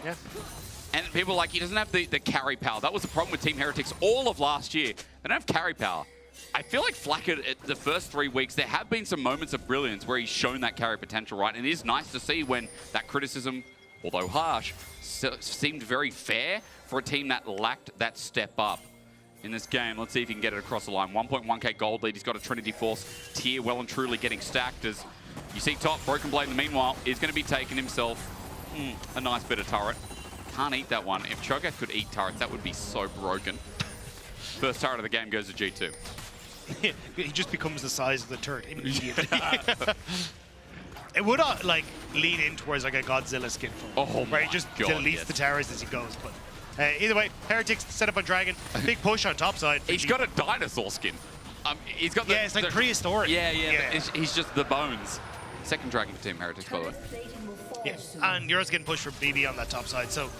Ooh, interrupt. Solar Flare. Camilo, Zenithblade. The CC layering is gorgeous. He just got lulled in, and Caps takes his free kill. 4 kills now in the mid laner, and he's still got it. Charm goes into the clone. Rapture goes nowhere. And Team Heretics now have to deal with this wave crashing in as G2 want to continue the dive. Broken Blade can take this one out. It's a quickness, it's a cyclone, but Ideal still thinks Stand is boned. Caps gets the kill. Turret doesn't connect in the end. G2 are backing away. They've already got their killers. Skewmond actually died. So it ends up being a trade. Yeah, it still, though, works out for G2 because they end up having to... they don't have the TP on Carlson, so they go for the dive. Still a little funky. I think the calling on who to focus underneath the tower didn't quite go the way, but Kimilu just didn't get to move. Great follow-up from Lebrov on the Charm. Then you get the immediate punch from Skewmond. Again, then more follow-up from Lebrov. But here it gets a little funky because you don't really end up connecting on towards anyone here. And then there's a very split call because Sten goes one way, and then the Wukong is causing enough of a ruckus in the back, plus Flackett showing up in the end. Means that G2, they kind of take the kill on Sten and just sacrifice their jungler on the opposite side. Camilo's having a good time. Like, every time, even though he gets close, he's like, ah, man, that Caps. What a pain. I mean, it's gonna be nice. It's the first time facing Caps on the main stage. And, like, but still, I think Camilo has unfortunately kind of been the butt of the joke for a lot of G2's situations. Yeah. And now you're still lining up Flackett again. He was in good position there to pick up the kill on that bottom side. He's now 5-1. So I think if you can, as Heretics, rally around Flackett, as you were already saying, I think you're in a decent spot, especially when you've got Rift Herald in 40 seconds. Well, he's in a pretty decent position if you can just hit people. This Cho'Gath is large. Like, when's Heartsteel back up? Hang on a minute. Let's just wait and see. Broken Blade. I think the quote today was, you know, you get a lot of dopamine out of Heartsteel. I think that's what Dracos said. Might have even said that yesterday. It is nice. Like, every time you get I would die for a Heartsteel stack, you know? Yeah. Like, it's so the noise. It's just the noise is just it amazing. Bonk. It's so good. 61 is what Broken Blade's got right now. I think he's had about 3 or 4. But expect that number to go up on a 2-item Cho'Gath, who is level 12. And yeah, Broken Blade's going to be chunky again, isn't he? Yeah, I think the problem is that, well, BB is chunky already with 2 items, but Heretics haven't really found a way to enable Flackett. Like, you can see kind of where they're all positioned at the back of the pit here, because they know Rift Herald's about to start, but it means Flackett loses out on mid-push. G2 get to establish themselves in River, and Caps, who has TP, is now matching on bot side, so Heretics jumping into Broken Blade is probably not the best position to be in. And into Han Summer as well. They're just taking free poke for the time being. Caps teleports in, and now he's ready to get in the thick of it himself. TP coming a little bit later from Team Heretics as they've already been poked out. Remember, there is a feast available here for Broken Blade, and even though Camilo has one himself, let's see which goes off first. It's a smite, actually, for Team Heretics, but eaten alive! Monkey on the menu. G2 are poking them out as True Shot Raj does exactly that. Caps goes over the wall, the charm into Camilo again. He can't catch a break. He flashes away. It's a good knockup. It's a good quickness. It's Corky land, but here he comes again. Hard Steel, Stand and Flacket both running because they know it's gone down fast. G2 are being chased by a primordial beast. Run, Flacket, that guy's not human. And there's nothing the Heretics can do. Stand had a sick engage, but they just don't have the damage to follow up. G2, they get the kill. They deny anybody picking up the Rift Herald on the back of the play as well. I can see as they go in here. So Heretics get the steal. Good job from Sheo. But everyone from Heretics has to back away. They don't really have anything left in the tank. Flacket ends up taking a ton of damage at the pit.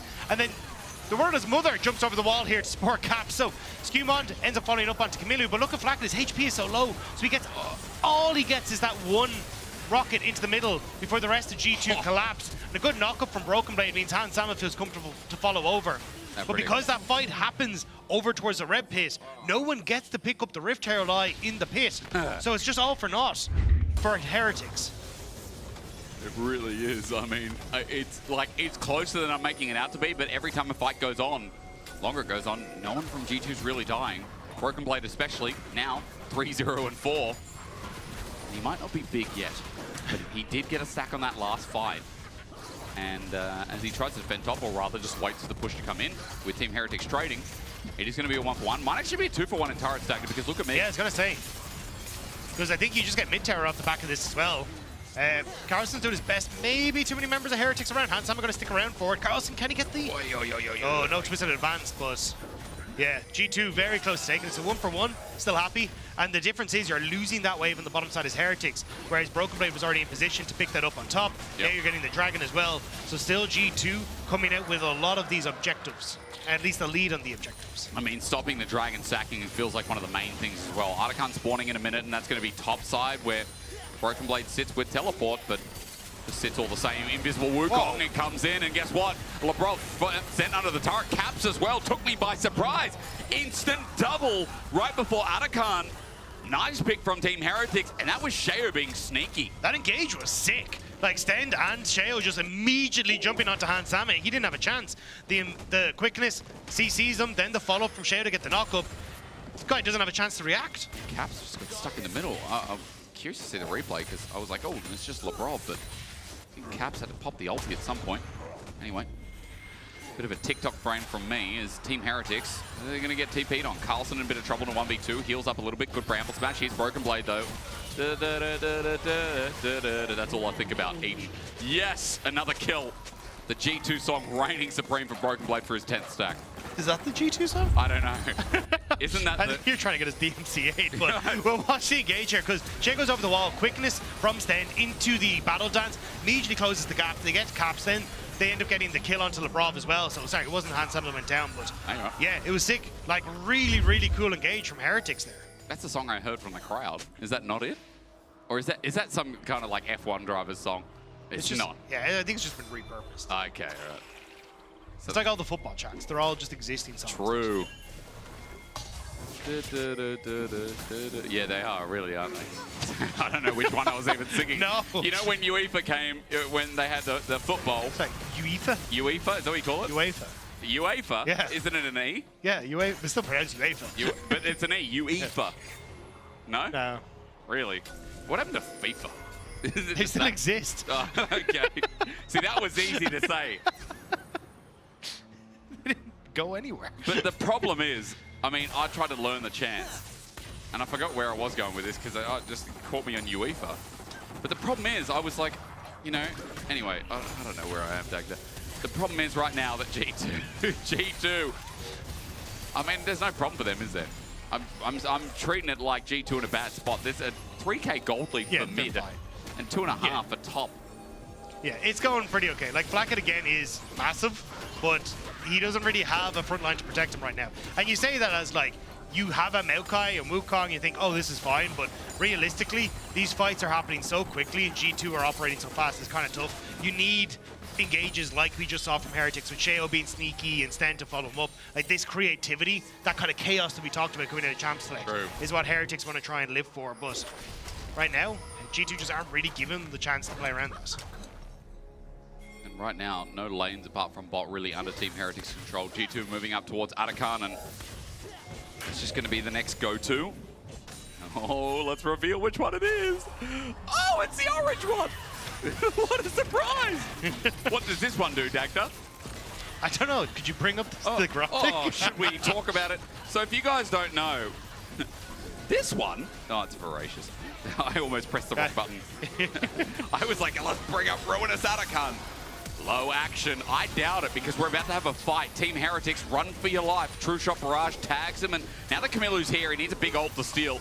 May I suggest the Feast as Broken Blade gets a hard steal stack off the clone. That's balanced. Nature's Grasp sets him up, but here he is zoning off the jungler. Reset going to come through. It's a split fight, but Team Heretics get their support in just right, but Broken Blade has already silenced the deal. Camilu once again running into the Ahri. This game has been the bane of his existence as Broken Blade starts the march. Left, right, left, right. Cap's going to do the damage so Broken Blade can sleep at night.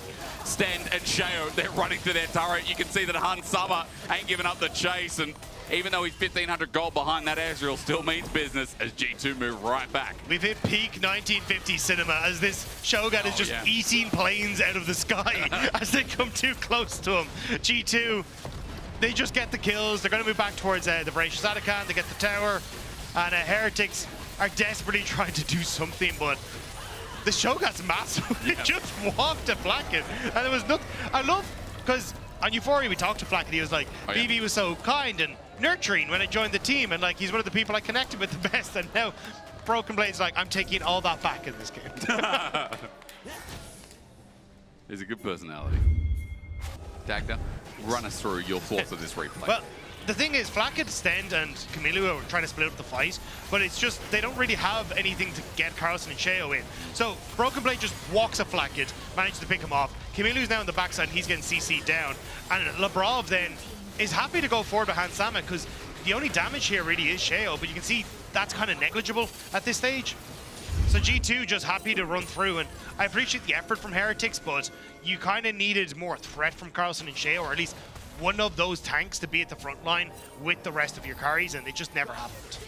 And I mean, look, props to them, trying to find those skirmishes, that cheeky play through mid. But every single time we come to a full 5v5, G2 have their number, and in a turret now going down, as you can see, at least Team Heretics are trying to trade, but the question is, how far does it go? They don't have enhanced recalls. G2 are the only ones here who are going to be getting an inhibitor turret today. A Demolish proc. Broken Blade with 3 items with the Jack Show now as well, just whittles down those turrets. Flank time? It was my ultimate, but needs Han Summer. Yeah. I think you're... This is again the problem that I saw with the comp was like, how do you actually threaten Han Summer or Caps? Because I know at every point in time, they just are so slippery. So even if you get this point to click onto someone, you might get returned. There in return, yeah, you're right. And everyone's sent upwards. Here he goes again. Stack number 12. They're underneath with Atakan buff, and Labrov doesn't care. He'll withdraw while Turret's going to get beaten up. Caps is, meanwhile, in the middle of Narnia. Do not eat that Turkish delight. It comes with false promises as Caps still will withdraw. Burn down on Flacken. Oh, he's okay. Only just. He's 70 HP. Oh, my lord. Completely fine. Just keep on, though. Just kind of see if he can sneak out people. Okay, nice escape there from Sheo, but still 2 more kills. The withdrawal was there. Now it's going to be Dragon for G2. Broken Blade doesn't have the ultimates to try and secure it, so actually, yeah, they're just going to back away, but still, they're happy. They got bot lane, inhibitor, like G2 heavily favored as the rest of this game plays out. Oh, yes. By now, everyone's very aware of that. Let's watch another replay. It's cold in the winter here at LEC. It's 2 members immediately get deleted, and Sheo's like, I got this, immediately goes for Labrov, because he knows exactly which way his bread is buttered. It's like, I'm not helping out on the top side of the fight. That's already done for. I'm going to see if I can get something for us on the other half. And at least they do get the Atakan buff off of Caps here, but it does nearly cost Flacken. That was a nice little thumbs up, but I think he was a little bit scared, more scared than the thumbs up would allow him to appear. Yeah, the Leander's almost ticking over as we're back now in front of the Baron. One of the few objectives up and available. Dragon also on the bottom side of the map, but G2 want to get this game to push to end, as I think Sten was looking for a very deep flank, while G2 are in their jungle setting up for the Baron. He's going to back away. He's now going to come front on with the rest of the team, as Caps is just waiting in brush, waiting for a squishy member to walk in. He's not even at the Baron, which is just going to be feast upon, surely.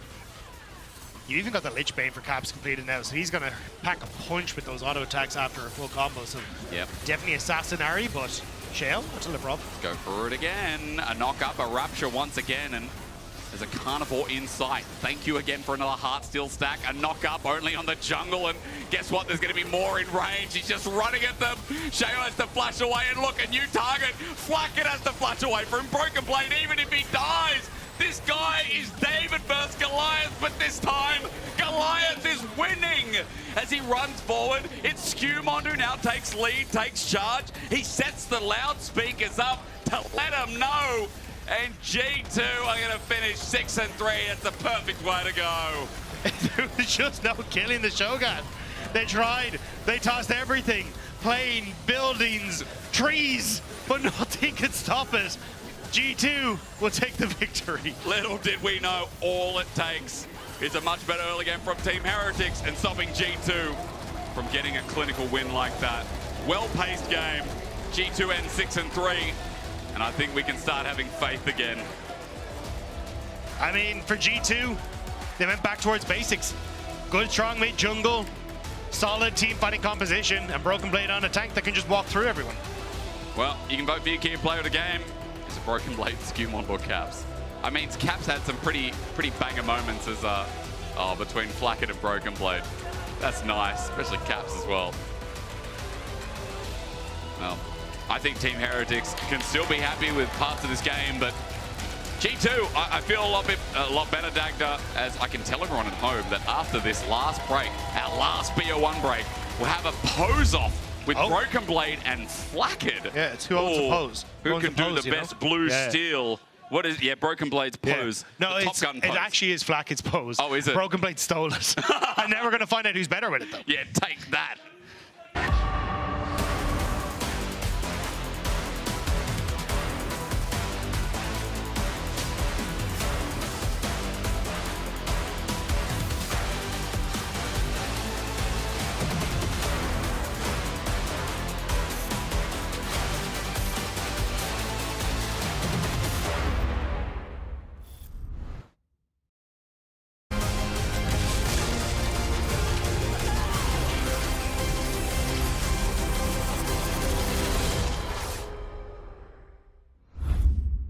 He doesn't like that. Look at him, he's a good boy, but he don't like that. Maybe we could play some A-rounds or something like that. I mean, this is map, right? New tower, new objective.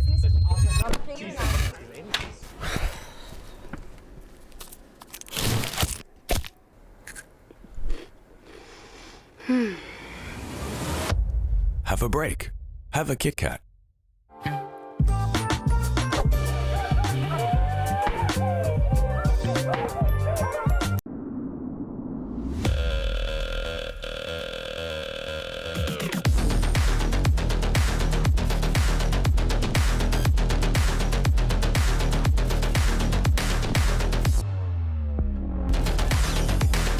Wait, is he switching lanes?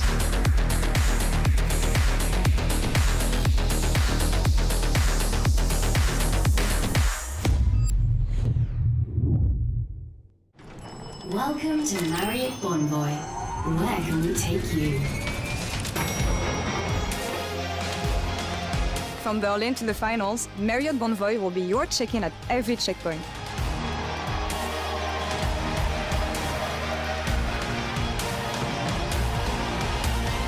Discover over 30 hotel brands here and around the world. Marriott Bonvoy, a check-in at every checkpoint.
bounces, one more charge, so goes in. Oh, the flash away.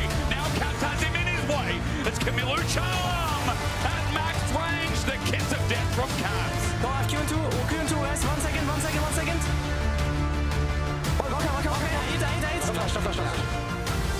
I can slow him. Nice, huge. I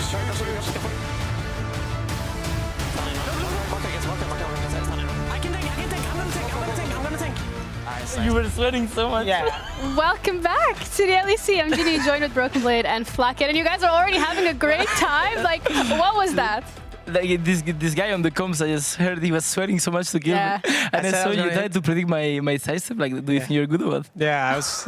You were in my head. Yeah, a bit. So, do you think you're good? I think I'm good. Yeah. I think he's pretty good. Yeah. Really? You're so nice to him. I mean, it's just the facts. So facts don't lie. You know what? Respect. Thanks. Not for him. I didn't say for you, but no, you can take it too. It's okay. You know what? Actually, I love this energy that you guys have going on, and I feel like it's been quite a while, and you know, there's a little bit of back and forth, and then there's copying each other's poses, and you know, like who came up with it. He's like pretty cringe with this, yeah. Yeah, right? Yeah. But you know, we have this perfect thing prepared where we're gonna show you what Flacket said about you copying his pose. Okay. Yeah? I don't even remember. I'm excited for it. We stole Flacket's pose and made it his signature move. Oh my An God. iconic moment in League of Legends history. There it is behind us.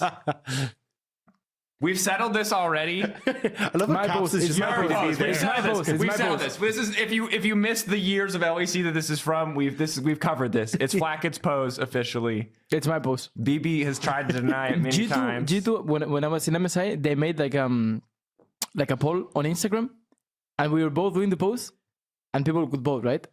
I think I won like 70%, 30%. My pose. What'd you have to say for yourself? Okay, should I explain the whole lore of it? Go crazy. Okay. I mean, your version. No, I started it. It's not my truth. It is the truth, first of all. So I came up with this pose. It's probably the first ever pose recorded. If you check in the League of Legends database of like pictures, you will find mine first. Then G2 League of Legends did an Instagram poll asking whose pose this is, and they voted it's Flacket. It doesn't make it his, does it? To be fair, it's democracy, and the public has voted. It does. Okay. So, I'm okay to share my so pose. The truth, what happened?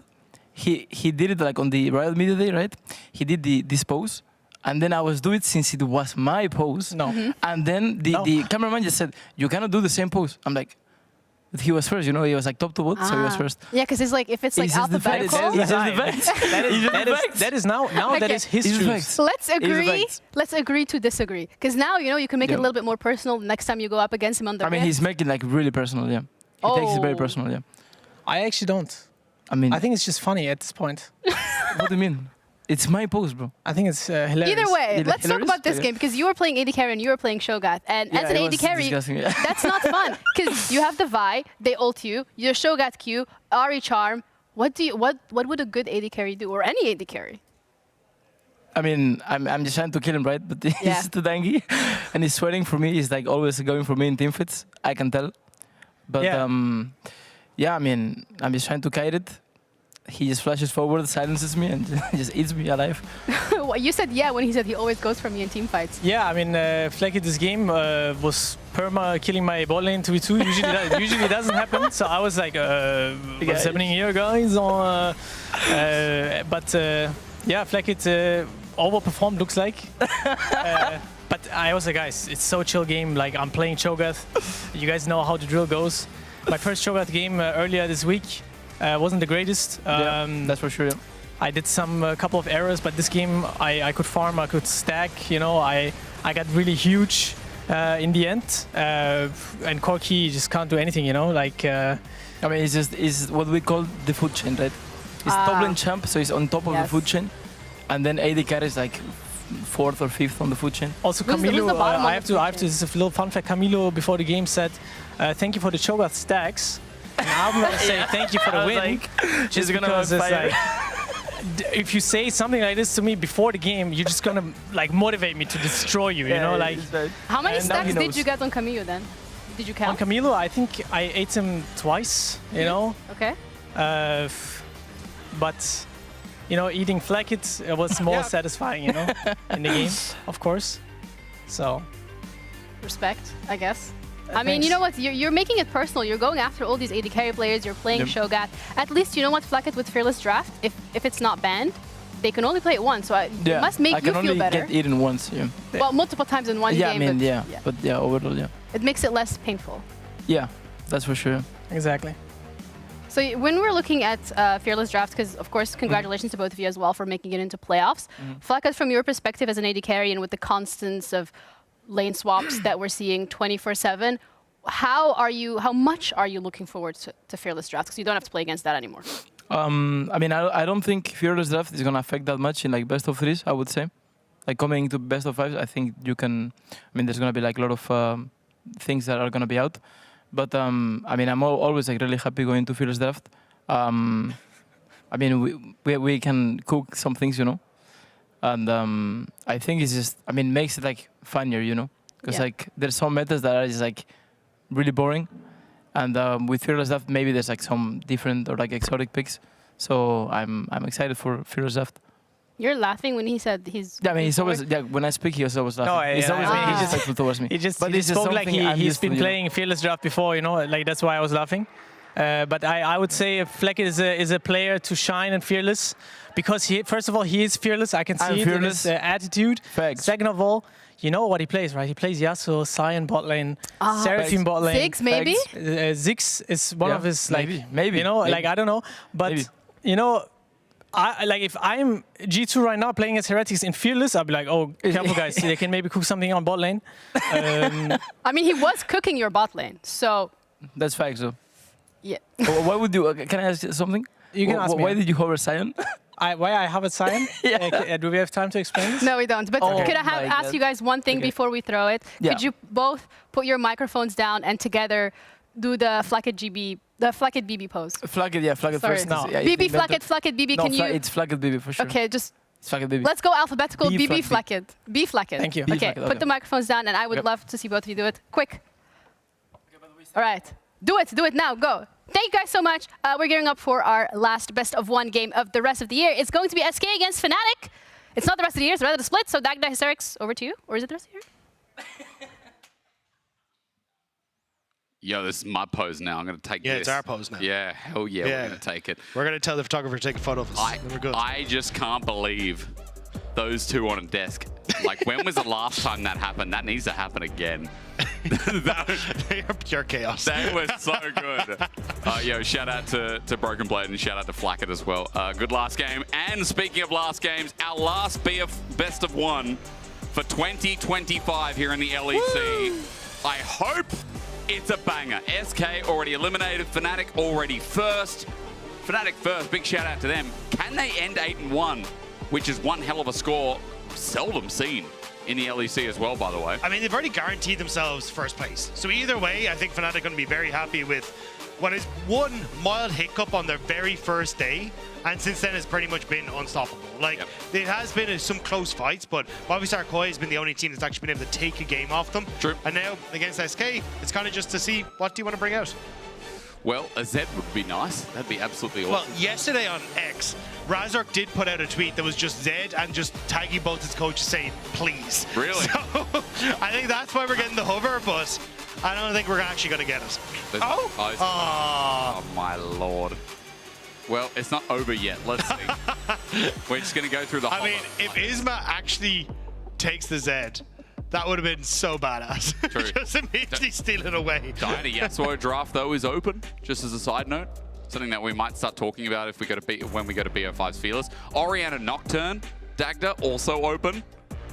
Do Diana Yasuo, do Diana Yasuo, do Orianna Nocturne, do Orianna Nocturne. I got distracted. There's somebody Isma's pointing around the place. Dagda, Diana Yasuo. Or, all in top. Orna's up as well. I mean, Reeker was a kind of rise, but also known for a lot of his melee champions back in the day, so... Oh, Yone, true. Maybe? Come on. Diana Yasuo, Diana Yasuo. Diana Yone. Just give us something. Give us something to have fun with on our last game. Go out with a bang. Especially when it's like... No. SK, haven't made it to playoffs. Hell is that? Diana Corky? What? I mean, they haven't got to... They're not making it to playoffs, so... Could have ended with a bit of spice, but it looks like it's going to be... pretty standard. I mean, the Diana's still a little bit spicy, but Yeah, Varus bot lane, Corki mid. Diana's still going to be there. And then I guess the question is like, Genax, what do you want to try and go for? Because you do want to engage still on SK's side. Whereas for Fnatic, they've already kind of got that locked in now with the Rel. And imagine things like the Braum and that can be banned away. Maybe the Alistar as well, but that would be just simple, wouldn't it? Maybe Leona. Varus could go top, by the way. Just going to say that. True. I mean, Genax did play a lot of Vayne and stuff back in the main Masters, so maybe keep it that going. works. Yeah. Yeah, don't stop Dagda. I mean, like, this is what we want to see. We want to see Varus top, he played. I don't know. Genax has some stuff that he can cook. I liked the Mirwin Varus top last year. You know, it was Locket Varus, whatever that concoction was. Yeah, that was good. That was good. So, what else we got? Radiant Virtue Varus was also. Oh yeah. Jack Show, I think in the end was like even third top. Leona gone. Yeah, those are normal stuff. Yeah, and then I think it's like Gnar maybe a ban here against Oscar and 2 because I do think you're going for like Ornn or something like that. Yeah. For Genax, but see what the game plan is. I'm waiting for that last ban. Jace was taken away. We get rid of the normies. Yeah, Smolder. If we saw a Smolder for our last game, I would. Oh, the rage would be insatiable, Vagda. Imagine that. You want to finish LEC with a bang. Last best of one. Smolder. Akshan Zed. Akshan Zed. I like the angles. Yone, I'll take a deal with. But Akshan Zed sound mega hot right now. Okay, so it is going to be the Yone, yeah.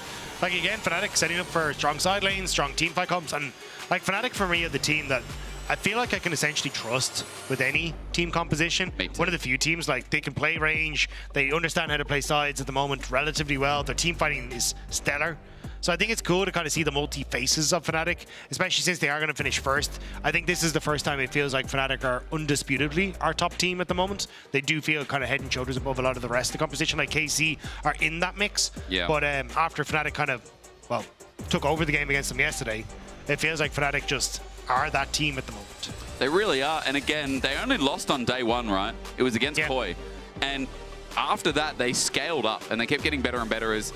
You know, for SK, I finally see some engage. That's nice. We don't get the Dyna Yasuo, we don't get the Dyna Yone. Of course, Dyna Yone was taken away. But we do get an Ornn in the end for Genax. Now, come on, Fnatic, don't give me Braum. I mean, we've got Rel. You got Rel. We already got Rel. On hit Braum top. Braum. Could be kind of sick. Do it. Oh, my lord. Not now, please. Please. Oh my god, please. Ornn is... No, Diana's the spiciest thing in this draft. And it's like going and saying, I'll have the, you know, the hot version. Yeah, can I get the spicy flavor? Paprika? And yes. Bro, like walking into a Berlin convenience store and asking for a hot sauce and they give you sweet chili. Like, come on. Yeah, I think... Look, no spice, but still solid drafts, right? Team fighting on both sides. Much more kind of dive orientated on Fnatic side, thanks to both the Gnar, the Rel, and the Yone. But you got a decent amount of range on SK side and long range engage. So again, I think it's going to be trying to play around one, the Ornn engage, but also this Poppy to team fights is going to make these a little bit more interesting, just on rather than just straight dive and ease of execution for Fnatic. Well, let's see if Fnatic can finish 8-1. That's the only question I've got because SK, I mean, throws some kind of spanner in the works, but they don't want to finish at 1 because let's be real, at the end of the day, that's where Rogue finished 1-8. This team's already out. It's just about Fnatic securing their position and showing it better. It would have been a Gwen angle. Great question. We got a Gwen angle yesterday, though. We got the Mirwin 1v5 Gwen angle. That was a good Gwen angle. And to be fair, he tried his heart out in that game. But, you know, there's always next time. It's just that G2 were too strong. Upset is the GOAT. Let's be real. Upset has become more of the GOAT in this split. Upset's a beast. I think it's now easy to say that he has been the best AD carry this split. Yeah. Like overall, now that we've had those 3 weeks, like week 2 and week 3, he's been on a tear. Yeah, he's been. It's again like it just comes back to how well the team can execute around him. Like having these Kaisa compositions, he's looked fantastic on, has a great understanding of when he can go in. The Kalista comps that even when they are against long range, he's flashing in to find the fights. Yep. Upset, honestly kind of feels like he can do no wrong at the moment. And it's sick to see, because he's been promised for so long to say, look, this man has a ton of skill. He just needs the team around him. And it feels like this Fnatic version is finally the team that enables Upset to be the AD carry we've been promised. I mean, having Mickey XDD by his side has been insane. I think also one of the best supports in the league right now as well as we're getting invade. Yes, do it, kill, fight, please. SK walking into the calm down, Smeagol. They're going to back away. That's not Smeagol, it's Palpatine. Dagda, get it right. What do you mean, Smeagol? You eat nasty chips. I can't do an act. You know, the people that can do the Smeagol accent are the people that can do the Vega, like the Vega voice. Oh, yeah. That's those two Sorry, people. what's the Vega voice? Could you just show me what the Vega voice is? No, I can't because the madness, I'm not going to do it. I'm not going to do it because the squelch is too big, the squeak. I just can't stand it because I used to have a friend that used to do it, and every time I'd be like, stop it. It's just it's an annoying voice, you know. Maybe it's Dobby you're doing more. Oh, the stop it kind of. Yeah, Dobby's different. Yeah. Dobby has a sock. Yeah, that's different. Yeah. Hello, those are my Raptors. All right, a shove into the wall. Let's go. Fight it out. Oscarinen flashes away. SK might win this game. Yeah, they gave Dobby a chicken, and Isma's going to be kind of happy because Oscarinen now has no flash, and Genax can definitely, well, I was going to say can set up for some sort of play on the bottom side, but it's Australian lanes, or swap lanes, so I think it's a potential dive that could be coming through for Oscarinen in the top side, and no flash makes him significantly more vulnerable. Can confirm that in Australia, these are normal lanes. If you go and watch the LCP right now when the Chiefs are playing, if this happens, it's just normal. We're very well practiced on it, and that's why in solo queue we're so good at it. Is that why you're bringing it to your solo queue games near you? Yeah, and then there's just 3 of us in a lane because they don't get the memo.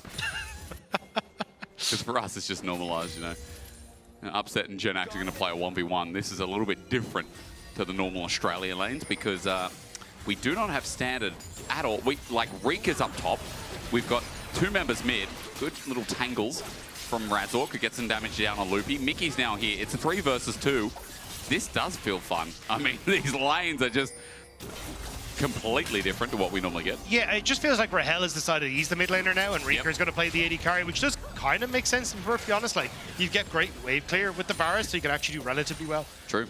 In keeping Humanoid in check, especially with the Arcane Comet. But yeah, having Loopy sit around here for so long is kind of forced now Mickey to come towards his mid lane to help his mid laner farm, and denies then any sort of dive potential, which honestly hinders SK, because I really think with a steadfast presence on Loopy, you could have gone for the dive on top lane against Oscarinen, now flashless, but because you're not really in a position to go for it, I think you may have missed your window of opportunity. Mickey now going to start to walk topside to make sure that as Loopy disappears from mid lane, they're not going for the dive. Let's just see, though, because I'm still curious about Rahel, who's now been left alone. Supports here, and you mentioned Loopy. Oscarinen now goes into Mininar. He'll be able to jump away, but his flash was burnt before in the trade, so as Mickey face checks this, now spots Loopy out. He's once again the saving grace, not only for mid, but now for top, as Isma's trying to come up here and make it even better for them. Yeah, Mickey did just mount up, though, which means he's got a long cooldown, so they're going to look for the dive off of that. The flash, the barrier picked up. Loopy's still going to die here. It's going to be a 1-for-1. Mickey is still alive to defend as an instant teleport from Humanoid to come and help out top lane, but everyone's already gone, so for SK, they get first blood. Yeah, so Loopy does give his life. Oscarinen TP's back in, so... Oh, it's not, sorry, Humanoid TP's back in, so... You do get... Well, Mickey's going to interrupt here. Oh, got him! Shattering Strike. Is there a crash down available? I'm not going to take it. So you do get a kill across, but you're not losing out on a huge amount as Oscarinen. I think it was still nice from SK to try and punish that timing window. So Mickey crashed down into the Krug area to get over the wall quicker to make sure he was there in case a dive was about to happen. But it meant that he mounted up underneath the turret. So it's like a 14-second cooldown at level 1. So you just don't have that crash down available, which is so much of the CC in your kit, plus the shield for survivability under the tower. So that's why Loopy just flashed in and was like, all right, well, we've got this small window of that we can try and use here before Mickey has that W available. And as well, you can look at the positives where Isma got the kill. Diana, a champion that can really run away with the game when she starts snowballing with a lead. Say the same as Razork, now set up with Loopy just here. Good dodge, sidestep up. Ignite's still down though, and with these autos, Loopy is going to die. Dies to Razork, so both junglers now on the board as Oscarinen was coming in to join in. Rika and Isma just popping their heads in, saying how diddly do. But nothing else happens from that. Mickey's just going to patrol the river as we get another variation of these lanes, but this time Rika is bot with the nerf. Yeah, but the fact that Mickey was just kind of hovering around that bot side allows Oscar to get the majority of this wave without being pressured off from Rahel. Sorry, not Rahel, from Rika. Because a huge amount of the problem Nar has is he does very well in melee into him, but as soon as you outrange the Nar, he's just not that tanky when he's in his mini-Nar form. So if you're up against something like a Corki that has a dash away, kind of use that range, he's not going to be in a good spot. So eventually, they do want to try and get him out of this lane somewhat and into matching Genax, but it's just been really tough as SK have been rotating all over the place. I mean, they just keep moving around. You can see Isma, he's level 4. He is fallen a little bit behind in the clear, but that's just what you expect of the Zyra. As Grub's spawning, started immediately by Isma, and he's spamming take notes once again. Yeah, I'm curious if Fnatic feel the need to try and contest this. I think Razork is just going to look for a singular one here. Ready to take notes. There it is. 2 Grubs taken away. Yes, they just take the single one. Should just back away. You don't really feel the need to fight this. It's just, look, we've already got pushing lanes coming in the mid. We're getting what we need to in scaling with this composition, so don't overforce in the early stages and let Genax, well, Genax hadn't quite ticked over to level 6, but let them try and find this big fight when we're in this place. Mickey and Upset, where are they going now? Always worrying about the adventurers. Upset now hits level 6. Heading up to help contest Scuttle as Isma on a ward right now. Razork's not level 6 either. It's still going to be a fight though, but Razork just hit 6 now. Humanoid also with a Fate Sealed as Loopy has to get out of there. Chance Corruption misses. And look, Mickey's behind them. Fate Sealed onto a bunch of weeds. And down goes the bush as Fnatic find themselves a kill. Isma's just dead, thanks to Herbology. Good flash from Mickey to get away from the Chains of Corruption off of Rahel. Means that he doesn't end up going down, and then he just walks up, gets a little stab, and then managed to get the assist as well. Nice. So nicely done by Fnatic. Again, just collapsing well, playing well around where their people are positioned, and not giving SK any sort of foothold into the game. I mean, again, it's some of these lane allocations that have just worked out so nicely. That Ezreal with his solo lane experience, you know, even this Yone who is getting bullied out by the 2v1 is now up in gold thanks to the help of that assist. And once again, our top MVP scorer in Razork is ahead by 600 gold on a carry pick. Yeah, it's just the experience that you're missing on both of your top and your bot lane here is the real one. So you see Mickey only just ticked over to level 4. Oscar Inen still about half a level behind as well. And a lot of that is because Mickey has been trying to facilitate Oscar Inen. So it's not the end of the world, just Mickey does need to be careful of making sure he gets to level 6 at the appropriate times, because Loopy hitting 6 first, which should be in and around about the time that second Void Grub spawn, will give a lot of a window, or enough of a window of opportunity for SK to play for ult advantage just off of the support difference.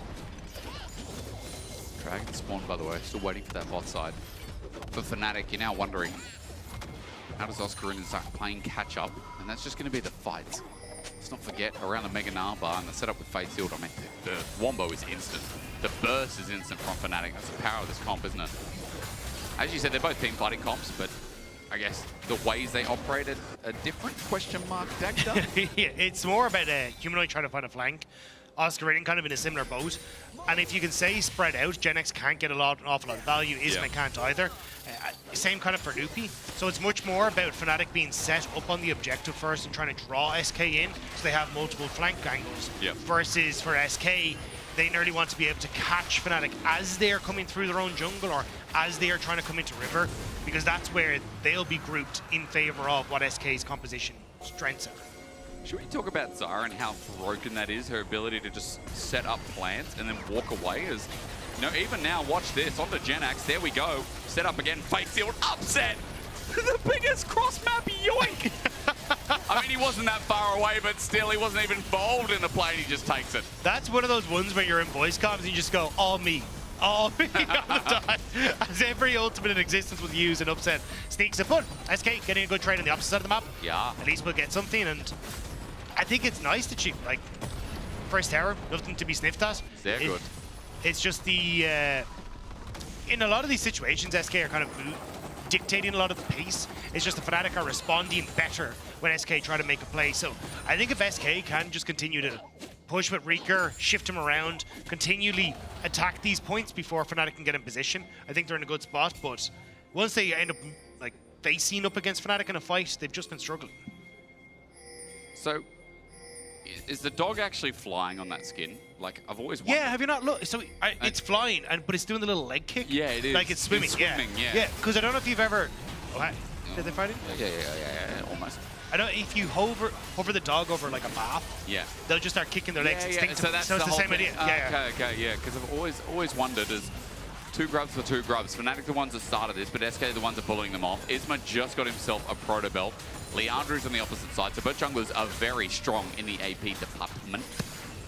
But SK are going to get themselves 4 grubs in the end. Okay, so another objective win. They got first turret as well. This early game, actually not too bad despite the gold lead and despite what we were talking about before with individual lanes. Remember, they have an Ornn, they have a Corki. The Dyna are in a good spot. Like, this is something to write home about. Tell your mum, hey, look, mum, I'm doing it. I think it's also the Humanoid TP bot because they really want to try and get bot terror here off the play, but GenX looks like he should be able to get under. Humanoid was trying to catch him in transition, but decent trade there. Means that you won't be able to stick around under the tower or even look for a bit more of a dive because look at the push the Fnatic have in mid. They're immediately trying to transition both Razork and Upside Down to get this, but without the big health bar discrepancy for GenX, they're able to stick around. Do you ever wondered what happened to Blacksmiths? Like, that used to be a roaring trade. What happened? Where did they go? They still exist. Do they? That's where I got your wedding present. Oh, yeah. Got that blacksmith to make the chef's knife. That is a good knife. I will say, Dagda, everyone, got me a chef's knife as a wedding gift. Now, obviously, it doesn't correlate. It was just for cooking, all right? Like, the cooking element was amazing with it, by the way. It sliced through everything. Oh, such a good knife.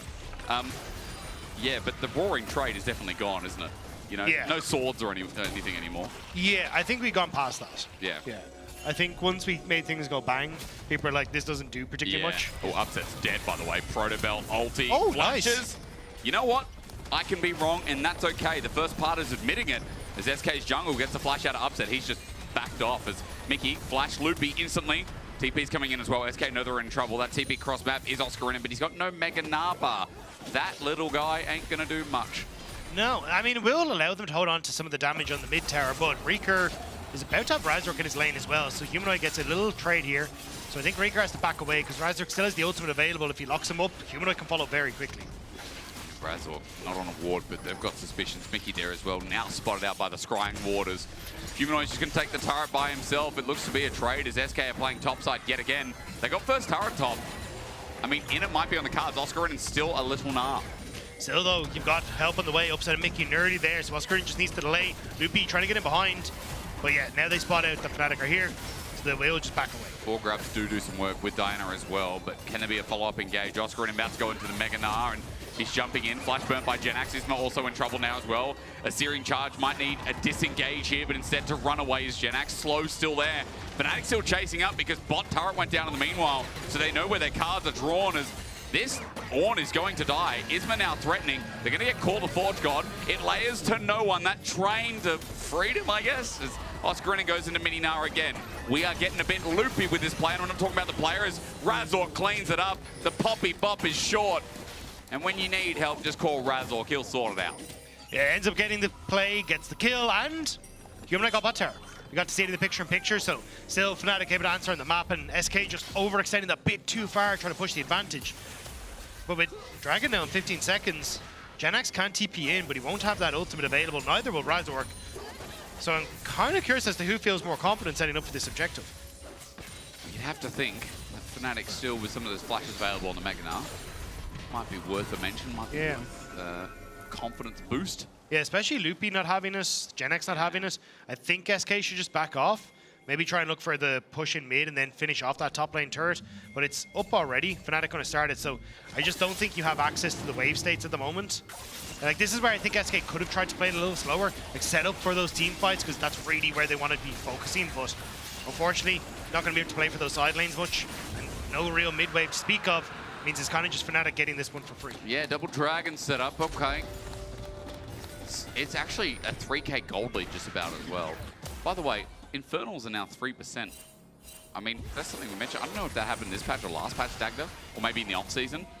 They used to be worth 5, remember? 5% AD, Yeah, they brought it down, No, or 6 or something when they first came out. I can't remember. It was something crazy. Humanoid sees him, kill, in eyes, and now Isma in trouble. He gets out, only just take that, Notes. Your not in a good spot when you're in your own jungle and you're being forced out just by Humanoid alone. Yeah. Now you get pushed on top for Oscarinin. Yes, you have to answer as Gen X, but you can see how many members of Fnatic are already up here. They're just going to try and force him away so they can guarantee the structure. They're trying to overcompensate now as SK on the bottom side. I know, sorry, overcompensate. They will compensate on the bottom side, but I actually think it is worth, because you can see Humanoid doesn't feel comfortable at that ultimate to stick around, so potential to hold on to everything. I think this turret might drop. I mean, wait for the demolish. There's still a minion wave coming in fresh, and it's taking up aggro, but Oscarinin gets out because it's being held right back, interrupted by Mickey. A strangled Thorns around the neck, and down goes Gen X for the third time this game. Razork keeps getting more and more. And Oscarinin now benefiting of the fact that this is the best jungler in the league. Yeah, I think it was unnecessary for Gen X to try and stick around that long. Like, use the ultimate, try and get the wave, but or get some of the gold, but just back away because you already were trading on bottom side, which is kind of what you want to. And also, you were taking the turn faster, so you'd get the turn quicker. You'd get better tempo play and could play towards the Rift Herald. Now you're dead, and you're going to have Fnatic who are able to set up towards the Rift Herald. Maybe Gen X needs the TP, but waves aren't in your favor now. And these are kind of the small stumbling blocks we've seen from SK a lot, where one mistake becomes another, and it kind of just snowballs out of control. I mean, a team like Fnatic as well, they can just roll and, I mean, I think take over games very quickly. Yeah. You know, credit to how they've played the game. At least SK are trading sides of the map, but, you know, that goal bleed in top is massive. And as you'd expect, Ornn versus Gnar, but keeps getting dove again and again. Oscarinin now very fed, and Heralds are just gone. These objectives are getting started by Fnatic. No contest. And SK now just have to switch up and think about what's the next play here, Dagda, because they're still trying to get mid. But Fnatic are now running this map even more so. Look at those side lanes. Yep, you're in a great spot for Fnatic. That means you can open up for a little bit of deep vision to be set up too. Yeah. And Fnatic should be able to hold on to the mid tower for the moment, but I think this is where pushing those waves a little further, establish your vision, and maybe go for the all-in. Oh, they get help from Mickey. True shot barrage. Upset. So nicely done from the duo yet again as Humanoid is waiting for his ult. He hasn't been spotted out. The fate sealed into Loopy and the support, taking the full brunt of this Yone. Humanoid has his flash available. It'll reach, it'll match. He'll get smashed, but as he snaps back, Humanoid ignite, he survives. A bit of moon from Isma.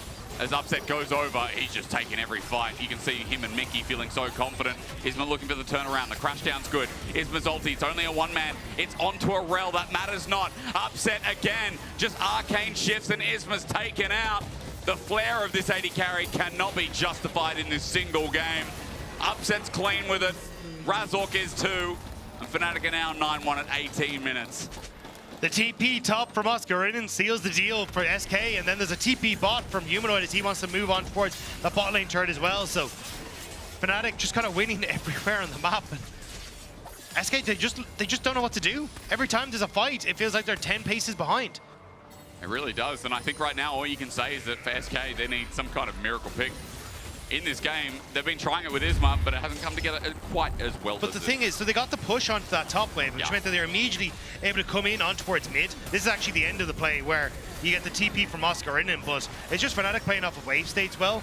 So they get the collapse on mid. Great engage, actually, I want to say at the start of this from Mickey as well. Basically sends out the ultimate so that then he always will catch for hell as he goes to flash towards his turret. And just makes it impossible for SK to actually play the game. Dagged up. Yes. I mean, Fnatic ending like this. I mean, last year, I don't remember a team going 8-1. Now, obviously, there needs to be like there needs to be some kind of check, some kind of mathematics back end. But seldom have I seen a team in any region, apart from a solid few over years, finish that dominant in regular season. Don't tell me there were more. We had 2 8-1s in summer. God damn it. Well, Reek is going to flash away, and maybe as Luna comes down, Happy New Year. Isma pulls the hammer, but Oscarinin's now joined in. Upset, still alive, and as long as he's breathing, it's the fear factor for the 4-0 Ezreal. 2 8-1s, really? Yeah, SK and BDS. Oh no, it's ironic that SK finished 8-1 in summer and are now on the brink of going 1-8. So the irony is there, despite my wrong statement. Yeah, it's been a little unfortunate for SK. Not the way they would have wanted to start off the season, nor the way that they would have liked for Rika and Gen X to make their return to the LEC, but the LEC takes no prisoners, and when it feels like the level of the league has really been risen up, they just aren't able to find that success. Reeker gets caught out, he's forced to flash. Loopy tries his best to hold on, but they do get the pick. But it's the follow-up from Oscar Aiden with that flash that really finishes them off. And you can see SK are trying desperately, and maybe if they had a bit more of an even gold lead, they'd be in a better position, but they just can't do anything in this game from this point. I mean, it seems that every fight, regardless of finding a pick, becomes sillier than the game of Quidditch is. You know, it makes no sense at this point because SK, you can't piece it all together. No, keep explaining. I want to know where this one goes. Why does capturing the snitch get you 150 points but the game ends? What if they're 100? You know, I'm starting to read the books, right? And if you capture the snitch, but you're more than 150 points behind, the game ends, but you still lose. Yeah. That's so stupid. But then you just stop the other Seeker from catching the snitch, and then you got time to, you know, come back into the game, and then you catch the snitch. But capturing the snitch, I mean, first of all, shouldn't be the end game anyway. It should be 150 points, and then you have to get the point limit of 300. That's what it should be. Why 300? Quidditch is so dumb. I'm just telling you. Quidditch is dumb. Atakan, how good is he for the game? You can all answer that as SK can't even get near. Loopy just sends out the oldie. Call the Forge God into nowhere. Train coming home. Oscar and ultis into the wall. Genax flashes out, better late than never, as Upset is now targeting. Chains of Corruption, cleanse away. It's going to spread to Oscar in the back. True Shot Barrage, nails everyone. Isma's up next. Upset and Mickey right now, the best bot lane in the league. You can converse, you can say, but my KC bot lane, but my Koi bot lane. I'm telling you, Mickey and Upset in the past 2 weeks have been unbeatable. Literally. They have not lost. Literally. So, yeah, Fnatic looking stellar at the moment. The bot lane excelling as well. And again, like, they just got Atakan buff. They can do whatever the hell they want. Like, there is no analysis to be had here. Fnatic are just, they are the better team. Yeah. And they're going to show why are the team that are finishing in first. Well, I'm looking forward to seeing another 8-1 team. Never before have we seen that. Never before. Apart from, yeah, a little while ago. Yeah, again, like, Rahel and Loopy are completely not in position to follow up on this engage from Genax. So Fnatic are just like, cool, we just run towards the top side. And then Upset is just firing down the entire time. I love the fact that the rest of Fnatic are like, no, we're resetting. And they're like, that's cool, guys. We're just gonna kill them. Does that work for you? Or, like, does this mess with the tempo at all? If you just kill them, is that okay? Yeah. Sure about that. We're gonna have to ask it. Let's go to the panel of judges. Yeah, let's go to the VAR. Okay. And that's a wicket. So it's not the sport, mate. Is it VAR? Is for the Ashes? Cricket. Football. Oh, which football? Like soccer? Yeah. Yeah. They made us call that in Australia, and I've been very upset coming into Europe. People go, "Hey, you call it soccer?" Yeah. Well, see, football for me is actually soccer, but also the Gaelic football. It's our national sport. See, we got football. So football and football. We got AFL, Australian Football League. Oscar might be dead, but he's not really dead. He's going to turn into an angel and soar. Everyone's going in, call the Forge God again. Captain Flowers skin sets it up nicely. Oscar's getting a bit of help from Upset, though. So while it's a trade, Upset's now in a 2v1, ready to GA, get the True Shot Barrage off, because that works somehow. And SK, they do get a beneficial kill. Well, call it what you will, but Teleport going to be burnt mid as Razork's now here behind enemy lines. And Fnatic are up 10,000 gold at 23,000. I know Casual's been asking for the 20k gold lead. I wonder if this is going to be the game, as Mickey almost dies. The game is going to end before we get to 20k. It's not even going to be close. You need more turrets for 20k. I just don't think it's possible. Yeah, it's just, it's so hard. Like, I think you have to be incredible. The problem is you have to be incredibly far ahead, like so good to get really far ahead, but so bad you can't end the game. Yes. And that is a rare breed of team. True. And we don't have like a generic Green Wings anymore. Like, we don't have these teams to go to like 90 minutes. Rogue, was it Rogue SK? I mean, my brain's so bad. Yeah. Was it Rogue SK? No, it wasn't Rogue SK. I can't remember which. Rogue Vitality? Yeah. I mean, ladies and gentlemen, I apologize. Rogue Giant X. It's late in the night. It was Rogue Giant X. Rogue Giant X, yes. Of course, the 59-minute wonder. And, I mean, even that wasn't a 20k gold lead, but to be fair, it was a lot closer for a lot longer. Mickey's ready to go in. SK are going to find a flank. This is their moment. They're going to prove themselves and rise, but Humanoid, I mean, heavy is the crown, right? As Loopy has to run, Steadfast is out. And now even up against the wall, Razork pokes him and upsets just over the wall. Locked around by Loopy is nice, but Mickey's ready to finish off the kill. Ignite does it by Razork anyway. Oh no, that was the first kill Mickey wasn't a part of. 16 out of 17 kill participation, and now it's Baron time. I think that's honestly disrespectful from Razork to not think of his support in that moment. That's true. To stop the Leandri's burn, so then Mickey could be involved, but... I know who I'm voting for after the game. Upset? Oh, Mickey. A pity vote. Nah, he has been good. There's no pity. But yeah, I think for Fnatic, they're not actually going to be that worried about it. This is a team that is dominating. Things are looking good. They might even 2v1? Sorry, 2v3? Combo. It might not matter. That's rare from Humanoid. Been watching a bit of Xiaohu as Isma just gets away, holds Flash in tow, but they don't even have a He still has Smite. Yeah, but he can't get in range. He was scared of dying. 13k dagged up. 7,000 away. Ooh, that Corki is slow. The music is so intense for a very done game. Dun, dun, dun, I remember dun, being like really confused when I heard that like ambient music, I think it's called in the settings. Oh yeah. Like when you walk into that dragon pit and they just, and you're like, oh no. And the Anakin spawning at first, I was like, what is that? Especially because I remember as the split came in, you were playing games kind of separate to like myself, Medic, and Dracos, and you come in and then you're ready to group up with us, and you're like, oh guys, I've been trying it out, it's all been great, but you've been playing Swift play, so your entire like rhythm in the game was completely off. I'm like, 15-minute Baron, guys, let's go. Yo, it's like, this game is crazy. I'm like, I like the ability to get into game quick, but what I don't like is a 15-minute Baron and the game's over at 18 minutes. You know, I guess it is Swift play. It makes sense. It's in the name. It feels more like Wild Rift. True. 13.8k. 1,400 now. That's not the amount. 14k about to come through. Okay. TP comes in. Rika was pushing top. They need to lose no more gold, Fnatic. 6,000 to go. They need to get another team fight and not end. I don't think that's possible.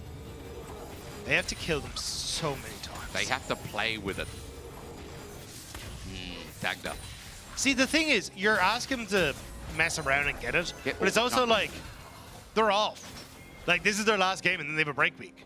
True. They want to go for dinner. Yeah, exactly. They're like, oh, hang on a second. We get to chill. We can go for dinner. We can go for some drinks. What do we do in Europe? I mean, when you know, in LPL, you remember when they won, we'd joke around like they'd have they'd have early dinner at Hot Pot. Yeah. What's a European thing to do? In Berlin? If it's esports, it's Korean barbecue. Yeah, it's always Korean barbecue. Or if it's Berlin, you get a kebab. That's after the drinks. Oh, okay. Yeah. That's at 2 a.m. It's Berlin. It's not at 2 a.m. Oh, sorry. 2 p.m. That's before the game. I couldn't imagine having a kebab before the game. It's just so heavy. Anyway, enough about my stomach problems. Fnatic third turret. Waves coming in. This one is dead. Maybe. A grand fight from Loopy. They've set up Oscarinen, but he's just not dying. Oh, Fate Mickey! Sealed. Mickey sets it up. It looks messy, but the problem is that SK just don't do anything anymore. A double for upset. Come on, son. End it with a quadra kill. He won't get a penta, but he won't get a... he'll barely get a triple anyway. Isma sits behind. I'm sorry, 17,000 gold. We're 3,000 off. It's got to be close, but it's not going to be a 20k lead. They're going to dive. They're going to jump. Mickey finally dies. And in the end, Fnatic end the split 8-1. Top dogs of the LEC. Is this Fnatic split? Is this Fnatic's year? It feels a bit inevitable. G2 have risen through the ranks quite a bit, now ending in third place, but still, this seems like a Fnatic of old, a team that would sit at the top of the table. 2017, the last time they won. God, this feels like you can finally break that curse. 8 years ago, Dagda. Like, it's been G2, hasn't it? Every single split. Well, let's see as we vote for our key player of the game at LEC on X, as in Oscarinen, Razork, or Mickey X being your pog. Yeah, I think it's going to be Razork. I'm just going to tell you right now, Razork has had one of those. You told me it was going to be Mickey. You said that was who you're going to vote for. Yeah, sorry, it is Mickey. hey, don't. Guys, don't. Razork took a kill from him. Razork took a kill and didn't give Mickey an assist. So I think we got to give it to Mickey. I think that's fair. And I will say, Mickey and Upset, congratulations. I think our best bot lane You can argue there's been moments of Super Alvaro, but have they been as consistent as Mickey Upset? You can say Kalist and Targamas, have they been as consistent as Mickey and Upset? That's what I keep coming back to. I mean, the first week was a slow start, but even then, their first week wasn't even that bad. I think it's also how deadly they are as a duo. Like, it's not only like, oh, it's kind of one person doing well. It's both these guys feel like they're playing at the top of their game, and that's when they become as terrifying. Like, towards the end of that game, everyone in SK was running away. Yeah, true. And instead, it's just like, some of Fnatic are resetting, and Mickey and Ups are like, no, we go kill over there. And I think a lot of, allegations last year were like, oh, Upset can be a KDA player who won't jump into the midst of the fight. I think week 2 and week 3, like, there's been a lot of aggression. And you can't really say that about the past 6 games. I mean, yeah, they've had such a lead, so it's hard to be, but it's been very aggressive from the 2v2. But I think the thing that I appreciate about Fnatic now is that, like, they were always an aggressive team. Yeah. Like, they could get the early leads. You'd see them constantly get wins or gold leads by 15 minutes. But it's actually having a really good understanding of how to play out mid-game now. Yeah. So they're getting into the lanes that they need to. They're getting the victories that they need. And now they're sitting on top of the table. And now, Dagda, we're done with best of ones for the year. Ladies and gentlemen, put your hands together as Lloyd standing by with grabs in the Marriott Bonvoy post-game check-in. Fearless coming to a theatre near you. Yeah! Bye, best of ones. Bye, best of ones, indeed. Everyone like that, I guess. You guys are happy to move to Fearless? Absolutely, yeah. All right. I have a question, though, and I think I can speak on behalf of the entirety of Twitch chat when I'm going to ask this. No stakes for these games. These guys were out. You guys are dominating the league. Why this draft? Why not more fun? Because we haven't bought anything yet. All right. It's just best of ones, and our practice is not as good as to be able to afford to waste the stage game, basically. All right. Well, it makes complete sense. You know that you're 8-1 right now. From your coach experience, do you have this anxiety that you're like, oh my God, when is it going to stop? Like, when are they going to run it down on stage? Or actually, are you solid on the fact that you guys are on the right track right now? There is anxiety because we run it down in scrims a lot already. So we're used to losing, in a way. And we will know that at some point we will have a bad draft. Of course, with me and the team as well. So I think there's no anxiety. Just expect it to come. Hopefully only one loss, and then best of 3s we can still win 2-1, and that's fine. There's been one oopsie in the draft. I think and it was a draft, yeah. It was the first one, but I think you guys managed it really, really well after that. I have to ask you, you're back in the coaching seat with Black and Orange, this team that is doing amazingly. What is one thing that you did not miss when it comes to taking care of players? I would also say the players themselves. It didn't change in those years, that they are still special human beings. Yeah. Especially now they got older even compared to them. It's even worse, but nah, it's a lovely bunch. Just sometimes a bit too much fun, but it's okay. I want to show you some tweets, actually, some interactions between, I think it was Razork, Wonder, and you, sadly, catching strays left and right. You're getting bullied by your ex-players. You're getting bullied by your current players. How are you handling this? I mean, for the ex-players, for Wanda and Jankos, they don't have a lot going for them right now. Oof. Like, they're both just playing in content teams, so I think that's the only joy they get in their life right now, so that's fine for me. All right. What's with this Zed thing? We know that Razork has been hovering this champion for years now. I don't feel like it's the kind of champion we want to see here, or... I mean, also, we're watching a solo queue as well with it, and it never really performs. So until he has a good KDA, we're not going to see it. And also, as you know, I hate when jungles have fun. So no champ, no Zed for him. No fun for him. He played Zyrather, which I think is fun to me, but maybe not for him. Yeah, that's the most fun he's getting, Yeah, a lot of farming here and there. Talking about the players, I want to know more about their personality, because we hear the mic checks really often. Who is the least well-behaved? Like, who's the one who needs to be put on the leash? I think the one who needs most censoring is Upset for sure. I think 50% of things he says you can't put on mic check. I wouldn't have thought. Yeah, honestly. But honestly, they're all good for bangers. They're all really funny, actually. I didn't expect it, especially also Humanoid has this, like from the outside, you always think he's like very stoic, but he's also really funny. But yeah, Upset for sure is the one who has the most interesting takes. And a bit more about you. How has it been for you being back in this role from the experience that you had at G2, way different at BDS in terms of standings? Like, do you think some stuff is different in the way you're approaching things with this team? I just think I'm very different now. Yeah. I think the year after BDS especially helped me on reflecting on my career and shaping what coach I want to be. So I think I'm just a very different person than I was in G2 and in BDS. But I'm just really happy to be back. I'm really happy. This is the thing I want to do in my life. So last year was a bit rough, like in the morning of, okay, what I'm actually doing. So I'm really blessed to be back on stage. And I might not always show it, but I'm really, really happy. Well, very happy you bounced back and very happy to have you in the league. We have, I think, Oscar Renan and Razork for PGL. Do you have any message for your Spanish jungle top? Not really. Nice kills you in the end, Oscar. And I'm really happy that you managed to get them away from upset. I think it gets too many. So good job on that one. Good job on that one, and good job on that one, Grabs. Thank you so much for joining me today. That's all for us here on this side of the studio. Let's send it over to PGL ahead of the playoffs. Josh. Thank you, Laure, and welcome everybody to PGL. We are minutes away from having our playoffs bracket backstage. League official are conducting the draw as we speak. The teams are going to be divided into 4 pools based on their final standings in the regular season. Fnatic and KC finishing at the top of the standings are going to be in Pool 1. G2 and MKOI are in Pool 2. Vitality and Giant X will be in Pool 3, and BDS and Team Heretics are going to be in Pool 4. The 2 teams in each pool are randomly drawn into Group A or Group B, and from there on, Fnatic or KC, considering they're in Pool 1, are going to have 5 minutes to choose their opponents from Pool 3 or 4 teams within their group. We're going to be sharing the results with you guys as soon as they're ready, but until then, I'm joined with Razork, Oskarnen, and GB. Guys, 8-1 end to regular split. You're smiling, so I'm going to start with you. Sorry. You must be so happy right now. Yeah, I'm pretty happy. I think we are playing pretty clean, which is pretty good. I think we are not that used to it. So yeah, it feels nice that we can end the games cleanly. I do want to say, and it's not related to gameplay at all, Razork, didn't you grief one of the draws last time? I did, yeah, but it wasn't my fault. It was like my team's fault. Like they told me to pick a team that I was not able to pick. So I had to go back to my team and tell them, guys, what are you doing? Like, okay.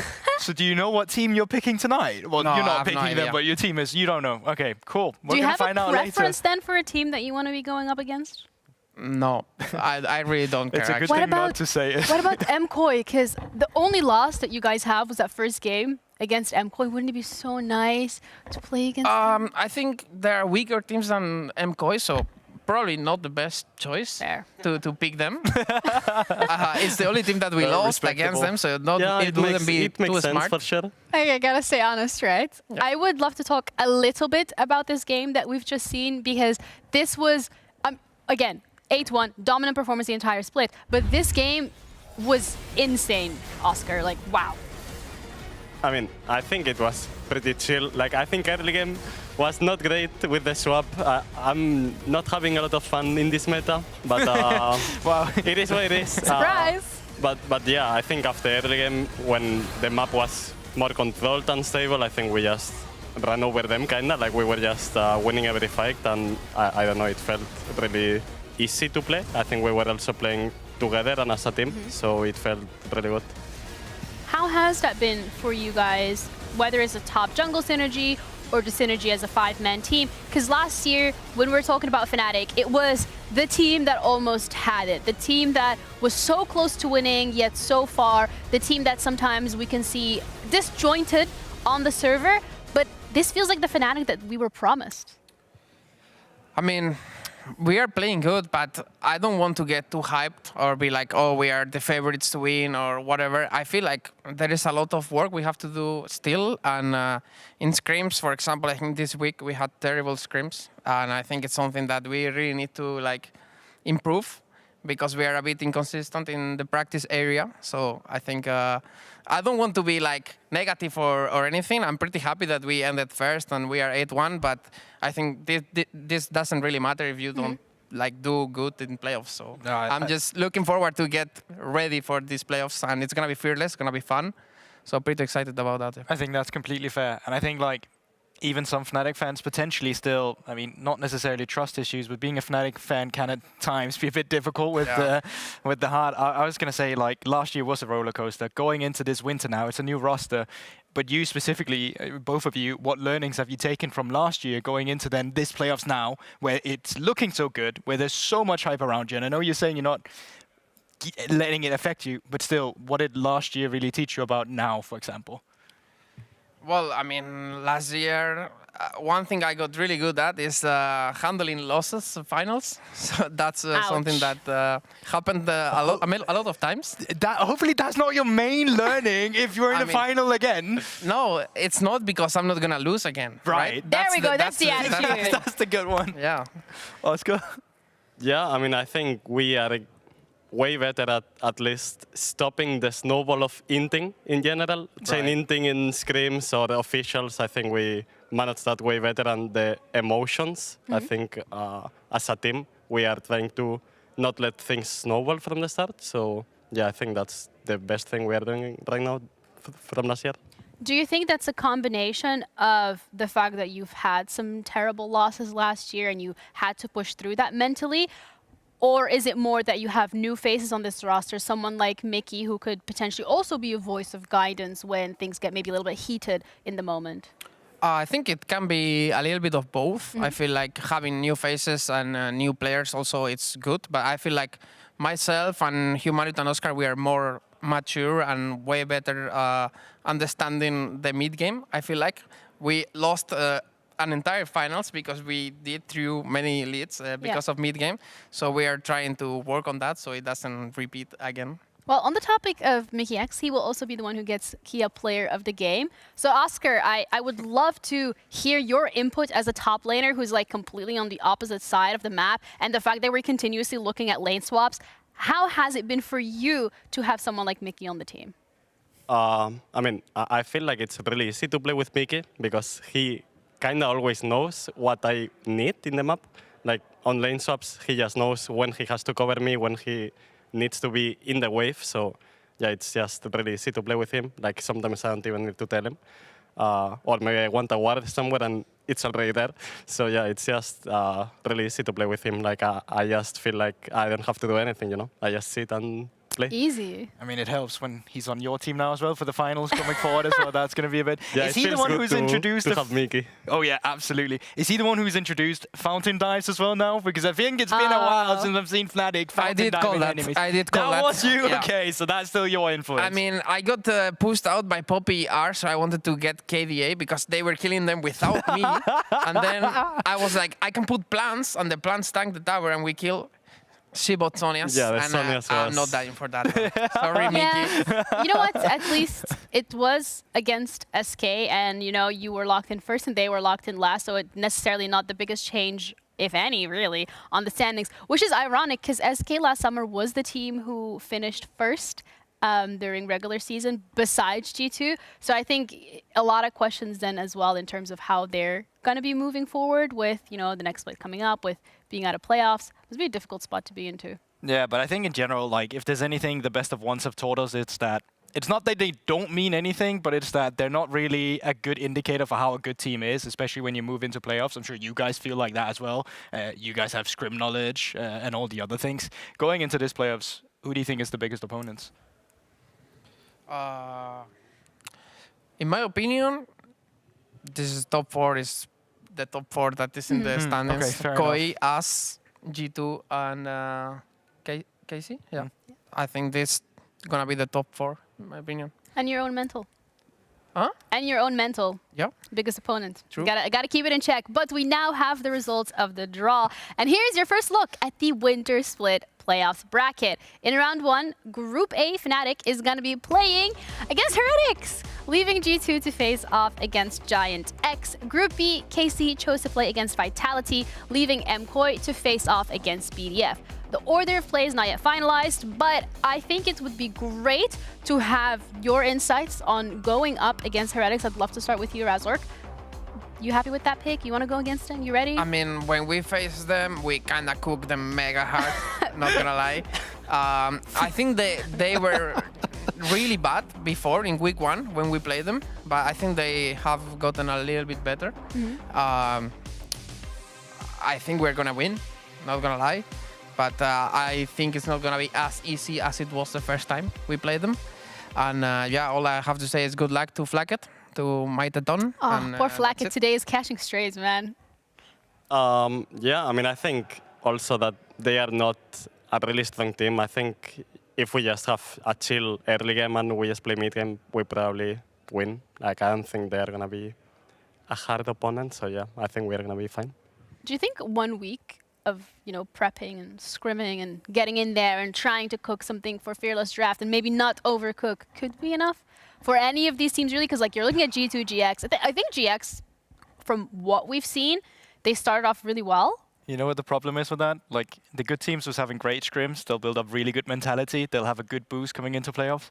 But when it starts going wrong, and if a team's already having issues, like you're gonna also have the opposite effect, where going into playoffs, suddenly you have an extremely bad... Have you guys tried this before? Yeah, we did. It